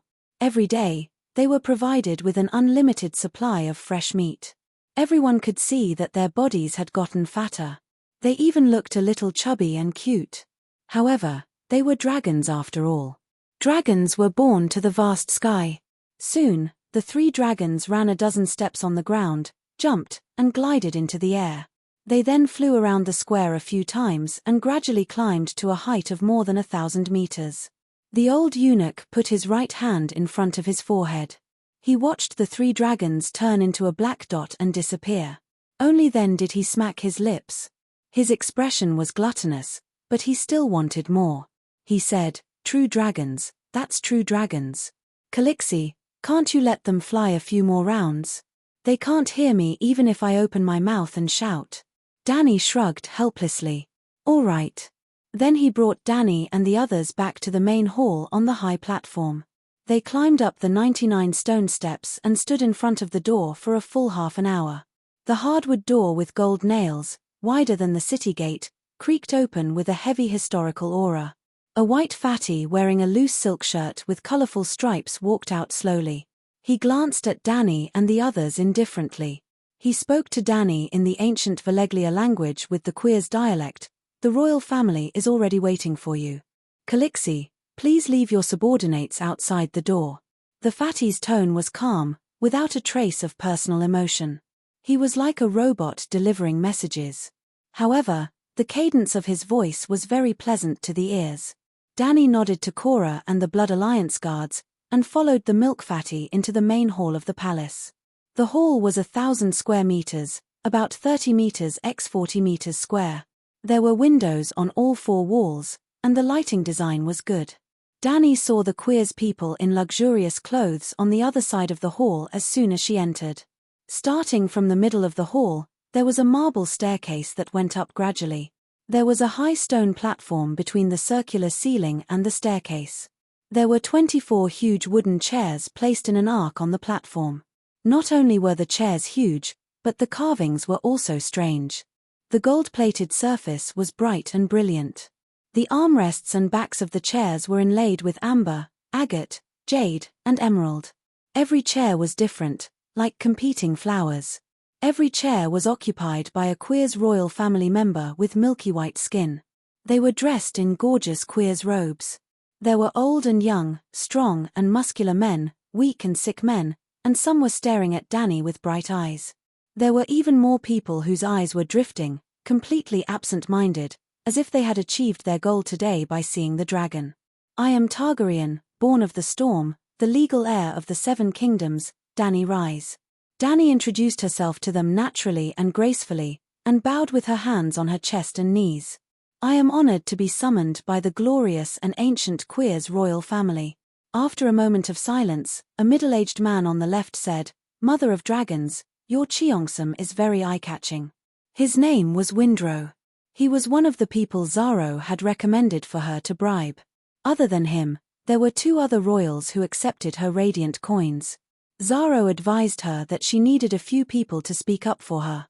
She did not think much of it before, but now Dani felt that the money was not worth it, but it was not a waste. Well, the others looked at her silently, as if they were watching a puppet show. Would the audience talk to the puppet on the stage?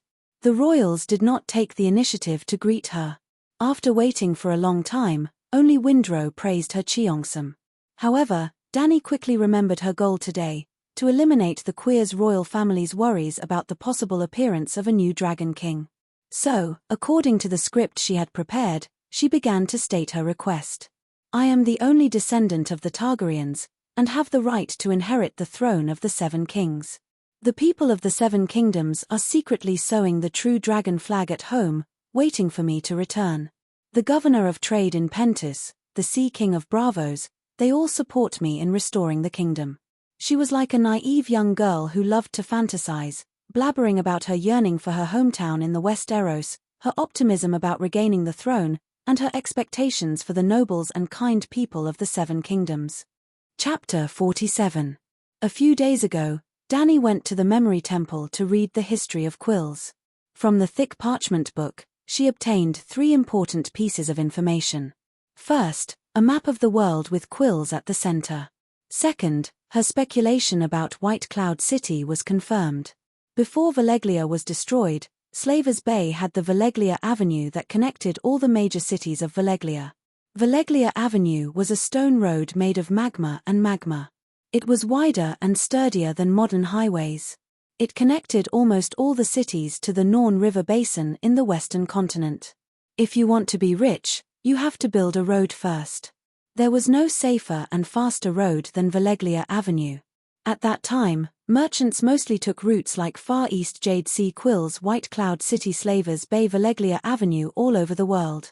That was why White Cloud City was such a desert miracle. Dani guessed one thing wrong. The dried river bed she saw was not natural, but a man-made river. Valeglia drove slaves to dig a man-made river from the source of the Laza River. It was nearly 1,000 kilometers long, passing through 2 white cities and ending at the third. 300 years ago, Valeglia was destroyed in the Great Cataclysm. The entire land of Long Summer was shrouded in a strange curse. Valeglia Avenue from Slavers Bay to Valentes became a demonic avenue that everyone feared.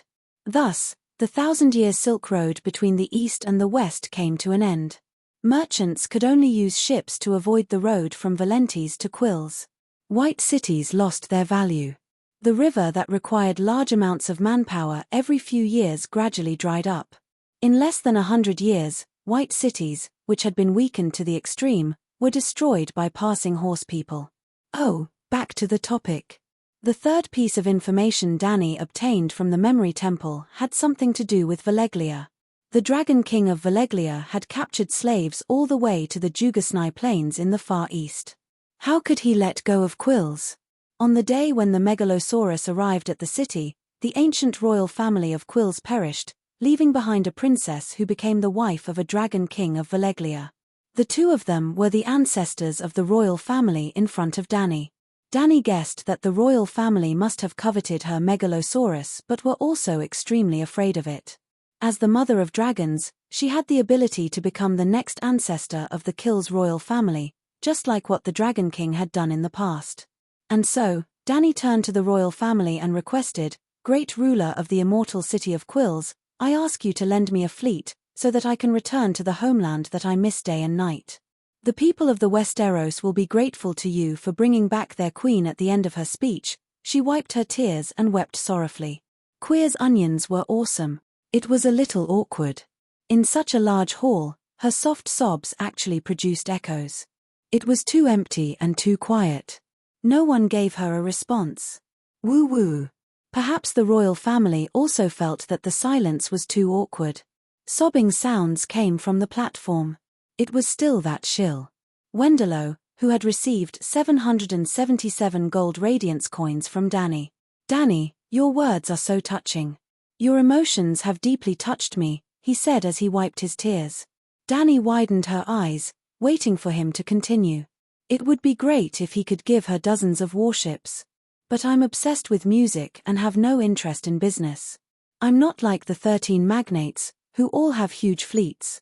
Although I'm as rich as a country, I don't have the big ships you need.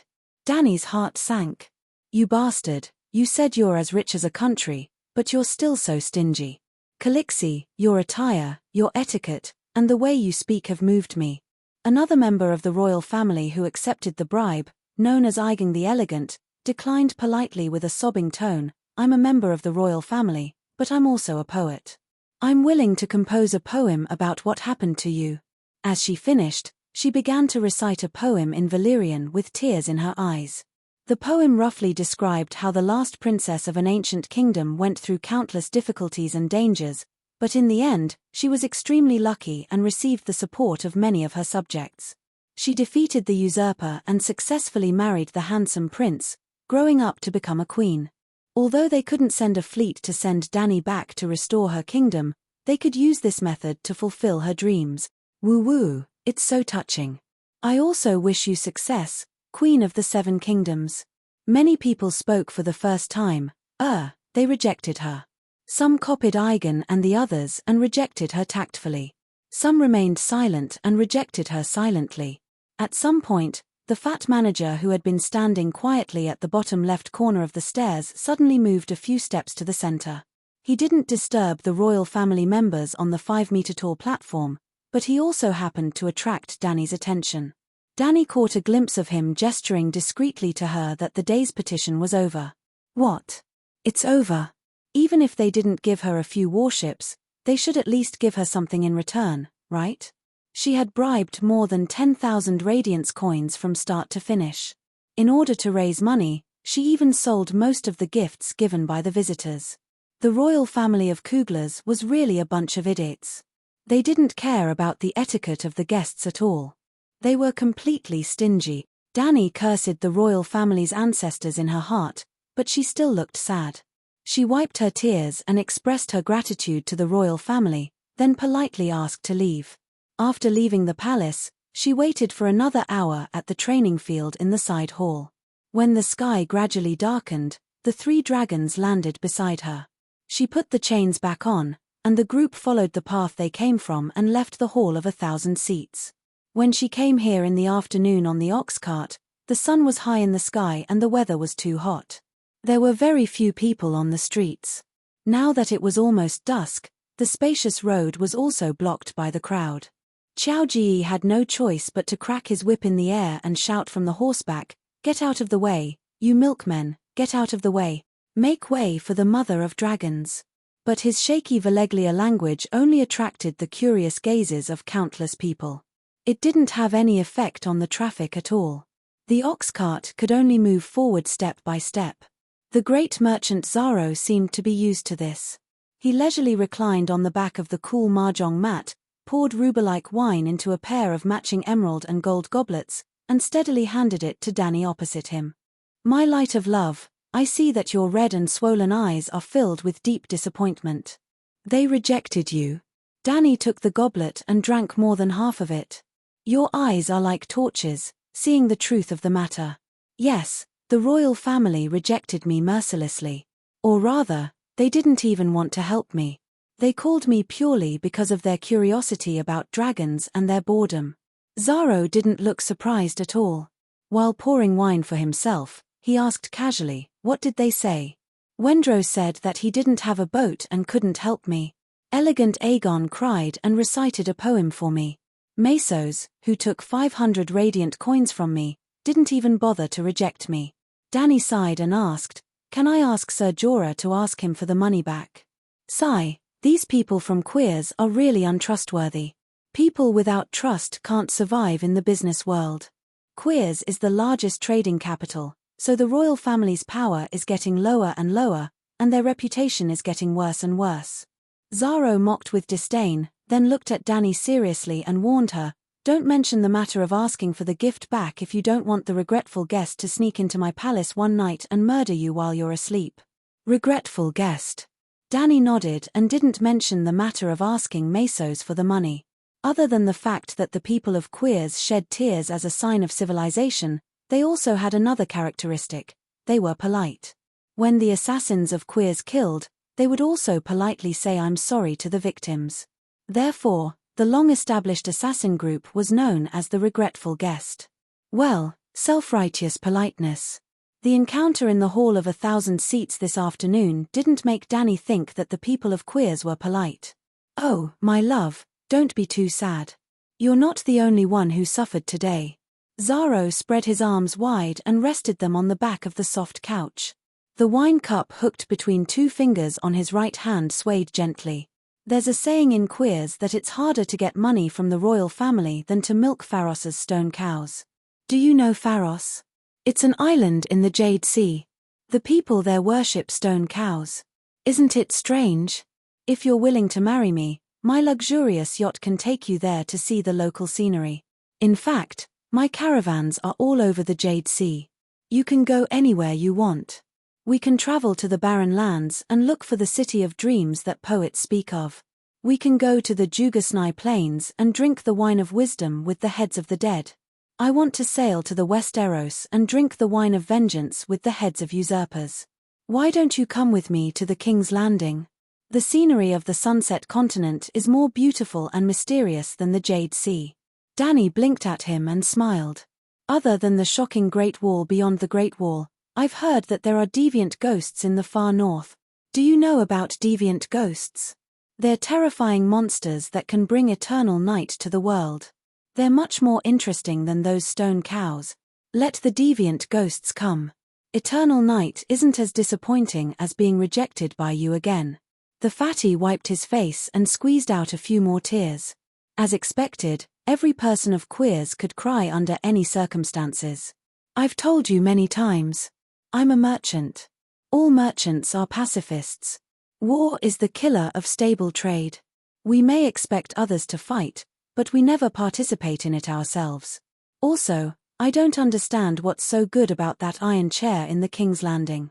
I've heard that it was forged by your ancestors using thousands of swords. It's cold, hard, and sharp. It's a metal monster. Aren't you afraid of those jagged spikes cutting into your toned buttocks?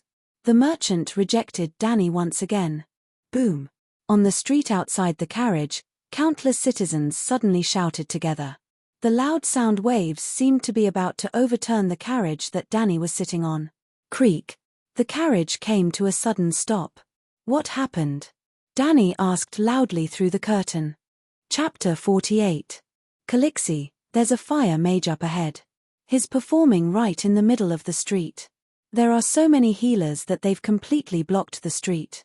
Go lowered his head and stuck it to the window of the carriage, shouting loudly. He had no choice but to shout loudly. The street was as noisy as boiling porridge. There were people everywhere, and there were voices everywhere. It was even more exaggerated than the train stations during the spring festival in modern society. It's just a fire mage.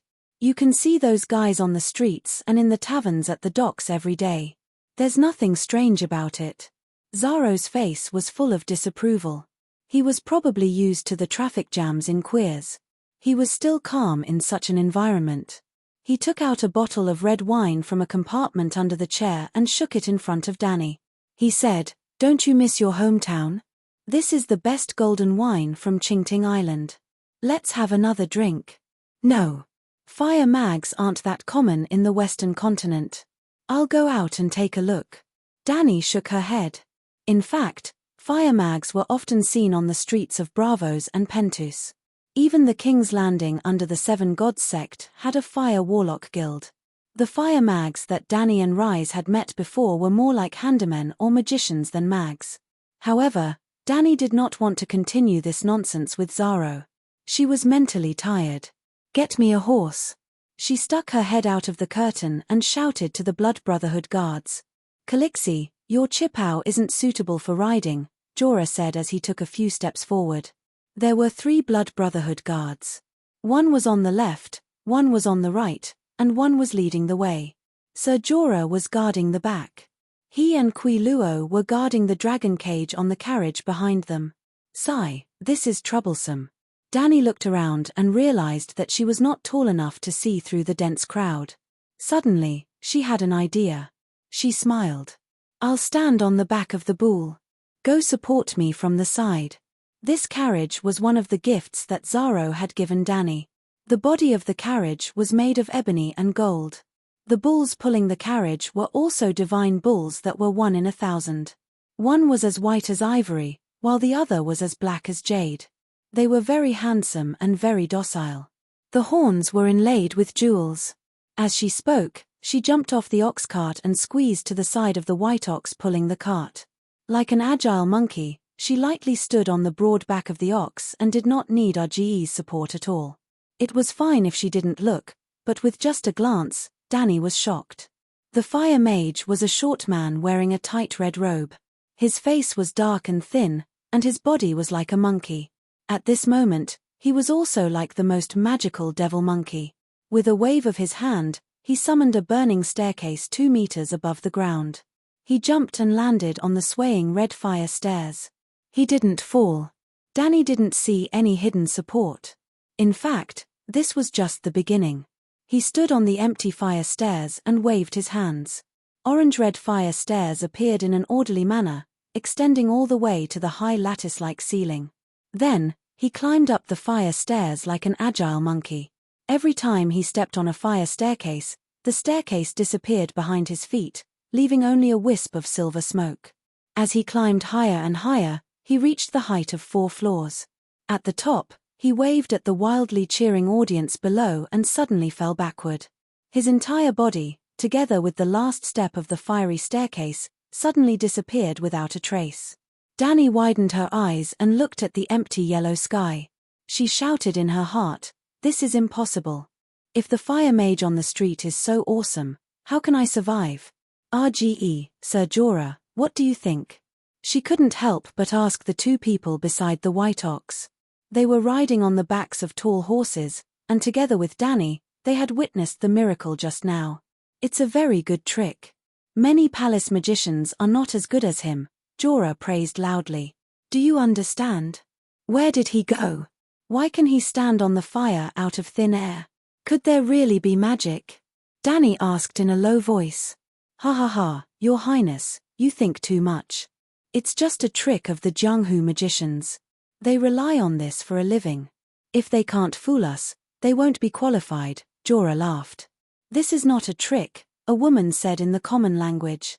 Hearing the voice, Dany noticed that Kuei was standing beside the white ox. She was still wearing a grey linen hooded mage robe and a red lacquered wooden mask.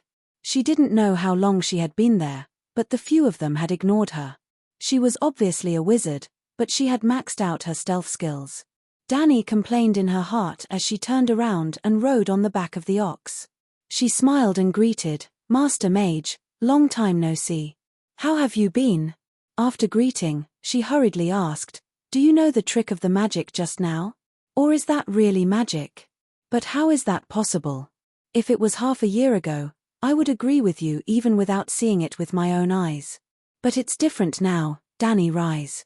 You have brought back the power of magic to this world." Kueishi's eyes reflected a watery luster behind the mask. Dany blinked her eyes hard, but she couldn't see the color of her eyes. Isn't that too exaggerated? If I had that kind of ability, I wouldn't know nothing about magic. She laughed. Kueishi pointed at the fire mage who had appeared out of nowhere in the crowd and said seriously, "I know him. Half a year ago, at the same place, he couldn't even use the dragon crystal to start a fire. He could only rely on gunpowder and wildfire to fool ignorant fools. Daenerys, take a closer look. That fatty queers in the colorful robe is a priest of the memory shrine. That girl in the felt hat behind him, take a look." Dany looked in the direction where Kueishi was pointing. 7 or 8 meters away, there was a girl wearing a felt hat and a magenta dress, dressed like a rich lady. She leaned against the fat priest's waist and squeezed in another direction as if nothing had happened. "That girl is a pickpocket. I saw her use a blade to cut open the cloth bag on the priest's waist. Ago exclaimed. Do you understand now? Kuei looked at Danny and said lightly, that fire mage used magic to attract the audience's attention, and then the pickpockets under him took the opportunity to do their work. But, what does this mean? Danny murmured. He's not a proper fire mage. You saw the flaming stairs with your own eyes. But half a year ago, he could only perform barefoot steps on burning coals or make burning roses bloom in the air. I don't need to explain. You should be able to guess the key point. Compared to the performance now, it's like heaven and earth. Finally, she said to Danny, the reason is simple. The tide of magic is surging, and his own magic power is increasing. The power of every occultist in this world is increasing rapidly. You don't want to teach me magic? What's the use of telling me this? Danny said non-committally. Even if the dragon brought magic to this world, she didn't even know the most basic incantation. After listening to Kueishi's words today, she even gave up the idea of going to Asher to study. If she really went to the wizard city, would she learn witchcraft from the wizards, or would the wizards develop witchcraft from her body? I want to warn you, Danny Targaryen. Kuei suddenly stepped forward and held Danny's right hand that was supporting her on the cow's back. You must leave this city quickly, or you won't be able to leave. Son of Shadow, don't touch the mother of dragons. Jorgo's eyes were sharp, and he nimbly knocked the whip handle on Kueishi's finger. Her finger hurt and she immediately withdrew her hands.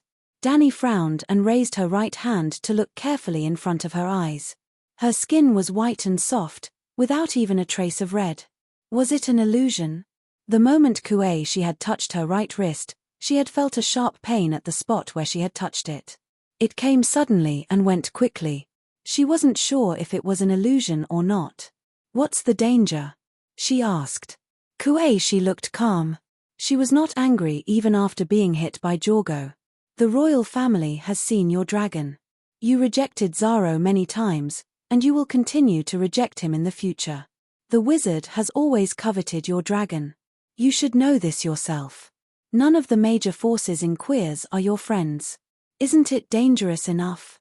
Danny glanced at the ox cart behind her and said non-committally, where do you think I should go?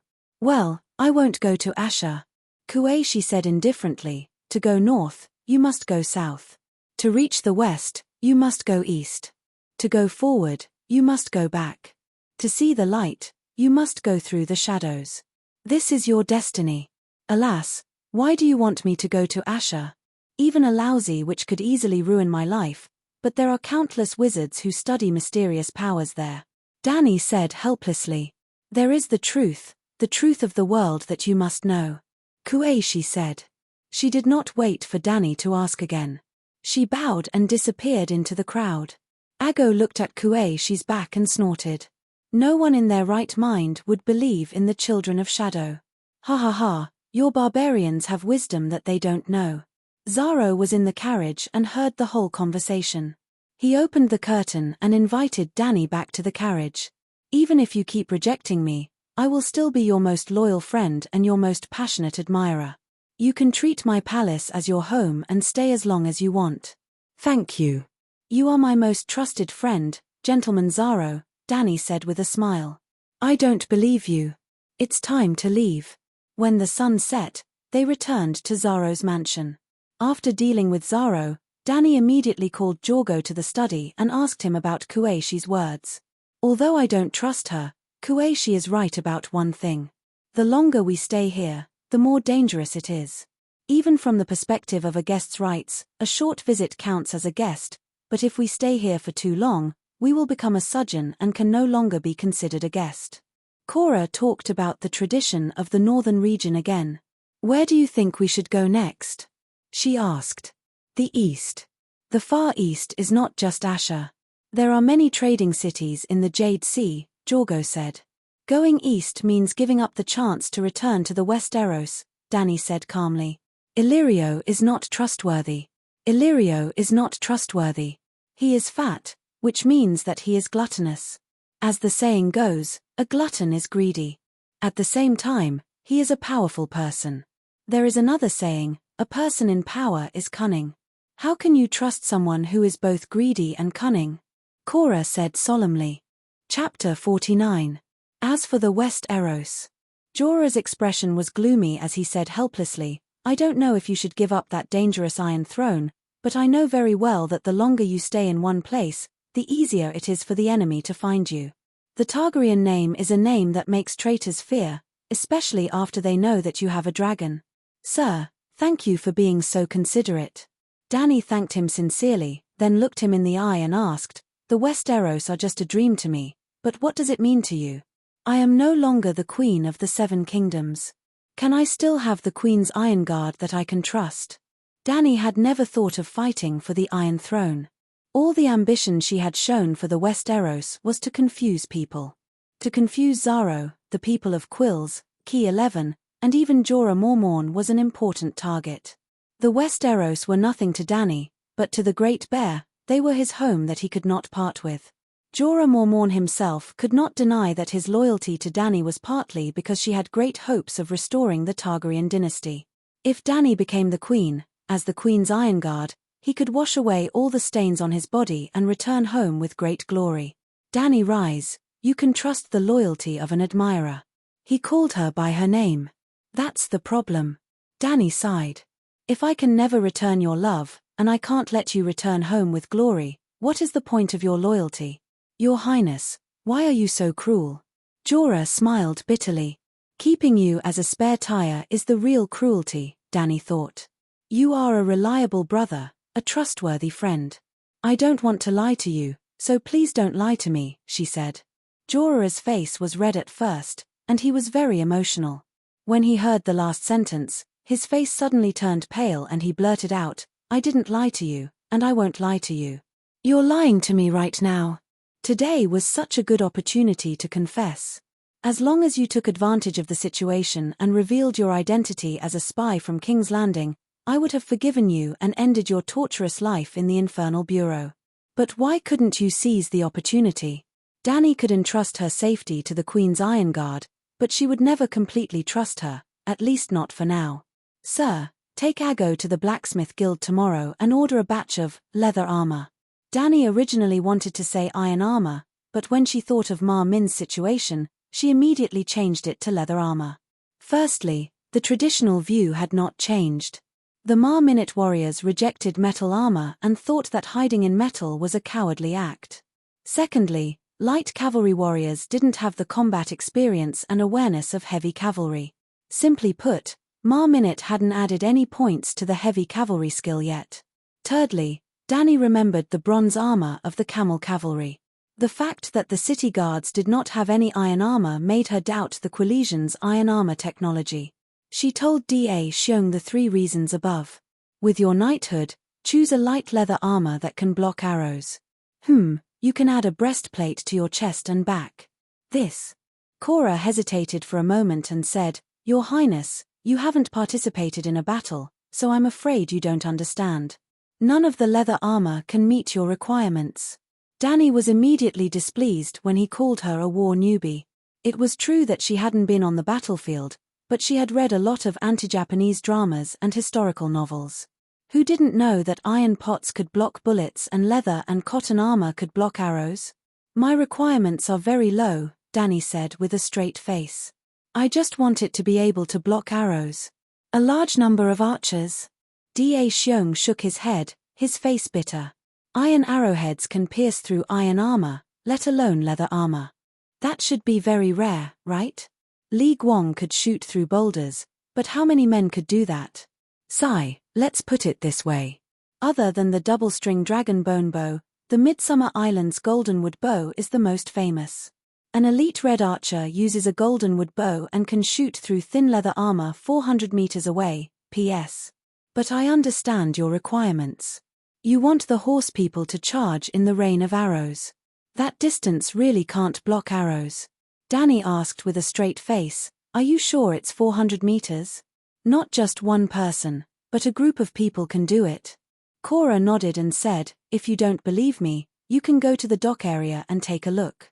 There are many merchant ships from the Midsummer Islands docked there. Every ship has at least one elite archer. By the way, Kuhulu of Laurel Wind is from the Midsummer Islands. Unfortunately, he should have left the port for many days. The sea is full of pirates. Even if you can win the boarding battle, the destroyed goods are not few, so a strong archer is necessary. Sigh, I see. Dany sighed dejectedly and waved her hand. It's better to get a set of leather armor. Put an iron plate on the chest. It's better to have a layer of protection than nothing. Early the next morning, Cora and Ago went to the blacksmith guild. It was an alliance formed by weapon merchants and a large number of blacksmiths. They had swords, spears, swords, halberds, kitchen knives, hoes, and sickles. They also had leather armor, saddles, and horseshoes. Little Kalasa only had a little more than 100 soldiers who could fight. For the blacksmith guild, it was just a small business. They could complete Dany's order in a few days. During this period, there was a small episode. Cora and Ago quarreled over the helmet. The Westeros knight understood Dany's intention to protect her warriors, so he chose an extra full-body iron helmet. Yes, it was a helmet with a face guard, throat guard, and a skirt guard.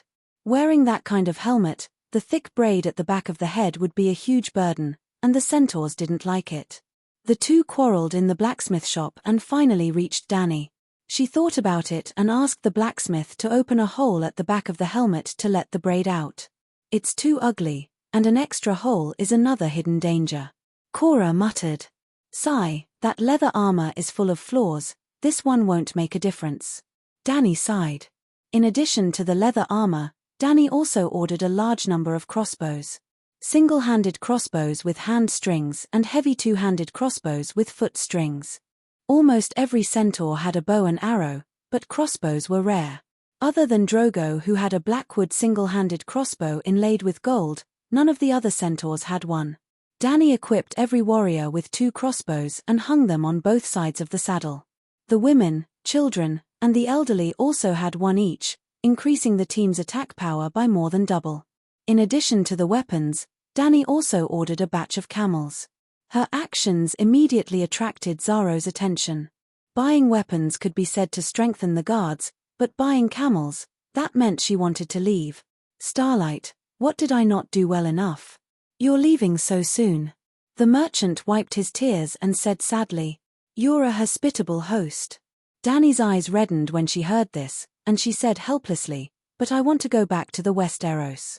My people are waiting for me. The usurper is dead, and this is the best chance for me. But I can't get any help here. Sigh, this is so sad.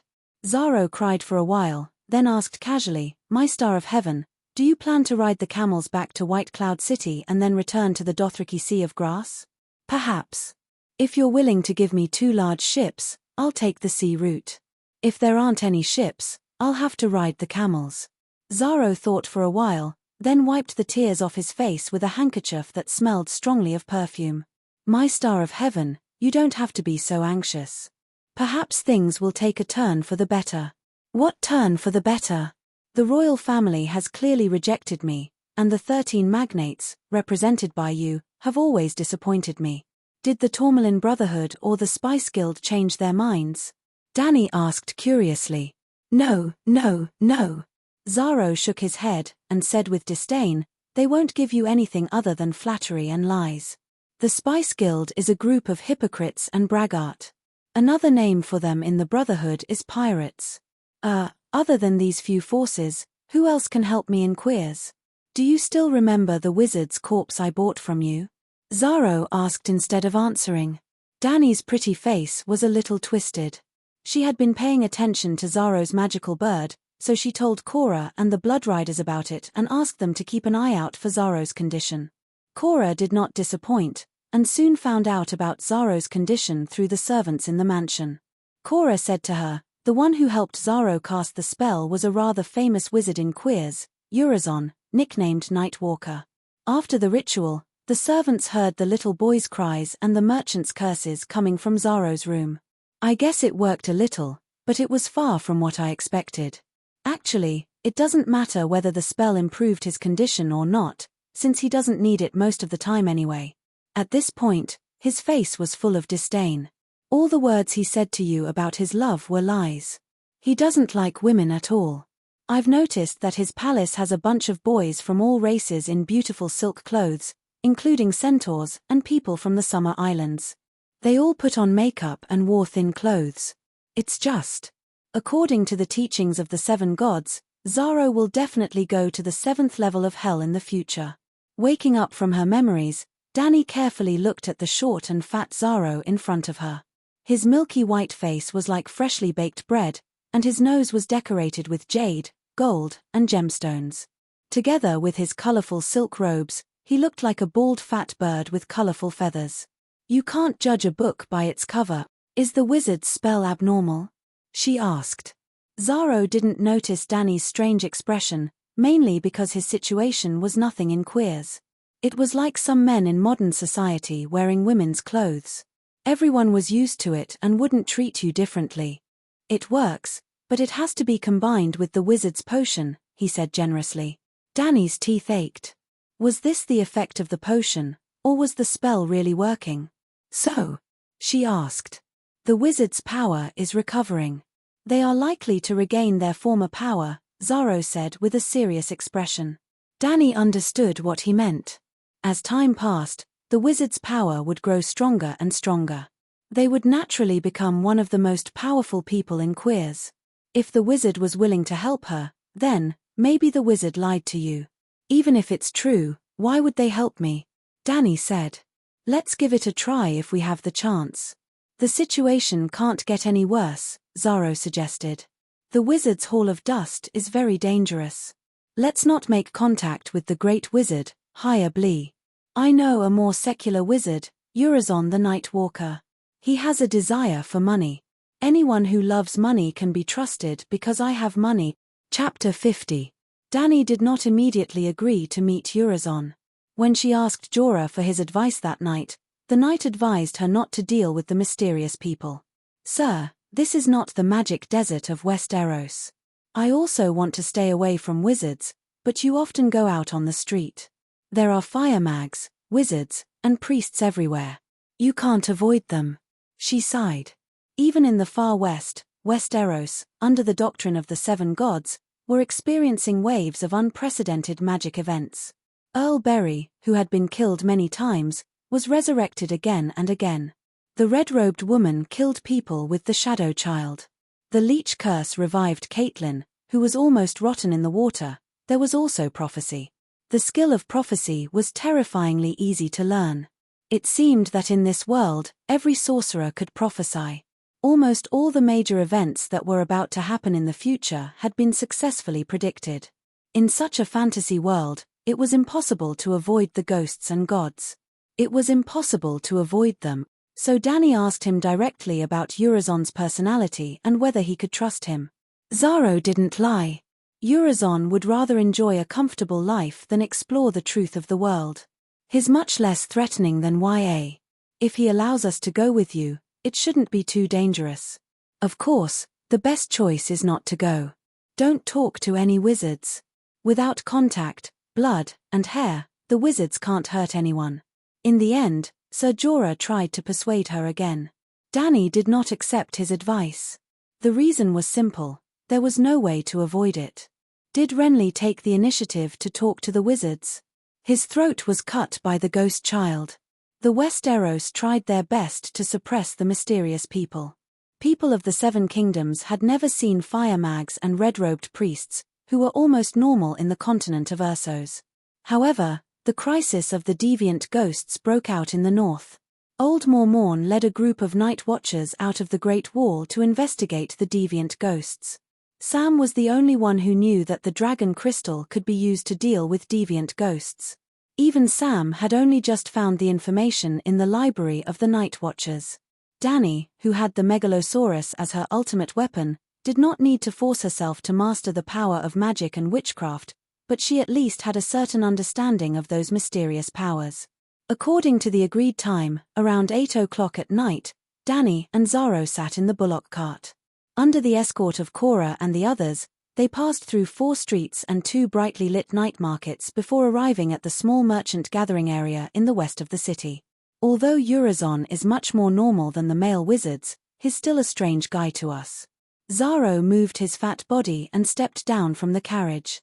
As he walked, he chuckled and said, "Almost no one has seen him during the day, but after midnight, people often see him wrapped in a grey sorcerer's robe on the streets, squares, fountains, and docks.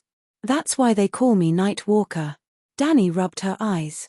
The purple wood door inlaid with red copper that was originally tightly shut was now wide open. A middle-aged man with long black hair stood at the door. Typical of queers, he had milky white skin, a long horse-like face, blue lips, and a black pearl pierced through the left side of his nose, which was very conspicuous against his pale face. "You. When did you come out?" Dani opened her mouth wide in shock. She was the first one to jump off the carriage. Her eyes never left the door a few steps away. The wooden door was tightly shut a moment ago, and in the blink of an eye, the owner had come out to greet the guests. "Ha ha ha, Mother of Dragons, you are the source of miracles. You shouldn't be surprised by these little tricks." Urizen laughed. "Little tricks of wizards, no big deal." Zaro shook his head and looked indifferent. Compared to Kishi, the son of Shadow, he is not even an apprentice. The merchant was not polite, but Night Walker was not angry. In the whole queers, except for the immortals who may exist in the Holy Palace, who can say that they are stronger than Kishi? "Welcome, Mother of Dragons. It is the greatest honor of my life that you have graced my humble house with your presence." Urizen bowed like a gentleman and said loudly, "To express my gratitude, I will do my best to show you the power of magic tonight." After that, he clapped his hands 3 times in a row. Dani and the others were puzzled. He extended his right hand and made an inviting gesture. "Please follow me." With doubts, Dani stepped on the stairs and crossed the threshold. "Oh my God, it's so beautiful," she could not help but exclaim. Behind the door was a red stone path. On both sides of the 2-meter-wide stone path, there was a flower bed. It was full of plants that looked like sorghum. They were thin and long, more than 2 meters tall. Their stems were like white opaque glass, and the brown leaves at the top were glowing with a faint blue light. Walking in the middle of the path, Dani felt like she had come to a magical world. She was intoxicated by the strange beauty and could not help but slow down her steps. "Ghost grass." Sir Jorah's expression suddenly changed and he exclaimed. Clang, clang, clang. The blood guards were stunned at first, but they immediately pulled out their scimitars and stepped forward to protect Dani. "Don't get too excited. This is the house of the sorcerer. The ghost grass is just a kind of landscape plant." Nightwalker smiled faintly. "Calixi, this is a cursed land. We have to leave quickly. Only cursed souls can make the ghost grass glow." "Everyone knows that," Ago said loudly. "Everyone knows," Ricaro replied. "The ghost grass is an inauspicious thing. The moment it covers the world, all other lives will end completely." "Everyone knows that," Jogo shouted. "Calm down. If the ghost grass is so scary, would the people of Quills allow it to exist?" Dani pushed Ago and Ricaro away and continued walking forward. "Mother of Dragons, you have wisdom that is beyond the reach of ordinary people." After a compliment, Urizen explained, "The reason the centaurs are afraid of the ghost grass is because this plant is very invasive. No other plants can survive where it exists, and cows and horses can't eat the ghost grass as food. Haha, your barbarians call seawater poisonous. Any water that horses can't drink is poisonous water, and any grass that horses can't eat is cursed grass." Although Urizen's words made sense, Dani didn't like the way he belittled the centaurs. If the ghost grass is just a normal plant, why did the sorcerer plant it in his own garden? Urizen looked at her deeply and nodded. "That's right. The ghost grass is not normal at all. It's a natural magic tide water level indicator. When the magic tide comes, the ghost grass starts to grow. When the magic tide of the world recedes, the ghost grass withers and can't germinate anymore. The growth of the ghost grass is determined by the magic tide of the world. The centaurs don't have to worry about it covering the world." Dani touched the white glass-like stalk in surprise. She didn't feel anything strange. "What did you do when you clapped your hands before you entered?" she asked. "Put a curse on them." Urizen smiled weirdly. The souls of the newly dead made it glow. Urizen didn't waste any time on pleasantries. He led Dani and the others directly to his laboratory. Cora and the centaurs were in awe of the bottles and jars, but Dani had a strange look on her face. She felt like she was in a chemistry laboratory. Glass beakers, measuring cylinders, measuring bottles, brown reagent bottles, iron distillation racks, and strange heating lamps. What kind of lamp is this? She pointed at the heating device that looked like a small liquefied gas tank and asked curiously. Secondary wildfire reagent. Wildfire? Cora yelled and quickly pulled Dani back a few steps. He yelled, 7 layers of hell. Are you crazy? You put wildfire on the table so casually. Look at the hot temperature in Queer's. Urizen interrupted him. With the heat of Queer's, it should have exploded a long time ago. But as you can see, my magic potion lab is still intact. Have you found a more stable formula for wildfire? Cora was horrified. What the hell was a wildfire? Wildfire was a low-level version of Amaterasu. Except for the need for oxygen, it had the property of Amaterasu that could burn and burn anything.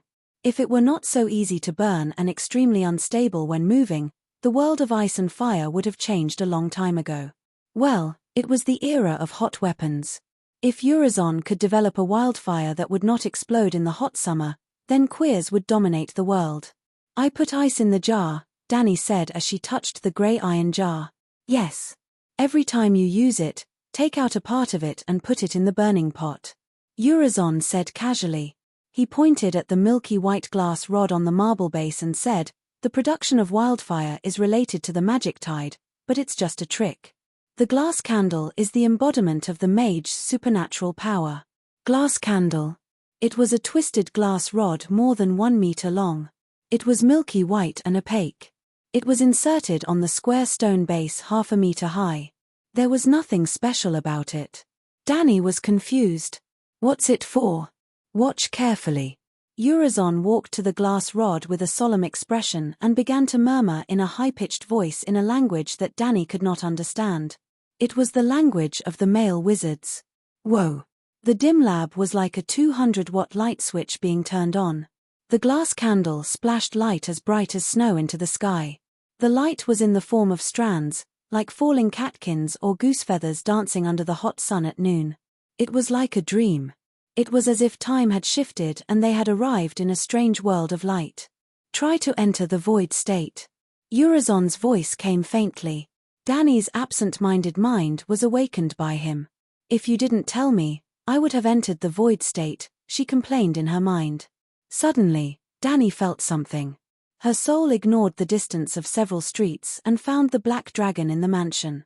Swoosh. She entered the dragon spirit mode. The black dragon's soul merged with her. But she once again turned her eyes to the shining glass candle. Her brain shook violently. The white light in front of her blurred and then became clear again. A clear picture was shown. She was falling rapidly from the boundless starry sky. When she reached a height of 10 meters from the ground, she suddenly stopped. She had arrived. Below her was a vast grassland. Yurts were densely packed on the grassland like mushrooms after a rain. Most of the campfires had dimmed, and only a few of them were lit with orange light. Dick, my baby son, you can really eat. The voice sounded in her ears. The scene in her field of vision changed again. She suddenly entered a spacious palace with grass curtains. The familiar palace, the familiar voice, the familiar silver-haired woman, the familiar white fat baby, squeak. The silver-haired baby boy suddenly opened his eyes and met Dani's eyes. Ouch! Someone pushed her shoulder. Dani was startled. She turned around and saw Cora looking at her worriedly. Chapter 51. Your Highness, are you okay? Jorah asked with concern. Entering the dragon dream again, Dani was still in the white light. She said angrily, yes. I can't see anything now. See what? Jorah was confused. What did you see? Urizen asked anxiously. Dani looked around and asked, how long has it been? You've been staring at the candle for a quarter of an hour. I'm worried. Urizen pulled Sir Jorah away and approached Dani. I told him not to worry, but he woke you up from your meditation. Mother of Dragons, tell me, did you see something different? After calming herself down, Dani roughly understood the situation. I saw the starry sky and the Dothraki sea in the white light of the candle. Then I felt someone punch me in the shoulder, and I woke up, she said blankly. I didn't use any force. I just touched her lightly, Jorah argued. Then it was a punch to her. Urizen glared at him and said angrily, the mother of dragons is an extraordinary person. She can see through the glass candle, through the mountains, the sea, and the grassland. She can see tens of thousands of miles away. She can even see through time, into the future, into other people's brains, and into other people's thoughts and dreams. The corner of Dani's mouth twitched slightly. She deliberately said in a suspicious tone, isn't that too exaggerated? I think it's more like an illusion. It's true. In the ancient Valeglia Empire, there were only about 20 Dragon King families. How could they rule such a vast world? They relied on the glass candle. Through it, their wizards could communicate across half the world, Urizen said seriously. If they could see the future, why did the Valeglia Dragon King all die out in the cataclysm? Jorah sneered. Who is she? Urizen pointed at Dani and asked, why did the Targaryens sell all their properties and leave with all their people on the eve of the Great Calamity? Dani carefully recalled the fairy tale that Viserys had told his ex and said, it said that the Virgin Dani was a dreamwalker.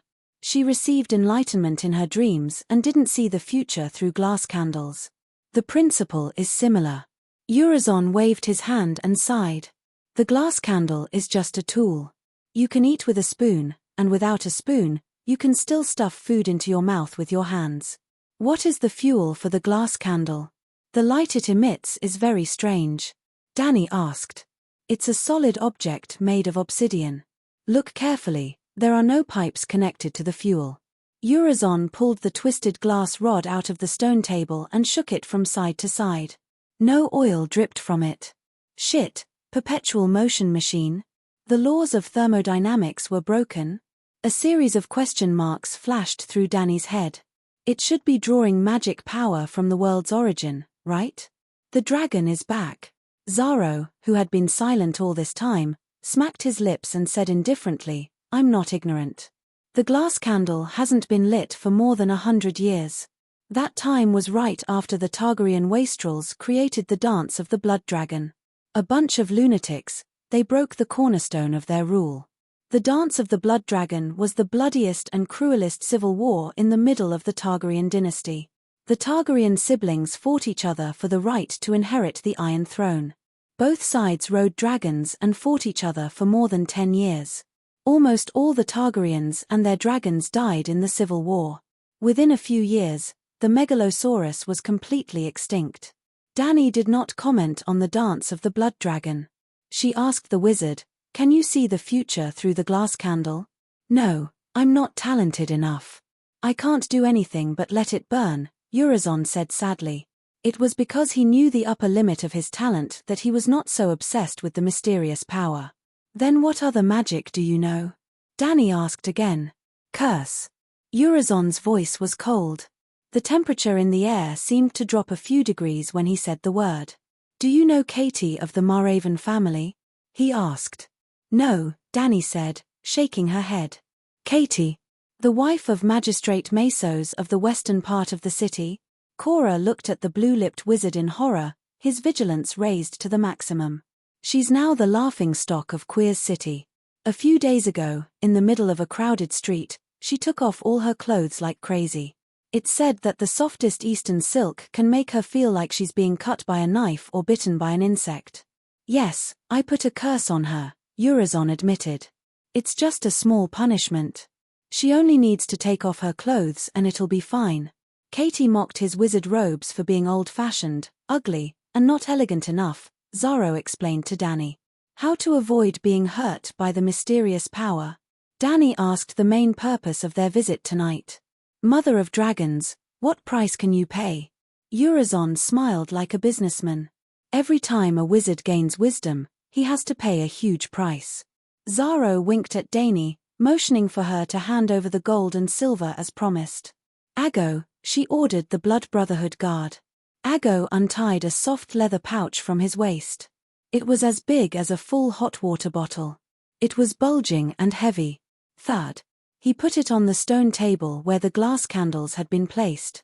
Urizen glanced at the pouch and estimated the amount. He smiled with satisfaction. Blood is the most important medium for casting spells. Demons in the shadows are the most powerful means of attack. Blood and shadows. If you pay attention to these two things, you can avoid more than 80% of the spells.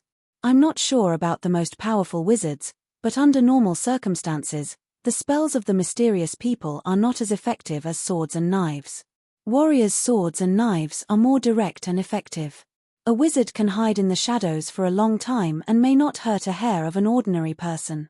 At the end of the day, witchcraft, magic, and sacrifice are all about the use of wisdom. It's no different from the forging skills of a blacksmith or the weaving skills of a weaver. Hurting people is just an unorthodox method. That's it. Dani was a little dissatisfied. She had paid 200 gold radiance as a consultant.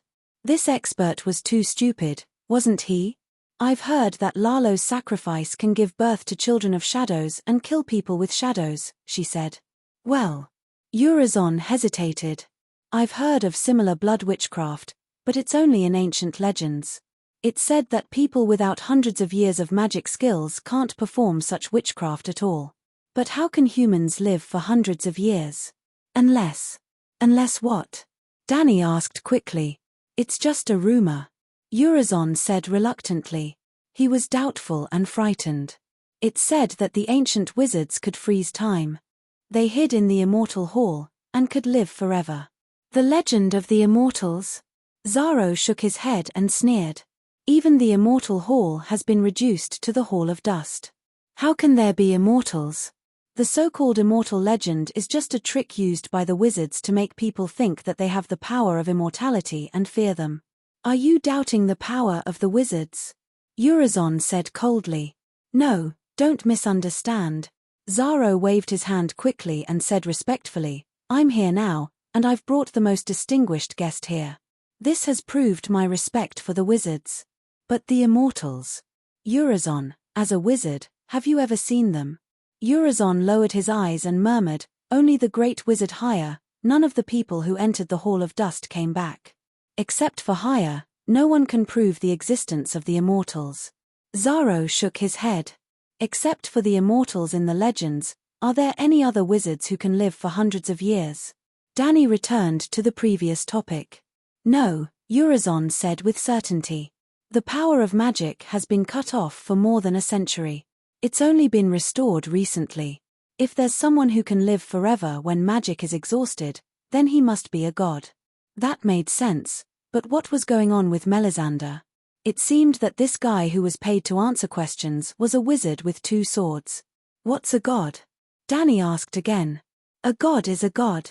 What else can it be? Urizen was stunned. Dani rolled her eyes. She was completely disappointed in him. Urizen's wisdom was far from being able to answer her doubts about the world. Thank you for your hospitality, Mr. Wizard.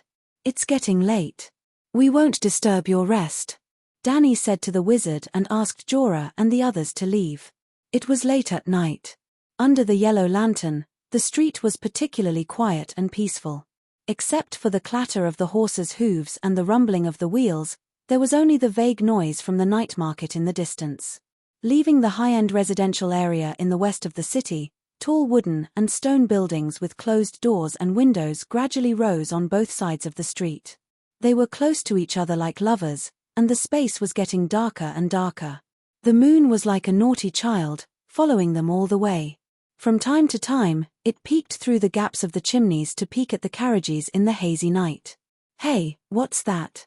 Suddenly, Riccardo, who was in front of them, pulled out his curved sword and pointed to the alley on the left side that was soaked in the thick darkness of the night. Dani peeked her head out and exclaimed, That's a turtle. A turtle that can shine and fly. Is it a turtle demon? A turtle the size of a rice cooker was floating 2 meters above the ground. Its whole body seemed to be emitting an illusory dark blue light. It was running through the dark alley as fast as a galloping horse. It was very conspicuous and strange. Don't be surprised. It's a phantom turtle, a wizard's pet. Like Raven, It's used for communication. Zaro got up and glanced at it. Then he lay back down with a calm expression. Dani craned her neck and waited for the phantom turtle to pass through a stone wall as if it was nothing. Then she said in disbelief, "Pet? It doesn't have wings. How can it fly? And it can pass through walls." Zaro shrugged and said indifferently, "A spirit summoned by witchcraft? I don't really understand. Because of the magic tide, the wizards have begun to recover their legendary powers. Recently, people often see phantom turtles passing messages between the windowless houses on Wizard Avenue. It's not strange anymore. The next street was Wizard Avenue. Not every wizard could afford to live in a big house like Urizen. Sigh, I grew up listening to stories about phantom turtles. I didn't expect to see one day. Don't exaggerate." Dani didn't know what to say. How far can a phantom turtle run? Can it go to the West Eros? Kola asked curiously. As a native of a fantasy world, although he had been taught by scholars who had no gods and no magic, he easily accepted these magic things after seeing it with his own eyes. It can only send messages over short distances. Otherwise, why would the wizards keep Raven? Chapter 52. After meeting Urizen, Dani was even more determined to leave immediately. There might be wizards in other places, but Queers was the home of the wizards. Damn it, there was a street full of wizards, Wizard Avenue. This place is too creepy. Let's go to a non-magic city where there are only swords and spears. Zaro was very upset about this. He took Dani to Urizen's house to see magic, mainly to let her keep her last hope she could wait for the wizards to come and ask for their help. Just as the centaurs began to equip the camel brigade with supplies, the great wizard Haya, who had not been seen for a long time, found Dani. In fact, he had been waiting for her, waiting for Dani to come to him and ask for help, because he knew that the royal family and the big merchants would not help her sincerely. The little girl who longed for the throne of the Seven Kingdoms would definitely put her last hope on the wizards with mysterious powers after being rejected everywhere. Haya waited, and finally, the news that Dani was ready to leave Queers turned the fishing table into a hot iron chopping board. He could not sit still. "Mother of Dragons, don't you want to learn the spells of the ancient Valeglia?" Haya handed a thin handbook to Dani. "This is some notes of the ancient wizards on the spell language of Valeglia." Sir Jorah took the book before Dani could. He glanced at the blue-beaked wizard expressionlessly and lowered his head to read. After a while, he did not feel the curse, and saw that the pages were indeed describing the analysis of the ancient spells in the language of Valeglia. Only then did he pass the book to Dani. Well, spells and the common language of civilization were two different systems. The writing, pronunciation, and expression were completely different. Haya did not mind Jorah's vigilance at all. He smiled and explained, "Calixi, you have been to the royal family's Hall of Thousand Seats, and have been a guest in the House of the 13 Giants, but you have never visited the Hall of Immortality of the Wizards. Here, I solemnly extend you an invitation. I promise that I will introduce you to the great immortals, who will bring you endless wisdom and the eternal truth of the world." "But I've heard that many male wizards have never seen an immortal before," Dani said doubtfully. "Haha, many officials will never have the chance to meet the king in their entire lives. Can they deny the existence of the king?" Haya laughed proudly. It made sense. "But I didn't dare to go there anymore. Is it true that the Hall of Immortality can allow undying beings to live forever?" she asked again. This time, Kaya remained silent for a long while before solemnly replying, "The Hall of Immortality had taken a portion of the River of Time. It can freeze time and see the future. This is a legend that not even I can confirm. I don't want to lie to you. In front of an immortal, even a great wizard is insignificant. I'm very grateful for your invitation, Lord Wizard, but..." Dani's face was filled with sincerity and regret. "The wisdom of mysticism can't help me restore my country. I have the naive fantasies of a little girl when it comes to magic, but as a Targaryen, West Eros are the reality. Going to the Hall of Immortality to meet an immortal won't take long." Haya's face seemed to be frozen with a layer of frost. "Ha ha ha, Lord Wizard, you should go back first. I'll bring Calixi to the Hall of Immortality in a few days." The merchant Zaro came over to smooth things over. Haya looked at him deeply and bowed to Danny, saying, "I look forward to your arrival." She turned and left after saying that. "You want me to go to the Hall of Immortality?" Danny glanced at the merchant and said calmly, "You said before, the house of a wizard, bones, and lies." "Ah, you misunderstood me."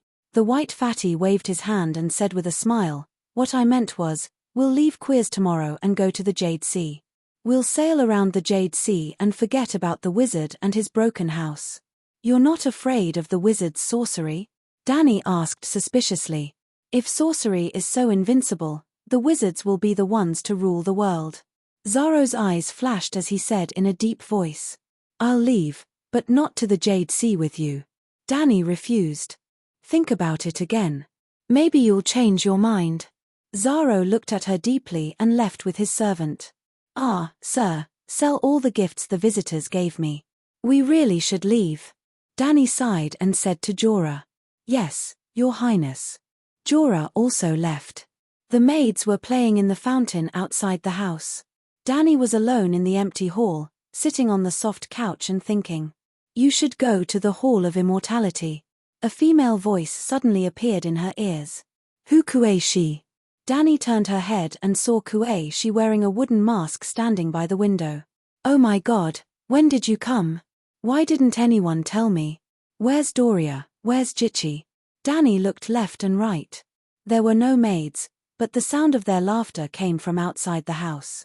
"Danny, Liz, you should go to the Hall of Immortality." Kuei-shi continued as if nothing had happened. "You're a special person. You'll see a prophecy that will change your fate there. Didn't you realize that you said something wrong?" Danny's mouth twitched. "I've already changed my fate.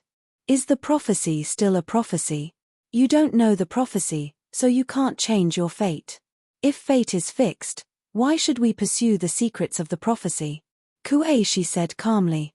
"Well, that made sense. Just tell me the prophecy," Danny said shamelessly. "Okay." Kuei-shi agreed. "You rejected Haya, rejected Zaro, and left Queers with your Khalasar. Then a group of mercenaries chased after you.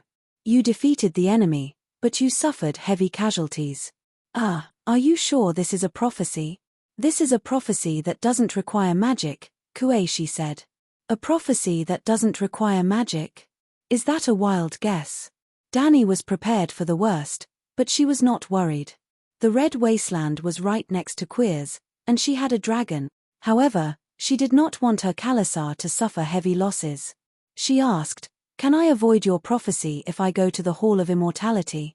"I don't know." Kuei-shi said something that almost made her vomit blood.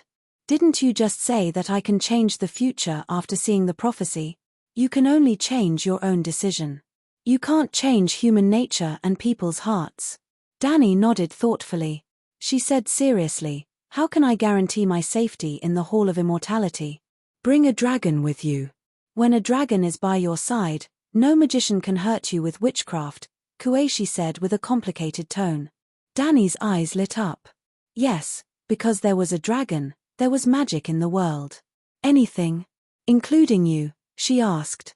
"I never meant you harm, Danny," Kuei-shi said faintly. "Calixi, who are you talking to?" Jichi walked into the hall with a basket of washed melons, looking left and right with a puzzled expression. "Kuei-shit, where did you go?" Danny was only attracted by the maid at the door for a moment. When she looked back, the woman with the wooden mask was gone. "Did you see Kuei-shi?" She left the couch and stuck her head out of the window. She only saw a few centaurs under the shade of the trees. "Kuei-shi? When did she come?" Jichi was confused. "I was talking to her just now. Did you hear her voice?" Danny turned around and asked solemnly. The centaur girl shook her head. "No, I only heard your voice. You seemed to be talking to yourself. Then I asked you who you were talking to." "This." Danny shivered in the hot afternoon. "Tell Sir Jorah to send a message to the Great Wizard. Tomorrow morning, we will go to the Hall of Immortality." The Hall of Immortality was a building with black roof and grey walls. The main hall was long and low. There were no towers or windows. It looked like a huge stone snake coiled in the dark forest. Looking closer, many of the roofs had collapsed. The tiles were broken and the stone walls were covered with mottled grey paint.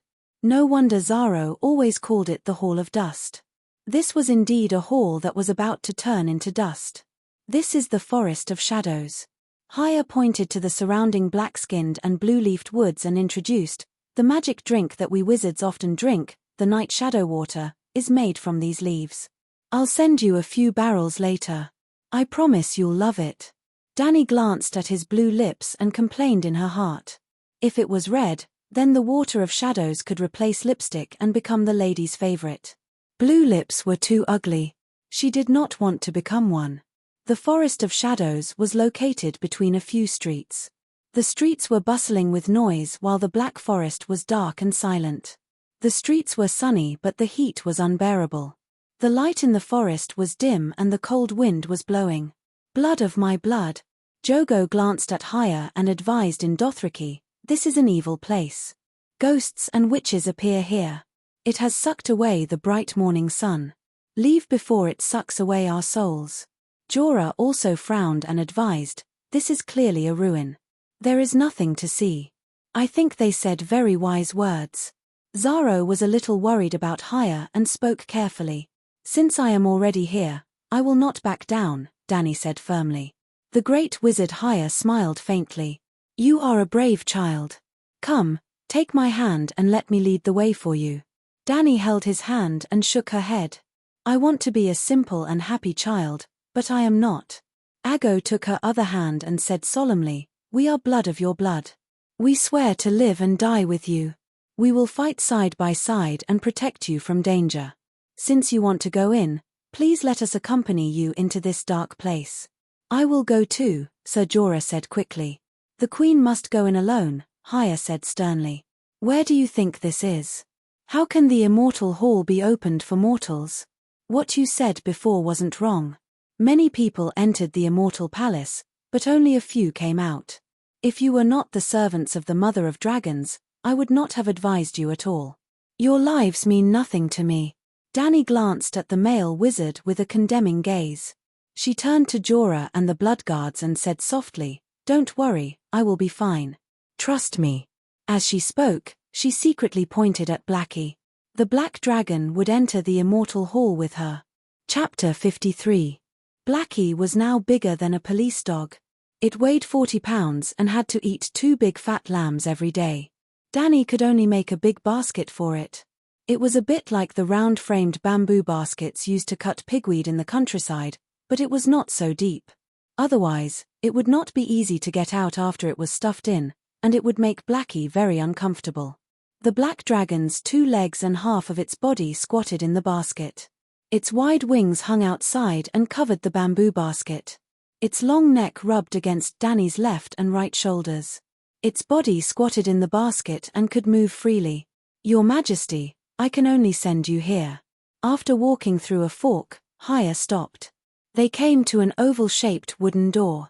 The wooden door was embedded in a wall in the shape of a human face. It was a big mouth of a human face statue. Danny felt like she was the prey sacrificed to this monster with a big mouth. Sorcerers seemed to be particularly fond of raising dwarfs. There was a dwarf standing in front of the round-beaked door. The dwarf was dressed in luxurious purple and blue clothing, and its pink little hand held a silver tray. On the tray was a slender crystal cup filled with thick blue liquid. Danny never thought that there would be such a delicate person. He was more than 20 centimeters tall. Even if he was wearing flat leather sandals, he was not as tall as her knees. It was difficult for anyone with a deformed body to be handsome. His palm-sized face was wrinkled and squeezed into a ball, like a bun with wrinkles. Compared to his small face, his nose was surprisingly high. It seemed that his inferiority in height was compensated by his tall nose. Give the Mother of Dragons the spring of wisdom. Haya ordered. The dwarf walked a few steps quickly and came to Danny. He held the tray high above his head. Danny bent down and picked up the crystal cup with 2 fingers. She looked at the sky and said, "This is the night shadow water. Drink." The wizard nodded and extended his hand to invite her. Will my lips turn blue? She hesitated. This cup is only to help you gain the perspective of a wizard. You will hear the truth of the world and see the ancient wisdom. Haya said softly and slowly. There was an indescribable pride in her expression. Dani raised the crystal cup to her lips and tried to lick it. She almost died of disgust. It was as if she had taken a bite of rotten, sick pig meat covered in feces. All the unpleasant and disgusting tastes in her life exploded in her taste buds. Dani almost couldn't bear it and fainted. But in the next moment, the blue liquid seemed to have suddenly become alive. It drilled from her throat to all parts of her chest. Her heart felt as if it was wrapped in a ball of fire. It was so hot that it made her moan in comfort. How great would it be if I could feel this comfortable every time I roasted myself over the fire, she thought to herself. Then, all the disgusting taste from before disappeared. The tip of his tongue exploded with the wonderful feeling of eating cotton candy, sugar-coated haws, KFC, and other foods for the first time. At that moment, all of Dani's wonderful tastes from the first half of her life appeared in her mouth one after another. She lost herself in them, trying to hold on to them, and then the cup was empty. Dani smacked her lips. She was very hesitant in her heart. She wanted the dwarf to pour her another cup, but she was also afraid that she had ingested some magical drugs from the other world, and her ugly blue lips. Haya nimbly took the empty cup from her hand and quickly said, "Pay attention. What I'm saying now is related to whether you can safely come out of the immortal palace." "Okay." Dani immediately threw away all distracting thoughts and listened attentively. "This door can only be entered but not exited. Unless you see an immortal, you won't be able to return even if you retreat. I'll remember it. After you enter, you will find that there are 4 doors in the room. Other than the entrance, there are 3 other doors. Please go to the right. Always choose the first door on the right. If you see a staircase, climb up. Never go down. Also, never take any other door other than the first one on the right. There are stairs. This room is very short." Dani was confused. Haya said seriously, "You'll understand after you enter. Remember my words. The immortal palace goes in the same direction. The way forward is the way back. Always go up. Always take the first door on the right. The other doors may open automatically. You will see many strange scenes, but don't let your thoughts be disturbed. Some of those scenes are beautiful, some are what you look forward to the most, some are what you fear the most. As long as it's not the first door, don't go in." "Can I watch?" Dani asked. "As long as you don't enter the room, you can do whatever you want." Haya sighed and said with a complicated expression, "The images you see, the sounds you hear, they either exist in the past, or have yet to come, or will never happen. At that moment, the river of time you are in will be disturbed." "I understand. Keep going up. The first door on the right." Dani nodded seriously. "Is there anything else? When you finally enter the immortal's room, please be patient. Don't be impatient. We have a different concept of time from the immortal. All you need to do is listen carefully and remember every word." Haya finally warned. "I'll remember. I'll definitely maintain the highest respect for the great immortal." Dani promised. "Then you can go in." Dani nodded and stepped out. She came to a grey stone hall.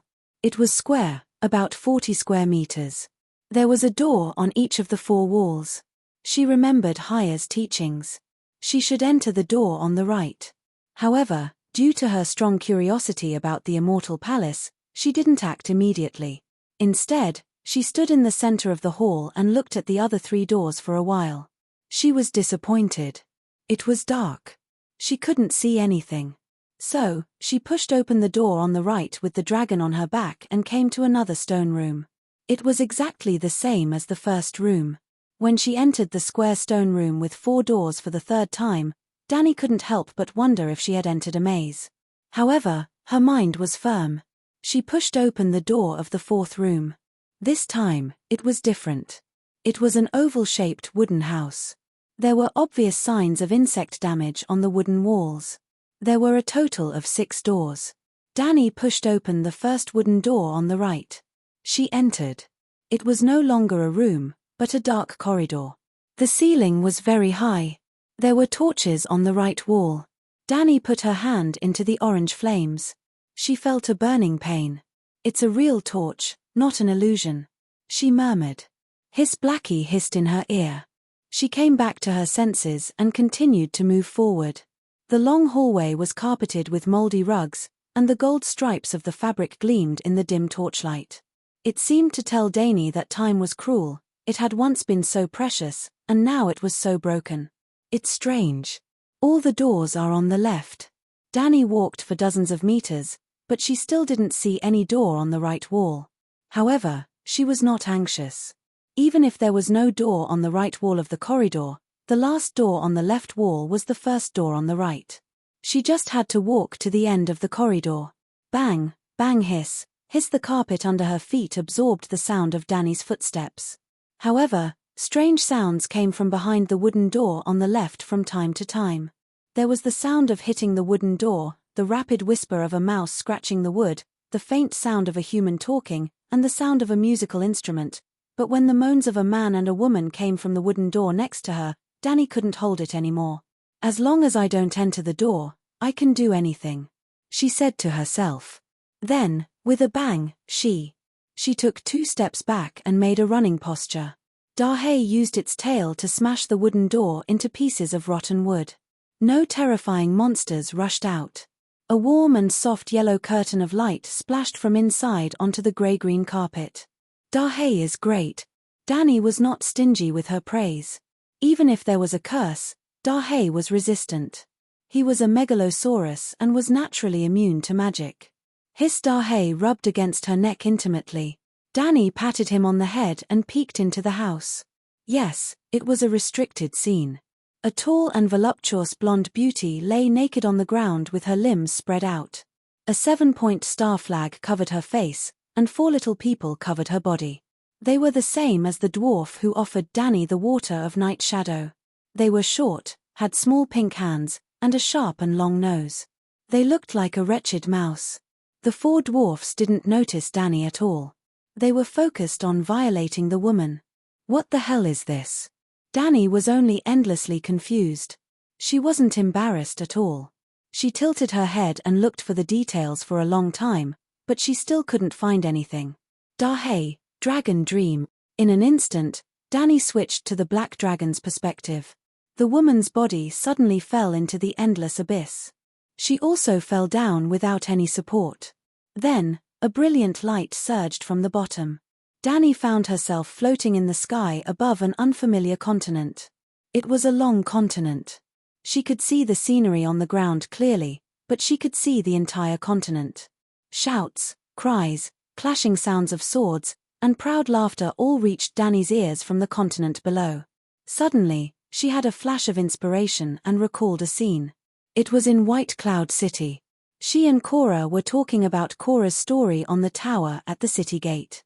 In order to let Dany understand better, Cora used a stone to draw a map of the Westeros on the balcony. Bear Island, Northern Territory, Tiamin Bay, Lannister Harbor, Old Town, Dawn, King's Landing, Bravo's on the other side of the strait. This is the Westeros. The unfamiliar continent below matched Cora's sloppy drawing. Dany gradually understood the true meaning of the scene just now. The beauty represents the Westeros. The 7-point star on her face. The Church of the 7 Gods. The teachings of the Church of the 7 Gods are ignored. 4 ugly fellows are recklessly tormenting the 7 kingdoms. Who do the 4 dwarfs represent? Her understanding of the 7 kingdoms came from the TV series. However, her real-life experience told her that the plot could be used as a reference, but she couldn't believe it completely. Forget it. I'll go back and ask Cora.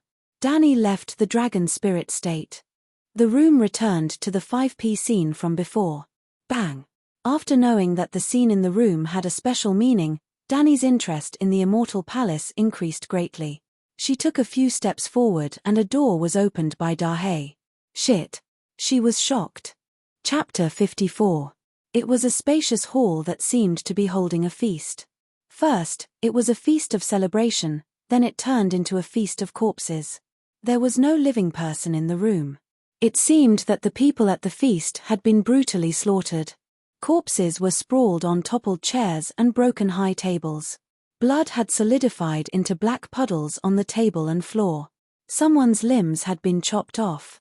On the black oak table, ownerless hands were clutching bloody cups, wooden spoons, roast duck, and bread. Someone had lost his head. His body was slanted to one side, and his head rolled on the ground like a rubber ball. There was a wooden throne at the end of the hall, and on it sat a horrible wolf-headed corpse. It wore an iron crown, and on the oak table in front of it were slices of bread, plates, wine cups, wine jugs, knives and forks, candlesticks. Strangely, it was holding a leg of lamb in its right hand, like a king holding a scepter. What was creepy was that unlike the dwarf who ignored her, the werewolf's eyes followed Dani closely. Its expression was complicated, as if it was silently complaining. The blood wedding. Dani instantly understood what this scene meant. Dani was very excited. For the first time, she was sure that she saw the future. The blood wedding would take place in a year or two, and she could see the ending now. "Serves you right," she shouted at Rob, then turned and walked to the next room. What Dani did not know was that early the next morning, Rob Stark, who had just completed the great victory in the Forest of Ravings, was awakened by a nightmare. "Mother, I dreamed of someone last night," he said to Catelyn with a puzzled expression during breakfast. Her son had just captured Jaime Lannister, so the Duchess was in a good mood. She asked softly, "Who did you dream of?" "A strange girl."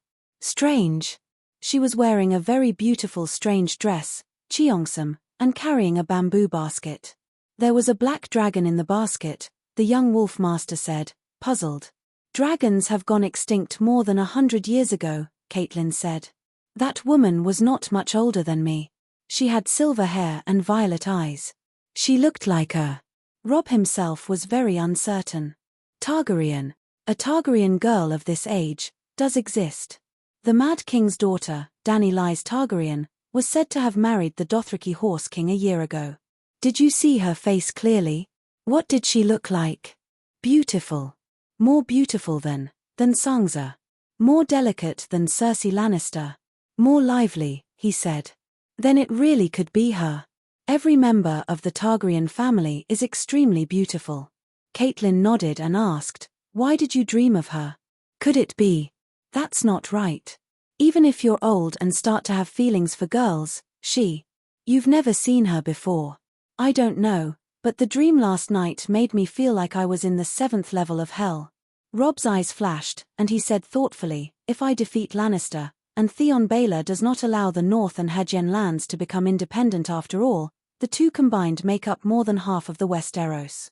I might fight Theon Baelor again, and if I win again, if Aunt Lysa of the Arryn Vale sends troops to help me. She fears Lannister the most, but not Theon Baelor, so it's very likely.